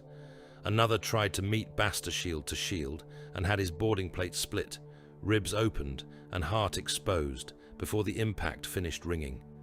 In the first stairwell alone, Basta slew 7 and never once called a challenge or battle cry. The brothers around him died to keep pace. Malrek's orders unfolded exactly as promised. When a blast door buckled half shut over the eastern breach and trapped 2 squads in a corridor already flooding with fire, the trapped brothers locked shields across the narrowing gap and held it with their own bodies, while melter teams behind them cut a passage through the opposite wall. When a breach point overlooking the reliquary descent came under crossfire from paired macro-servitor nests, Malrek ordered a full squad to charge the kill lane and die inside it so the next wave could use their piled armor as cover. They obeyed without pause. By the time the surviving brothers behind them advanced, the floor was slick with smoking black plate, opened flesh and the shattered pieces of storm shields welded together by heat and impact.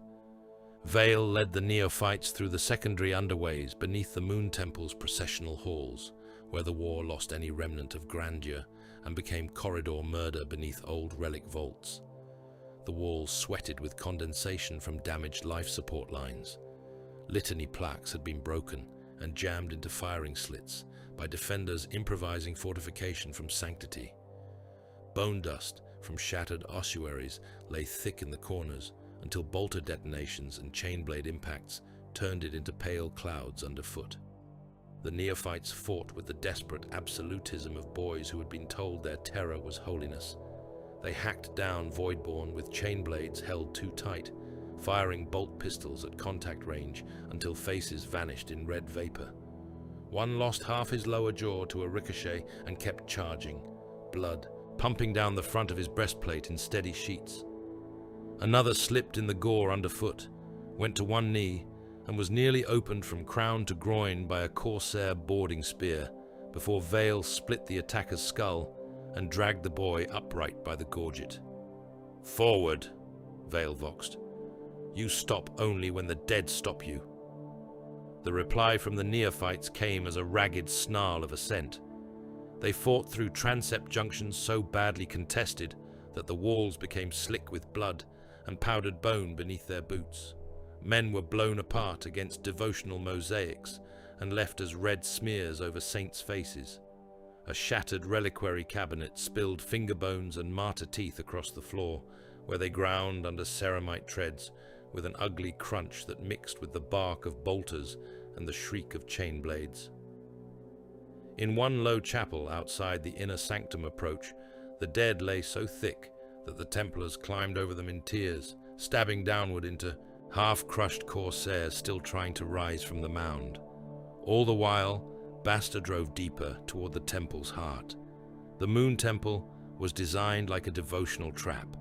Layer upon layer of sanctified architecture forced attackers into predictable approaches, narrowing files, and elevated galleries from which defenders could pour fire and sacrificial debris into the kill lanes below.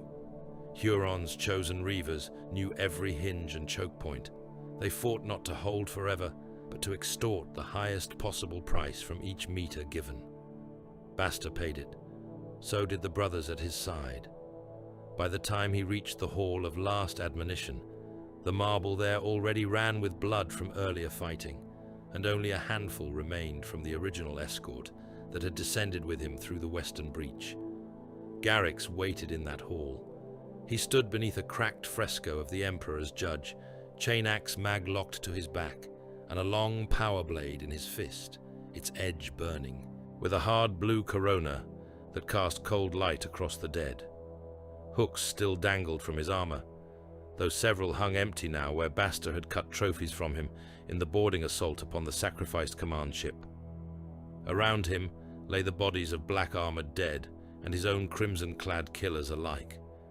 He had not retreated further because there was no need. Here, at last, the war had narrowed to the thing both men understood best.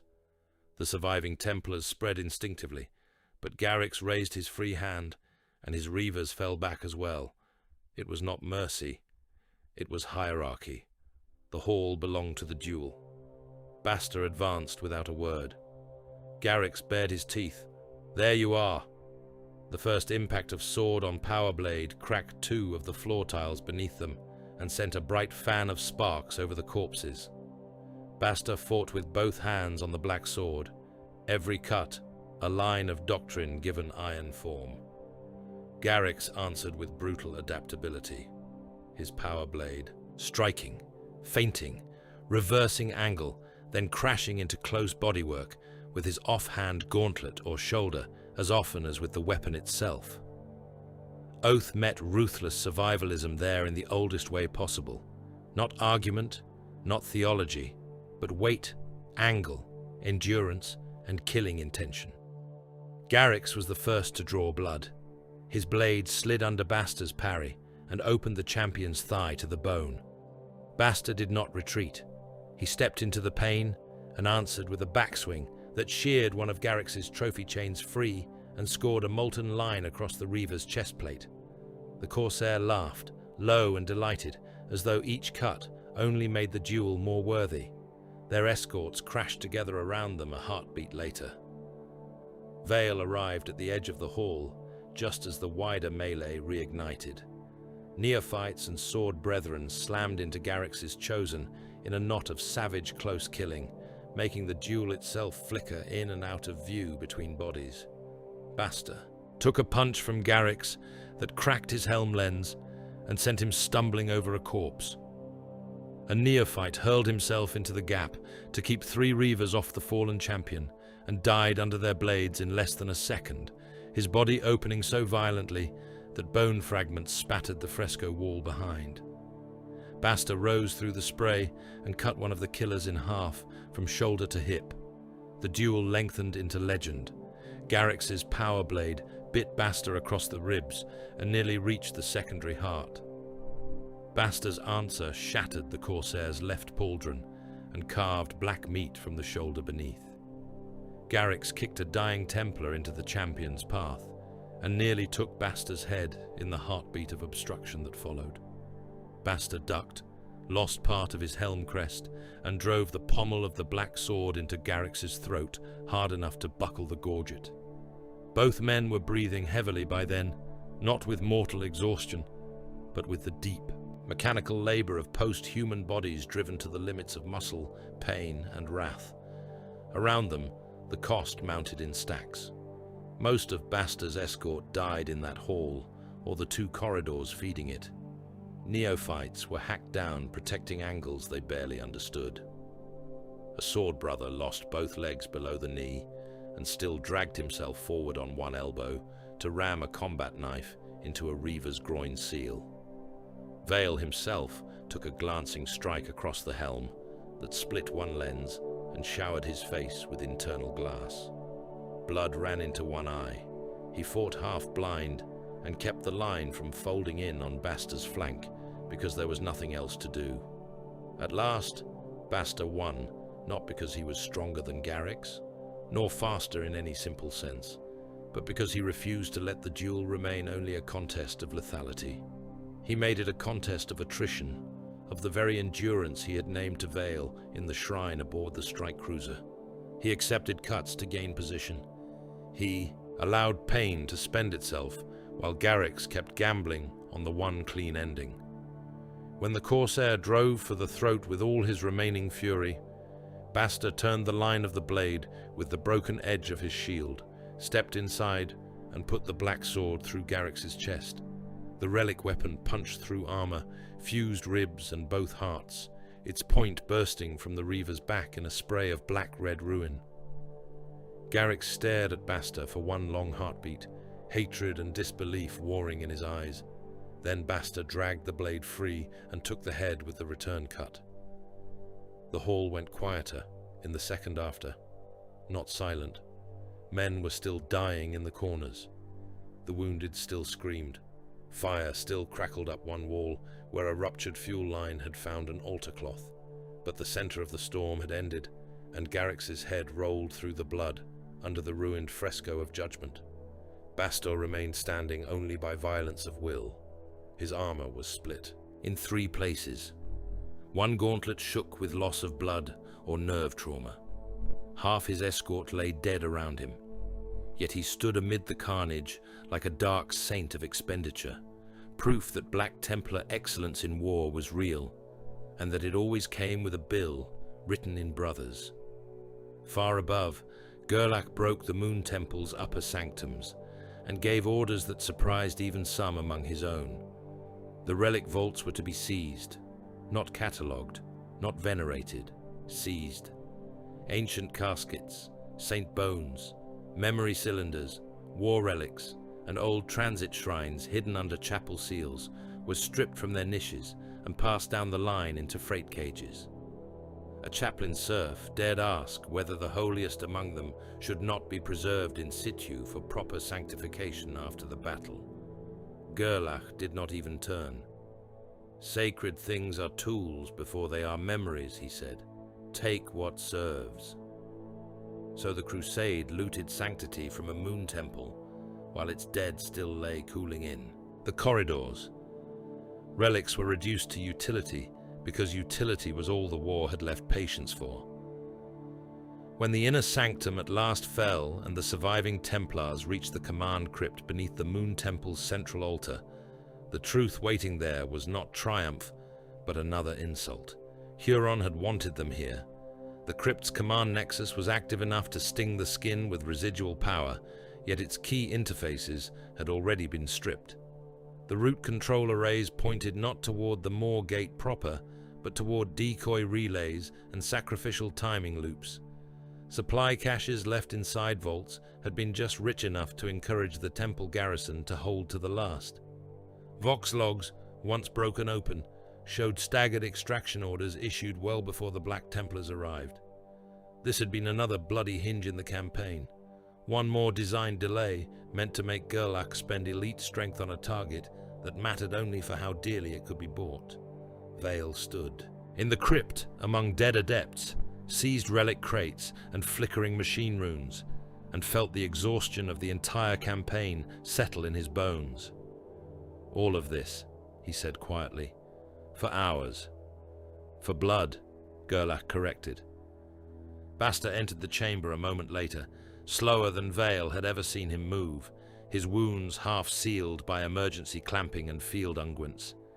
He looked upon the inactive core, the stripped interfaces, the false command loops, and the hollow place where Huron should have been, and something in him narrowed further still. It came then, not as a whisper half heard, not as a doubtful intuition, but as certainty, the destined foe, the blade at the end of the road, not Garrick's, not one of Huron's shadows, Huron Blackheart himself. Basta understood it with the terrible simplicity only revelation and exhaustion can grant. Yet the certainty brought no comforting shape of inevitability. It brought a harder truth. Even if he killed Huron, the duel would not save the war already spread beneath them. The thought left him colder than pain had. He knelt briefly in the blood and dust of the sanctum, not in weakness, but in recognition, then rose again without comment. Basta Crail was not a man much given to interior theatre. He accepted certainty the way he accepted wounds, as conditions of the next forward step. The Moon Temple fell fully within the hour. Its guns went silent, its bastions burned, its relics were chained into crusade holds, its surviving defenders were put to the sword under Gerlach's no-quarter decree. The dead were gathered where they could be, though many remained ground into the blood-black slush of the underways or frozen in breached galleries, open to the void. What remained of the crusade fleet formed up around the captured station and did not linger a moment longer than forced by rearming and triage. In the launch bays, the prayers had changed. They were still oaths, still invocations, still the stern language of duty and extermination. Yet as the ships burned hard for the Moor Gate, with drive flares cutting pale scars through the dead space, the words sounded less like victory hymns than funeral rites spoken in advance over men who already knew their names would soon join the dead. Vale stood among the rearmed brothers and listened to them, neophytes with bandaged throats, veterans with sealed rents in their plate, serfs too weary to hide the tremor in their hands as they passed ammunition down the lines. Basta silent beside the launch altar, blood not wholly scrubbed from the black sword. Malrek chanting over the fallen and the departing in the same breath. The fleet accelerated toward the dark, where Huron Blackheart was already reaching for the waking lock, and every engine note aboard those battered ships carried the tone of a dirge. The final war zone did not look built so much as exhumed. It hung over the corpse world in a shape too vast and too wrong for any sane age. To have intended a dead orbital complex spread around a warp-scored hollow, where geometry seemed to have been wounded and repaired by minds that either did not fear the laws of creation or had ceased to acknowledge them.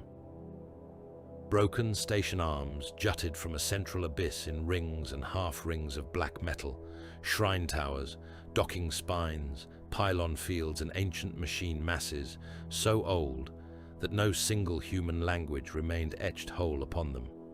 Vast galleries clung to the outer skin like fossilized cathedrals. Reactor bastions rose from the structure in the form of reliquary fortresses.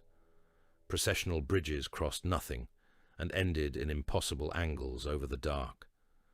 Beneath it, the corpse world turned in silence, its continents stripped to ash and bone-colored stone, its dead seas reflecting the weak glow of the awakening machinery above, like old eyes clouded by cataract. This was the Moor Gate, not a gate in the comforting, childish sense of a door and frame, not a thing made to open politely from one known place into another. It was a nexus of predatory transit logic, a route machine older than the maps that named the stars around it, a buried throat in dead space through which movement could be taught to flow in ways the Imperium had forgotten or never understood.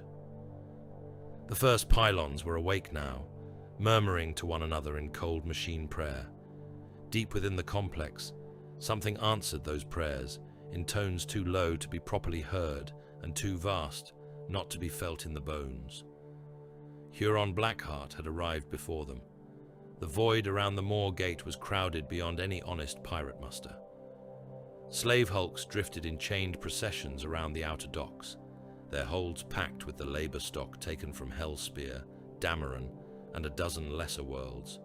Millions upon millions penned in decks, meant for cargo, and now stinking of fear, waste, and blood. Escort packs prowled between them in jagged formation, half of them red corsairs, half of them every other. Species of scavenger hound Huron had gathered under his lash and patronage. Stolen imperial hulls sailed there too, some with their old names still ghosting under fresh paint and blasphemous sigils, some so thoroughly butchered and rebuilt that only the lines of their frames betrayed what they had once been. Mutant raider craft clustered near the dead station arms like lice on a carcass. Xenos corsair silhouettes moved along the outer dark in sharp, predatory arcs. Macro batteries flashed from converted pilgrim barges. Boarding nets the size of hab blocks were drawn between tower clusters by chain tugs. All of it spoke the same terrible truth. This was no longer a raid. It was an attempted birth of empire. Billions mattered here, not as citizens or souls, but as logistics. The slave columns moved through the complex in endless files beneath shock poles, boarding whips, and the barked orders of overseers who knew a body's worth in calories, fuel handling time, hull repair, dexterity, and how many hours of obedience could be beaten from a starving man before he became more useful as corpse feed. Laborers were thrown into reactor holds to keep the ancient heat engines serviced by sheer volume of hands. Gun crews were packed into macro bastions until the decks ran slick with the blood of those crushed under recoil or lashed to death for failed loading drills. Boarding nets were manned by chained voidborn who hauled on capstans until their palms flensed open and the stronger were collared to replace the weaker when they dropped. Ritual engine decks around the core sanctums were fed not only with mechanics and adepts, but with whole mobs of prisoners driven to turn wheels, bear cables, carry cryo-caskets, and chant responses they did not understand, while Huron's chosen technicians and blasphemers performed the true work above them. The captured choir matrix had been mounted in the heart of the central sanctum. It floated in a cradle of bronze-black clamps above an ancient insertion dais whose surfaces crawled with root script and old scars from previous attempts to wake what should have remained dead. Garyon the corpse master moved beneath it with the exact calm of a surgeon in a temple built to skin worlds. The living mass of fused psyche flesh pulsed in its casket like some immense wet heart, every beat answered by flickers through the surrounding pylons and relay arches. Data tendrils, grafted nerve cables and bloodlines ran from it into the crown of 9 roots, now laid open on the dais in separate segments awaiting final union. The thing was both relic and machine and blasphemy, a thinking map made into an altar of access. Huron Blackheart stood over it all in Terminator plate dark with older wars and new oil, one claw resting lightly on the edge of the dais, as if the impossible machine before him were already a conquered province. "Key segment 3, he said. Garyon lifted one of the route shards from its reliquary, cradle and slid it into the waiting channel at the core of the crown. The moment the teeth aligned, the whole sanctum shuddered. Somewhere far out in the dead space, a pylon woke with a sound like a cathedral bell, strangled through steel teeth. The choir matrix spasmed in its suspensor frame. Faces trapped within the neural bloom opened sewn mouths and screamed, though no lungs remained to power the sound. "Pressure rising in the outer relays," Garyon said. "Let it rise," Huron answered. Through the upper apertures of the sanctum, the light of approaching war flashed against the station skin. The Black Templars had come with everything they had left. Strike cruisers burned into the crowded void under flaring shields and failing reserve stores. Imperial Navy remnants falling in around them in ragged lines. Mechanicus survivor hulls from Carthax Beta and other butchered worlds, joining the approach with their machine spirits howling binary prayers through weapon ports. There was no second line, no hidden reserve. Holt had committed all of it because there was no longer any meaning to saving strength for later, if later belonged to the Moorgate. The Void War began at impossible range and reached brutality at once. Macro broadsides crossed the dark in lines of fire, bright enough to throw hard shadows across the corpse world below. Escort packs burst apart under concentrated lance strikes and still managed to deliver boarding claws into the flanks of the attacking formation, slave hulks. Some emptied for battle and some, still packed with the living, were driven like shields into the Imperial advance. Point defense stitched the black with enough tracer to resemble woven iron rain. Wreckage blossomed in all directions. A Mechanicus cruiser lost its bow to a Corsair carrier barrage and kept firing from the ruin while flaming decks vented tech priests and servitors into the void. One of Gerlach's escorts was caught in a crossing net of torpedoes and boarding pods, its shields failing in the same moment that mutant reavers cut through the hull like worms through meat. Below that void carnage, the station itself became a battlefield. Boarding torpedoes punched into outer shrine arms and burst open with Black Templars spilling from them into darkness, smoke, and hard vacuum. Thunderhawks rammed shattered bastion mouths and vomited crusaders, Navy kill teams, and Mechanicus breach cohorts into the decks. Chainblade massacres unfolded beneath old reliquary arches, while above them, capital ships exchanged broadsides that made the station groan. Reactor cathedral firefights turned whole sanctums into blasted charnel ruins, where sacred engines and dying men burned together. Every level of the war ran at once, deck to deck, void to shrine, macro battery to chapel stair. Castellan Vale hit the outer transit sanctums with the first breach wave and found the station already screaming. Laborers fled through side galleries only to be cut down by the Red Corsair overseers driving them forward as ablative bodies. Black Templars stormed over them without pause, shields locked, bolters barking, stepping through the dead and the living alike to reach the gun emplacements beyond. Mechanicus survivors fought nearby in disciplined fury, their Skitarii firing from the hips while Magi screamed Binharic spite at the machines once stolen from their worlds. The station's underways became a crushing maze of ruptured conduits, shrine alcoves and cargo rails where men died by the hundred for each junction won. Basta Krail drove not for any tactically chosen objective, but for the core. He cut through bodyguard elites and machine fire with a violence so steady it had gone beyond rage into pure necessity. Hurons chosen held each inner corridor in depth, elite corsairs in heavy plate backed by murder servitors, hard-point guns and shielded boarding brutes with mag-anchored halberds meant to break assault momentum. Bastor broke them anyway. He took a plasma burn across the flank and did not slow. He split a hulking Corsair veteran from sternum to pelvis and kicked the corpse into the next line before the blood had finished spraying.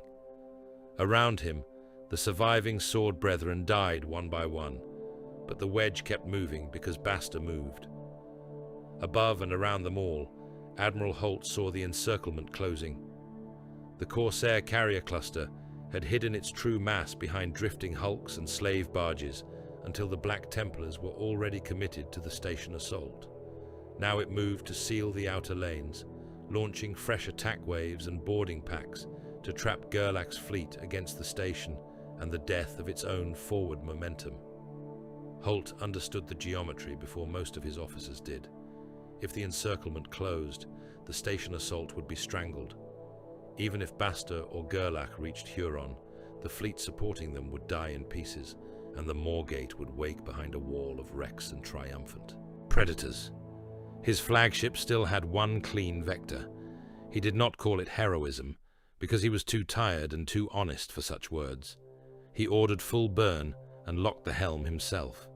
The flagship drove straight into the heart of the Corsair carrier cluster, with engines screaming in overload. Macro batteries fired until the barrels glowed white and burst. Escort screens peeled away, some to save themselves, some because there was no room left in the formation for mercy. Holt remained on the command deck through the final approach, while officers shouted range updates and deck priests wailed prayers over the Vox. Then the prow hit. The ram strike sheared through the first carrier's flank, ploughed on through the exploding debris field, and buried Holt's flagship in the second hull behind it. Plasma blooms lit the void like a newborn sun. Carrier decks folded inward. Launch bays vomited fighters, fuel and bodies into expanding fire. Shockwaves ran through the entire cluster and tore the encirclement open just long enough for the Crusade's surviving ships to surge through. Tens of thousands died in that act, Holt among them, swallowed by the light he had chosen, because there was no other arithmetic left that did not end in worse darkness. The way to the central sanctum opened. Gerlach Mordred took it with Terminator veterans in a storm of teleport flares and explosive force. They appeared inside the inner command ring amid sparks, fragmented stone, and the howl of disrupted old systems, black giants materializing in the midst of Corsair defenders and ancient machine priests who had sold themselves to Huron's purpose. Storm bolters hammered, power fists broke bodies and altar machinery alike. The central ring became a chamber of buckling armor, blood mist, and machine oil. At the same time, Basta's assault file broke through the last bodyguard line on the opposite approach, driving toward the sanctum doors under crossfire from defense cherubs and turret nests that had been grafted into the walls centuries before. Vale saw him through drifting smoke and strobing weapon flash, a black-armored figure half hidden by the dead, but unmistakable in the rhythm of his killing. Basta reached the great doors seconds after Gerlach's teleport strike erupted within, and the timing felt less like design than the last exhausted grace the Emperor granted to men already half dead. Within the sanctum, Huron oversaw the final insertion. Garion locked the last major root shard into the crown of 9 roots, and the whole machine woke as if something older than memory had just opened one eye. The choir matrix convulsed in its cradle. Blood burst from 1,000 nutrient lines. Faces in the neural bloom screamed without tongues, while data fire raced through the circlets and pylon relays. Out beyond the station, dead space rippled. Not space folding into a neat corridor. Something uglier. A shifting predatory root web unfurling through the dark. Hidden anchorages flared to life on tactical displays. Storm paths thought impassable became briefly visible in the machine logic. Dead systems linked to shrine lanes. Forgotten passages angled coreward. It was not one portal. It was a living map of knife roads through places the Imperium believed sealed by distance, fear, or ignorance. The Moor Gate was waking. Not stably, not obediently, but enough. Huron watched the projections bloom across the sanctum's old hollow fields, and saw the empire he wanted take shape, not as territory in the old imperial sense, but as reach, hidden roots, fast pain, strikes everywhere and nowhere. A pirate dominion woven through the understructures of a corpse realm too large and too complacent to defend every artery at once. Pressure unstable, Garion said. The Matrix cannot sustain full harmonization for long. It does not need to, Huron replied. The sanctum doors blew inward. Gerlach's Terminators came through one side, under volleys from bodyguard elites and machine fire spitting from the sanctum walls. Basta drove through the smoke from the other, black sword cutting the first defender down before the man's boots had even found traction after the blast. Bolts hammered, servitors burst. The choir matrix screamed louder as the sanctum became a battle in the heart of awakening machinery. Gerlach crashed into the inner ring with his veterans, stormbolters tearing gaps through Huron's remaining guards. Basta carved for the dais itself, taking wounds he did not seem to register. Garion vanished behind the crown's support pylons, dragging data caskets and preserved root cores with him, like a jackal snatching meat from beneath fighting lions. The ancient engines all around them howled, each tone part machine labor, part liturgical blasphemy. Then Huron Blackheart turned. He had been looking at the crown, at the waking root web, and the birth of his hidden empire. Now he faced the Emperors, championed through sparks, blood mist, and the howl of awakening engines, one claw flexing, one good eye cold with recognition, as the Moor gate opened wider behind him, and the sanctum prepared to drown in final war. The sanctum became a slaughterhouse wrapped around a machine prayer. Outside the station, fleets died by the 1,000 hulls. The void beyond the fractured apertures of the Moor gate was a war of suns being born and strangled in the same breath. Macro broadsides crossed one another in lines of white and red. Hulks broke apart and spun, burning through the dead space. Escort packs vanished into fresh flares of violence. Slave barges split open and spilled chained bodies into the dark in freezing clouds. The remnants of the Imperial Navy and the scavenger kingdom Huron had taught to feed in concert, tore one another to pieces around the station's outer arms, while the corpse world below turned beneath them in mute witness. Every blast from the void shook the sanctum floor. Every impact rattled dust, fragments of bone and old prayer plates from the arches above. The whole station groaned like some buried beast trying to rise through its own tomb. At the heart of that ruin, Basta Crail met Huron Blackheart. No herald cried challenge. No formal words were exchanged. The sanctum was too loud for such things, and the men within it too far spent on killing. Basta drove straight through the last line of bodyguard elites, the black sword taking one corsair across the face and through the spine before the corpse had finished toppling.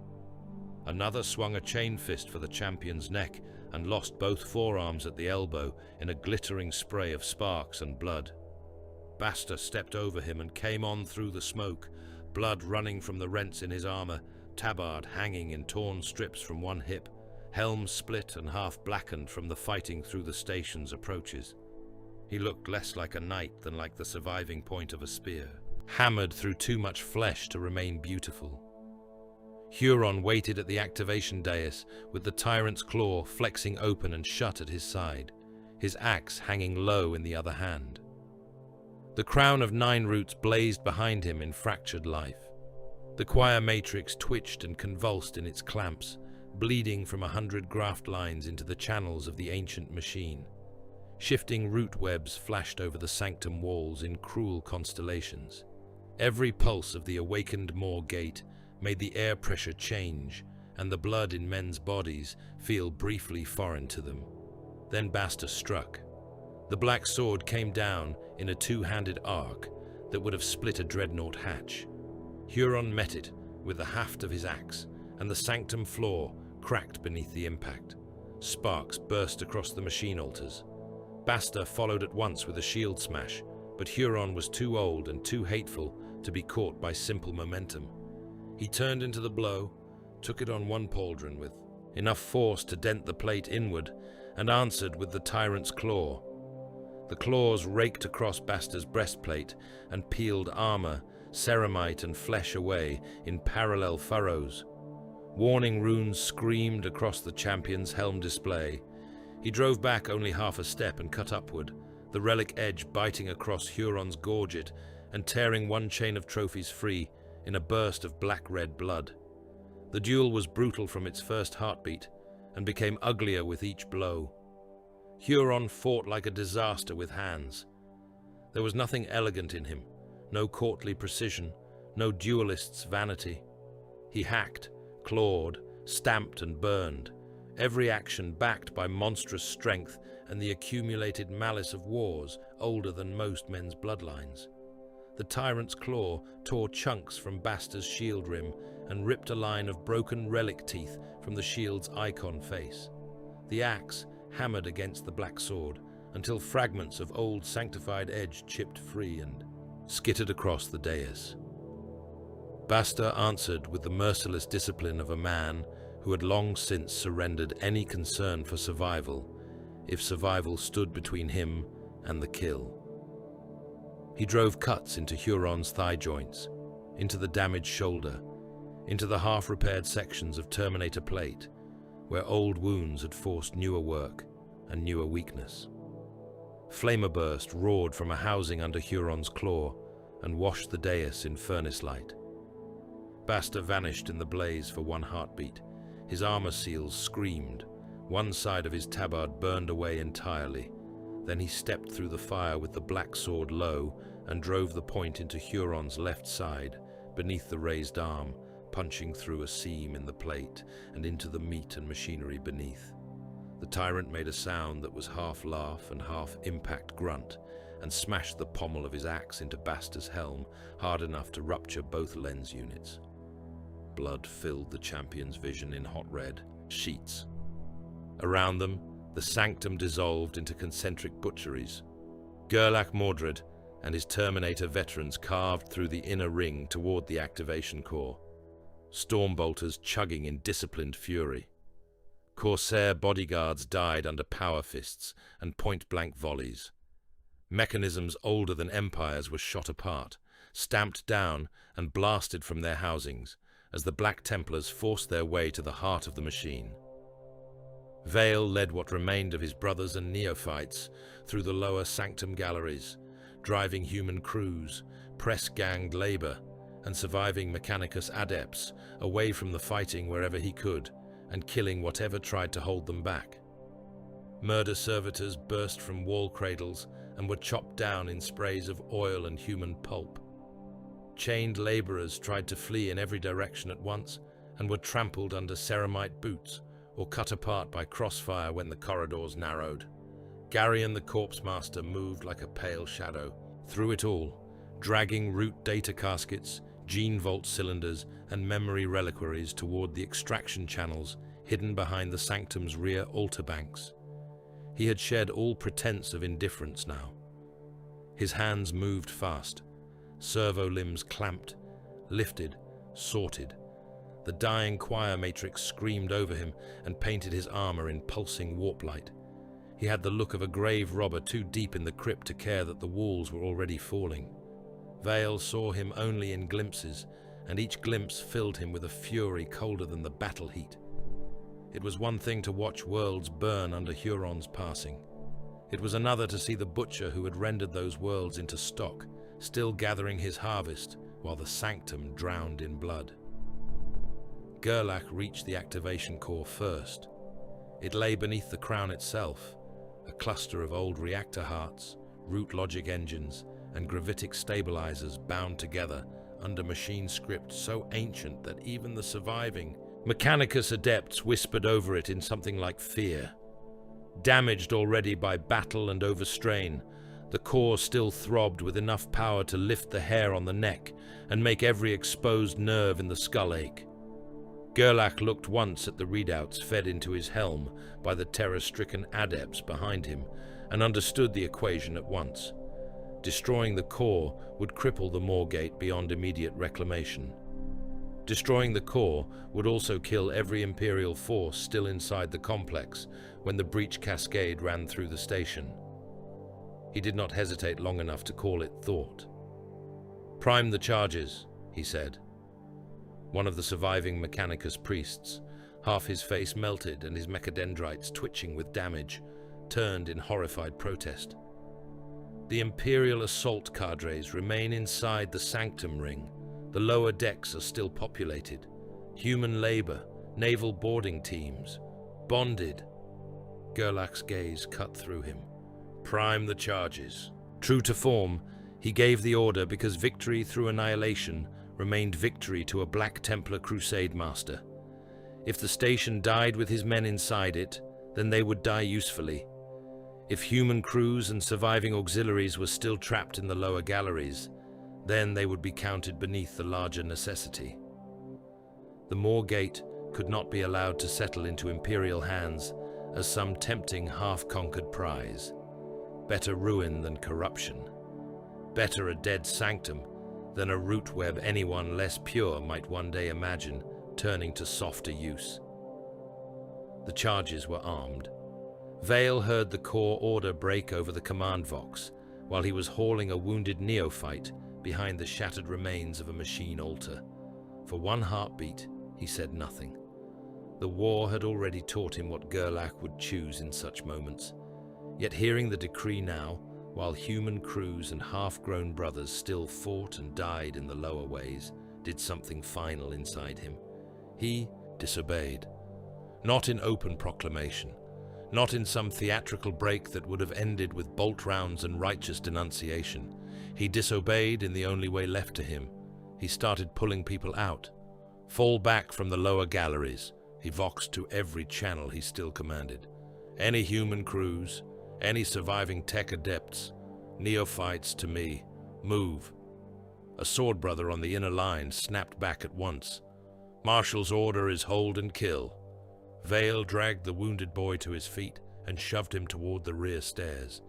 Then hold until you cannot, and kill while you move. Some obeyed him because he was their immediate commander. Some because panic had already told them the station was dying. Some because they had seen too many worlds turn to doctrinal arithmetic and could no longer keep pretending all obedience remained holy. Vale found laborers cowering under collapsed arches and kicked them toward extraction corridors. He threw a Navy breach corporal bodily through a hatch before a bursting conduit turned the compartment behind into white fire. He hauled one neophyte with broken legs by the webbing of his chest plate, while another, barely more than a child remade into something harder, covered the withdrawal with bolt pistol bursts and prayers spoken through chattering teeth. It was not enough. It could never be enough. But it was the final moral fracture in the crusade, and Vale knew it as he lived it. At the dais, Bastor and Huron kept trying to murder the world between them. Bastor landed a blow that proved, beyond any excuse or superstition, that the tyrant was killable. He baited the claw with a low cut, let Huron commit to the counter, then shifted his entire weight inside the strike and drove the black sword across the warlord's neck ring with both hands. The relic blade bit deep, ceramite split, augmetic housings burst, blood sprayed across the machine altars in a hot, black-red fan. One of Huron's trophy chains tore, free and spun into the root web projectors. The tyrant dropped to one knee. For an instant the whole sanctum saw it. Huron Blackheart hurt. Huron Blackheart bleeding badly enough that even his own bodyguards shouted in alarm. Then he rose again. That was the thing. That was why the duel felt not like fighting a man, but a warlord-shaped disaster that had learned to put on armor. Bastor's strike would have ended lesser champions. Huron answered it with sheer experience, with malice old enough to have become reflex, and with a refusal to die so profound it seemed doctrinal. He came up from the knee into Bastor's body with shoulder, claw, and axe all at once. The claw punched through the champion's already broken shield and raked across his abdomen, ripping seals, flesh, and part of the lower cuirass away. The axe bit into Bastor's left arm and shattered the vambrace to fragments. Both men were spraying blood now, both losing pieces of themselves across the dais, and still they kept coming. Bastor cut down Huron's command bodyguard one by one as the duel widened. One Terminator elite took the black sword through the visor and out the back of the skull.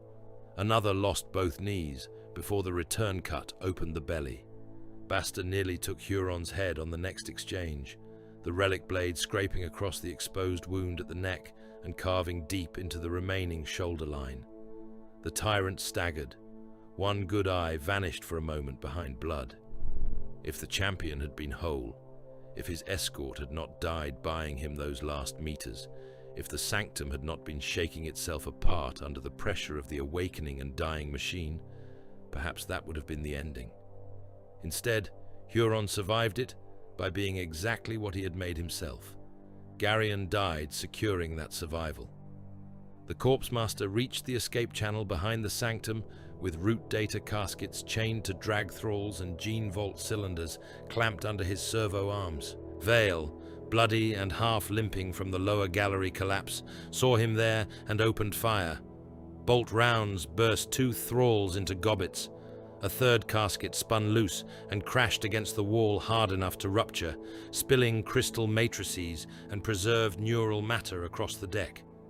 Garyon turned, face expressionless, and came at Vale with saws, needles, and a captured power blade mounted under one mechadendrite. They met amid screaming alarms and the thunder of the primed core. Garyon was no duelist, but he was terrible in the close. His saw bit through Vale's pauldron and carved a crescent of flesh from the shoulder beneath. Needles hammered into the shield rim in a blur. Vale put a bolt round through Garen's thigh, and the corpse master kept coming, dragging the leg as though pain were merely information. They crashed together against the wall. Garen tried to bury an extraction claw under Vale's jaw. Vale caught the wrist, drove his combat knife repeatedly into the pale face beneath the eye, and then, when the butcher still would not fall, took up the half-burst casket at his feet and smashed it into Garyon's skull until the armor split and the contents sprayed over both of them in a wet, glittering ruin. Even dying, Garyon did what he had chosen to do. He slammed the final root data cylinder into the extraction cradle and hit the release rune with one ruined hand. The escape channel opened. Behind him, the caskets and gene vaults vanished down the line toward the extraction craft, waiting on Huron's hidden route. Garyon sagged against the wall, face more pulp than features, and managed one thin breath that might have been laughter before Vale put the knife through his throat and left him twitching among the spilled relic matter. The charges at the core went hot. Gerlach's veterans began their withdrawal by brutal increments, fighting backward through corridors already starting to rupture under the station's internal screams. Basta and Huron broke apart, not because either had yielded, but because the sanctum itself was dying around them. A support arch collapsed in a shower of stone and burning metal between them. Root lightning tore across the dais. The choir matrix burst at last, splashing the crown and half the chamber in boiling tissue and psychic discharge that flayed skin from exposed mortals and sent even Astartes reeling for half a heartbeat. When Basta came through the smoke again, sword raised for the ending blow, Huron was already moving toward the extraction breach, damaged but not broken, blood running from the neck wound in a heavy sheet, one shoulder hanging low and dead under the ruined plate. The tyrant looked back once, not in fear, not in retreating shame, in promise. Then he was gone into the Storm Lane extraction shaft with the surviving root cores and the fruits of Garyon's theft. Basta tried to follow. A collapsing altar machine and a blast of core fire threw him off his feet and tore the passage apart before he could rise.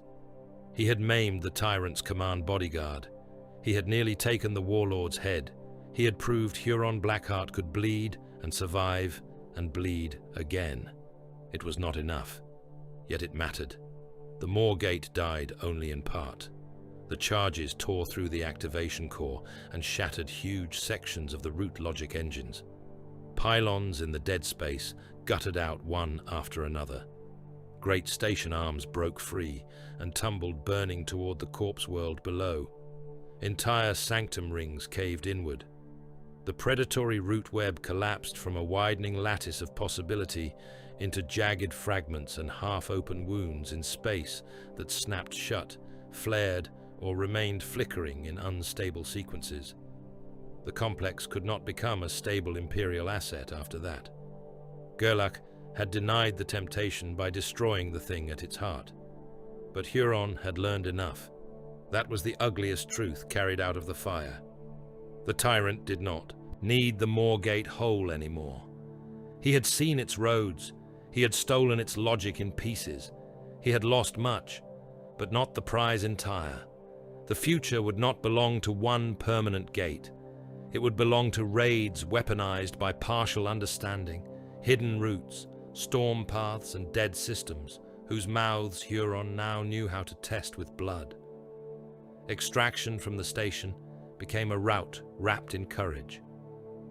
Vale drove the last human crews he could find toward a breach bay, while parts of the deck peeled open to the void. Neophytes stumbled beside grown warriors, some carrying wounded brothers, some half-blind from smoke and psychic backlash. Gerlach's Terminators emerged through a hail of burning debris, with the Marshals still at their center, like a black monument moving through apocalypse. Basta was dragged from the failing sanctum by two surviving sword brethren, only after trying once more to turn back toward Huron's vanished route. Behind them, the station broke apart in sections, each detonation throwing fresh ruin out into the dead space. When the Crusade fleet finally clawed clear of the blast radius, it did so bloodied almost beyond distinction. What remained of Holt's command was gone with him. Escort lines were shredded, boarding cadres were gutted. The Mechanicus survivors counted victory in machine fragments and denied themselves the luxury of grief. The corpse world below received the rain of the station's ruins in vast burning arcs. And far beyond the immediate fire, in the maelstrom dark, a damaged flagship limped into shadow. Its hull bled atmosphere and burning debris from rents along the spine. One engine cluster flickered weakly. Parts of the dorsal armor were gone entirely, exposing wrecked internals to the stormlight. Yet it lived. Around it moved slave convoys, relic barges, captured transports, and whatever escort packs had survived the birthing of empire into something less complete, but no less terrible. In its holds were gene stock, root data, looted sanctity, labor in chains, and the half-burned map to a new age of piracy. That was the last image the surviving augurs caught before the storm took him. Huron Blackheart's broken flagship vanishing into the maelstrom dark, with the future groaning in its holds. The Imperium named it victory before the dead had finished cooling. Dispatches crossed the surviving channels in clipped devotional phrases and exhausted machine cant, each transmission polishing ruin into something that could be stamped, shelved, and praised before the next emergency drove over it. The Moor Gate complex had been broken. The root web had been denied stable awakening. The sector, by official reckoning, had not fully fallen. The Red Corsairs had been bloodied. The storm had been checked. The Emperor's justice had prevailed in the black. All of it was true in the narrow and dishonest way only imperial truth often was. The uglier accounting lay beneath the language like carrion under incense. Vandred's hope still starved under black skies and collapsing distribution rights, its cathedra packed with hollow-eyed survivors who had long since learned no relief fleet was coming in strength enough to matter. Carthag's Beta burned in hemispheres and poisoned whatever void traffic still dared pass near its refinery corpse. Choirfall had become an object lesson in psychic catastrophe, its military value annihilated, its surviving population raving amid dead sanctums and spires that no longer knew whether they were towers or wounds in reality. Hellspear stood, but with the lower hive condemned to a slow murder by bad air, failing systems, and the endless mathematics of deprivation. Dameron's capital still flew imperial banners over provinces turned to ash, crater, and famine. Lesser worlds, half-named in the margins of wider reports, had suffered too. Convoy stations, shrine routes, agribelts, mooring bastions, and relay colonies gutted with sufficient precision that no single one seemed decisive until the whole bleeding map was viewed at once. Several worlds were dead. Several more were not dead yet, and might have preferred the clarity. Millions had gone in chains into the maelstrom. Billions who had never seen the Red Fist with their own eyes now understood that distance no longer comforted. Somewhere in the deep organs of the Imperium, a new species of fear had been born, not the old fear of front lines, crusades, and fortress sieges. This was worse. This was the knowledge that the dark between safe places had become predatory again. Castellan Rennick Vale learned the shape of that fear in the recovery bays and the record halls alike. He walked among the wounded first. That was where truth still breathed without permission. In the apothecarian alcoves, where brothers lay open under chirurgeons and servo arms, while pain suppressants warred with the body's refusal to die. In the low decks where serfs sorted the maimed from the still useful. In the launch bays where battle plate was stripped from the dead, not because memory had been honored enough, but because the armor was needed again. Victory smelled of blood rot, machine oil, cautery smoke, and the stale fatigue of men who had survived too many right decisions with wrong outcomes. Then he saw the record halls. There the dead became cleaner. Admiral Kedman Holt, gone with his flagship in the fireburst that had torn open the Corsair encirclement, was already being translated into devotional certainty. His protest, his fury, his unwillingness to become what the crusade demanded of him, none of that entered the official language. He would be remembered as a perfect servant who joyfully immolated himself in obedience to the wider need. The lie was not even malicious in its first shape. It was simply how the Imperium protected itself from complexity. It took a man and hammered him into a symbol until the inconvenient parts fell away. Vale read one draft of the memorial and felt something inside him go colder than anger. Holt deserved better than neatness. Yet neatness was what the dead got, if the living needed the story more than the truth. Marshal Gerlach Mordred survived the Moor Gate and answered survival in the only way his nature permitted. He did not rest. He did not request reinforcement in tones suggesting recovery or reconsideration. He did not call the campaign complete, nor speak of rebuilding what had been saved. His body had come out of the station cracked in half a dozen places by impacts, shrapnel, and overstrain. One gauntlet remained fused to portions of the damaged plate for 2 full days before the artificers dared cut it loose. He accepted medici attention only to the extent that it returned him faster to command function. On the 3rd day after the Moor Gate's ruin, he stood again upon the strategium dais in repaired armor and declared the crusade ongoing. Some among the surviving Navy remnants stared as though they had misheard him. One of the older officers, a man who had watched Holt die and who now wore command tabs he had never expected to inherit, dared ask whether the fleet should not consolidate first. Repair, refit, reassess the wider subsector position, seek reinforcement from worlds not yet burning. Gerlach regarded him with the utter incomprehension of a sword being asked whether it might prefer to become a plough. Huron Blackheart lives, the Marshal said. Therefore the campaign continues. The officer swallowed. My lord, our ships. Huron Blackheart lives. That was all. His answer to failure remained more wrath. His answer to damage was renewed velocity. The crusade would not pause, because pausing resembled admission, and admission resembled weakness, and weakness had fed the rise of the tyrant in the first place. Gerlach had lost worlds, brothers, ships, and the chance to kill his foe when the foe was within reach. The only corrective he recognized was pursuit, stripped of even the few hesitations that had once survived around its edges. Vale remained loyal. That was the bitterest truth of all. He had disobeyed in part at the Moor Gate. He had dragged human crews and neophytes toward life when the clean arithmetic of destruction would have left them to die. He knew what that meant. He knew also that if Gerlach ever chose to read the fullest shape of his conduct, censure would be the mildest outcome. Yet loyalty did not leave him.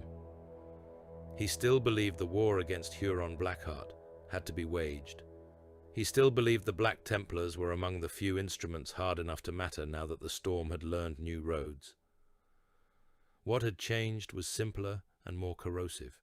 He now understood that the crusade was becoming a blade that cut allies and enemies alike and called every severed limb necessity. The understanding did not make him softer.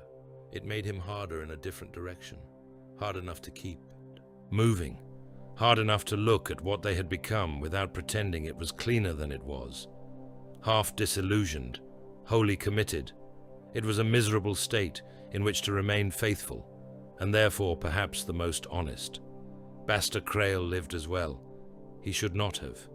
Several apothecaries said so in private, and one made the error of implying it in hearing range of a chaplain, which earned him a broken jaw and a lesson in reverence.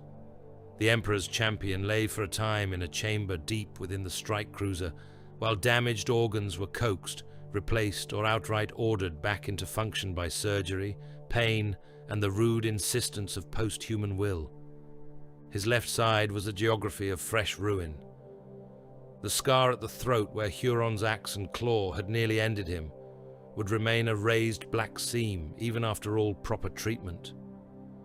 Much of one forearm had to be rebuilt around crushed bone and broken relic fittings. One eye carried a permanent red haze from internal damage no medici right had fully corrected. When he stood again, he was more scar than he had been before. He carried something less visible as well. He had met the destined foe. He had reached him through blood, fire, and the corpses of brothers. He had wounded him. He had nearly taken the head, and still Huron Blackheart lived. Shame did not gnaw at Basta in the manner of ordinary men. It settled into him with the weight of unfinished duty, a burden too useful to be discarded and too bitter to be mistaken for anything else.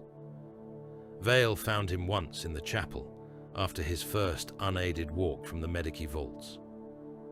Basta stood before the altar with the black sword resting point down against the deck. He did not look around when Vale entered. "I failed," Basta said. There was no theatre in it, no plea for contradiction. Vale answered after a long moment. "You nearly killed him. I failed." The words stayed there between them. At length Basta laid one gauntleted hand against the altar stone, as if measuring the fact of it through touch. "He will not grant the same nearness twice," he said. Vale did not insult him with comfort. "No," he said. Basta inclined his head once. "Agreement, acceptance. A man taking up the shape of his own insufficiency and making of it a future weapon." Far from the crusade, Huron Blackheart sat enthroned amid the fruits of disaster. His flagship had limped into hidden anchorage somewhere deep in the storm lanes the Moor Gate had half taught him to read. The chamber in which he held court now was not a throne room in any imperial sense. It was a vault of wrecked treasure and brutal intention. Gene vault cylinders stood chained in ranked rows, beside captured reliquaries and route data caskets. Fresh banners, taken from conquered ships and broken garrisons, hung from gantries alongside patched void sails and the skins of those who had displeased him. Slave labor groaned somewhere beyond the bulkheads, rebuilding, refitting, turning damage into a different shape of readiness. The air smelled of oil, blood, incense burned in mockery, and the raw metal reek of a ship too recently wounded to hide what it bled. Huron himself was a ruin still upright. The neck-wound Basta had given him remained a dark seam of fresh repair, crossing old scar and augmetic line. One shoulder had been rebuilt in brutal haste around the damage to its mounts. The flesh that showed at the edge of the gorget looked scorched and ill-tempered. None of it diminished him. If anything, it made him seem more accurate. Less warlord in the ceremonial sense than tyrant in the oldest one. A thing too hateful, too cunning, and too necessary to his own followers' fear to die at the hour he ought. Around him gathered surviving captains, mutant heralds, butcher adepts from Garion's lesser cadres, mercenary envoys, and those Xenos intermediaries, too useful to kill yet too alien to bring near the center of his trust. Garion himself was gone, and Huron did not waste public grief on him. The corpse master had purchased the extraction of what mattered. That was enough to honor him by Huron's measure. A chart burned in the air before the throne dais. Not a static map. A wound web of inferred storm routes, half-open passages, dead system approaches, hidden anchorages, and corpse lane transits drawn from the route data stolen at such cost. Incomplete. Dangerous. Alive with possibility. One of the captains, his face newly augmetic from Moor Gate damage, looked up from the flickering roots and said, Abaddon would have taken the gate whole. Huron smiled with only the living side of his mouth. "Abaddon wages apocalypse," he said. "Let him hurl worlds at walls and break empires where all can witness it. There is grandeur in that, if one is sentimental enough to care for spectacle. I am interested in other virtues." He extended the tyrant's claw toward the root web and touched a cluster of flickering lanes leading deep into imperial rearward systems. "I will make them bleed in 1,000 hidden places. Grain lanes, shrine routes, victualling harbors, repair docks, worlds so safe they have forgotten the proper shape of fear. I do not need one grand gate to do this. I need only enough roads, enough knives, and enough captains willing to learn hunger in my shadow." The captains listened in stillness. "By the time they understand the scale of it," Huron said, "their safe worlds will already be offering prayers like frontier worlds. Their merchants will price terror into every voyage. Their governors will mistrust every silence. Their fleets will chase rumors until the rumors begin killing them. Let the despoiler keep his thrones of fire. I will have their underbelly." It was not boasting, not in the common sense. It was vision spoken with the calm of a man already living inside it. The proof began arriving before the crusade had finished counting its dead. Fragmentary reports came in first, half-coherent and easy to dismiss in a healthier age. A shrine convoy struck in one system by reavers bearing signal masks derived from the Moor Gate scraps. A victualling station gutted in another far-removed route by attackers who should not have reached it so quickly. A grain flotilla vanished between two patrol points that had once been considered mutually reinforcing because no sane pirate fleet could move between them without months of staging. Then the reports multiplied. A dead moon outpost sacked, a pilgrim artery bled white, a repair dock raided, and its skilled labor stripped into the dark. Attacks occurring impossibly fast across widely separated systems, never in enough mass to call them sector-breaking in themselves, always in enough succession to prove what the Moor Gate's half-learned logic had already threatened. Huron's threat had escalated exactly as feared. He did not hold a stable empire in the old sense. He held something worse. Access. The strategium aboard Gerlach's strike cruiser filled again with bloodless maps and blood-rich implications. The surviving officers watched route clusters bloom and die under the auger overlays. No single response pattern met them all. No reserve fleet existed large enough to stand astride every likely artery. Even the Black Templars, sharpened to cruelty by the campaign, could not be in so many places at once without ceasing to be a killing force and becoming only a scattering of delayed witnesses. Gerlach did not soften in the face of that truth. He hardened further, which was perhaps the same thing from a sufficient distance. He stood before the chart and let the fresh raid reports accumulate until the room itself seemed to feel overfull with failure, risk, and coming work. Then he drew his blade and drove its point into the strategium deck, hard enough to make the metal ring. "The hunt continues," he said. No one objected. There was nothing useful left in objection. Vale looked at the chart and understood, with a depth he had not permitted himself before, that there would be no peace after this. Not a chapter of mourning and repair. Not a pause in which the worlds behind them might heal cleanly.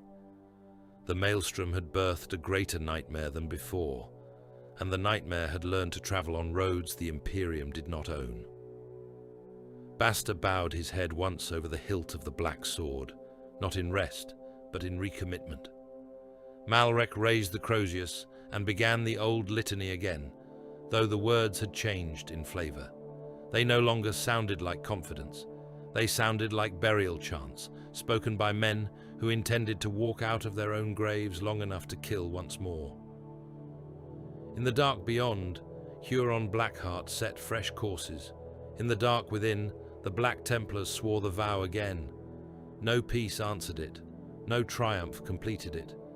Only the certainty of pursuit and the knowledge that somewhere in the storm a predator still bled, still learned, and had not been broken.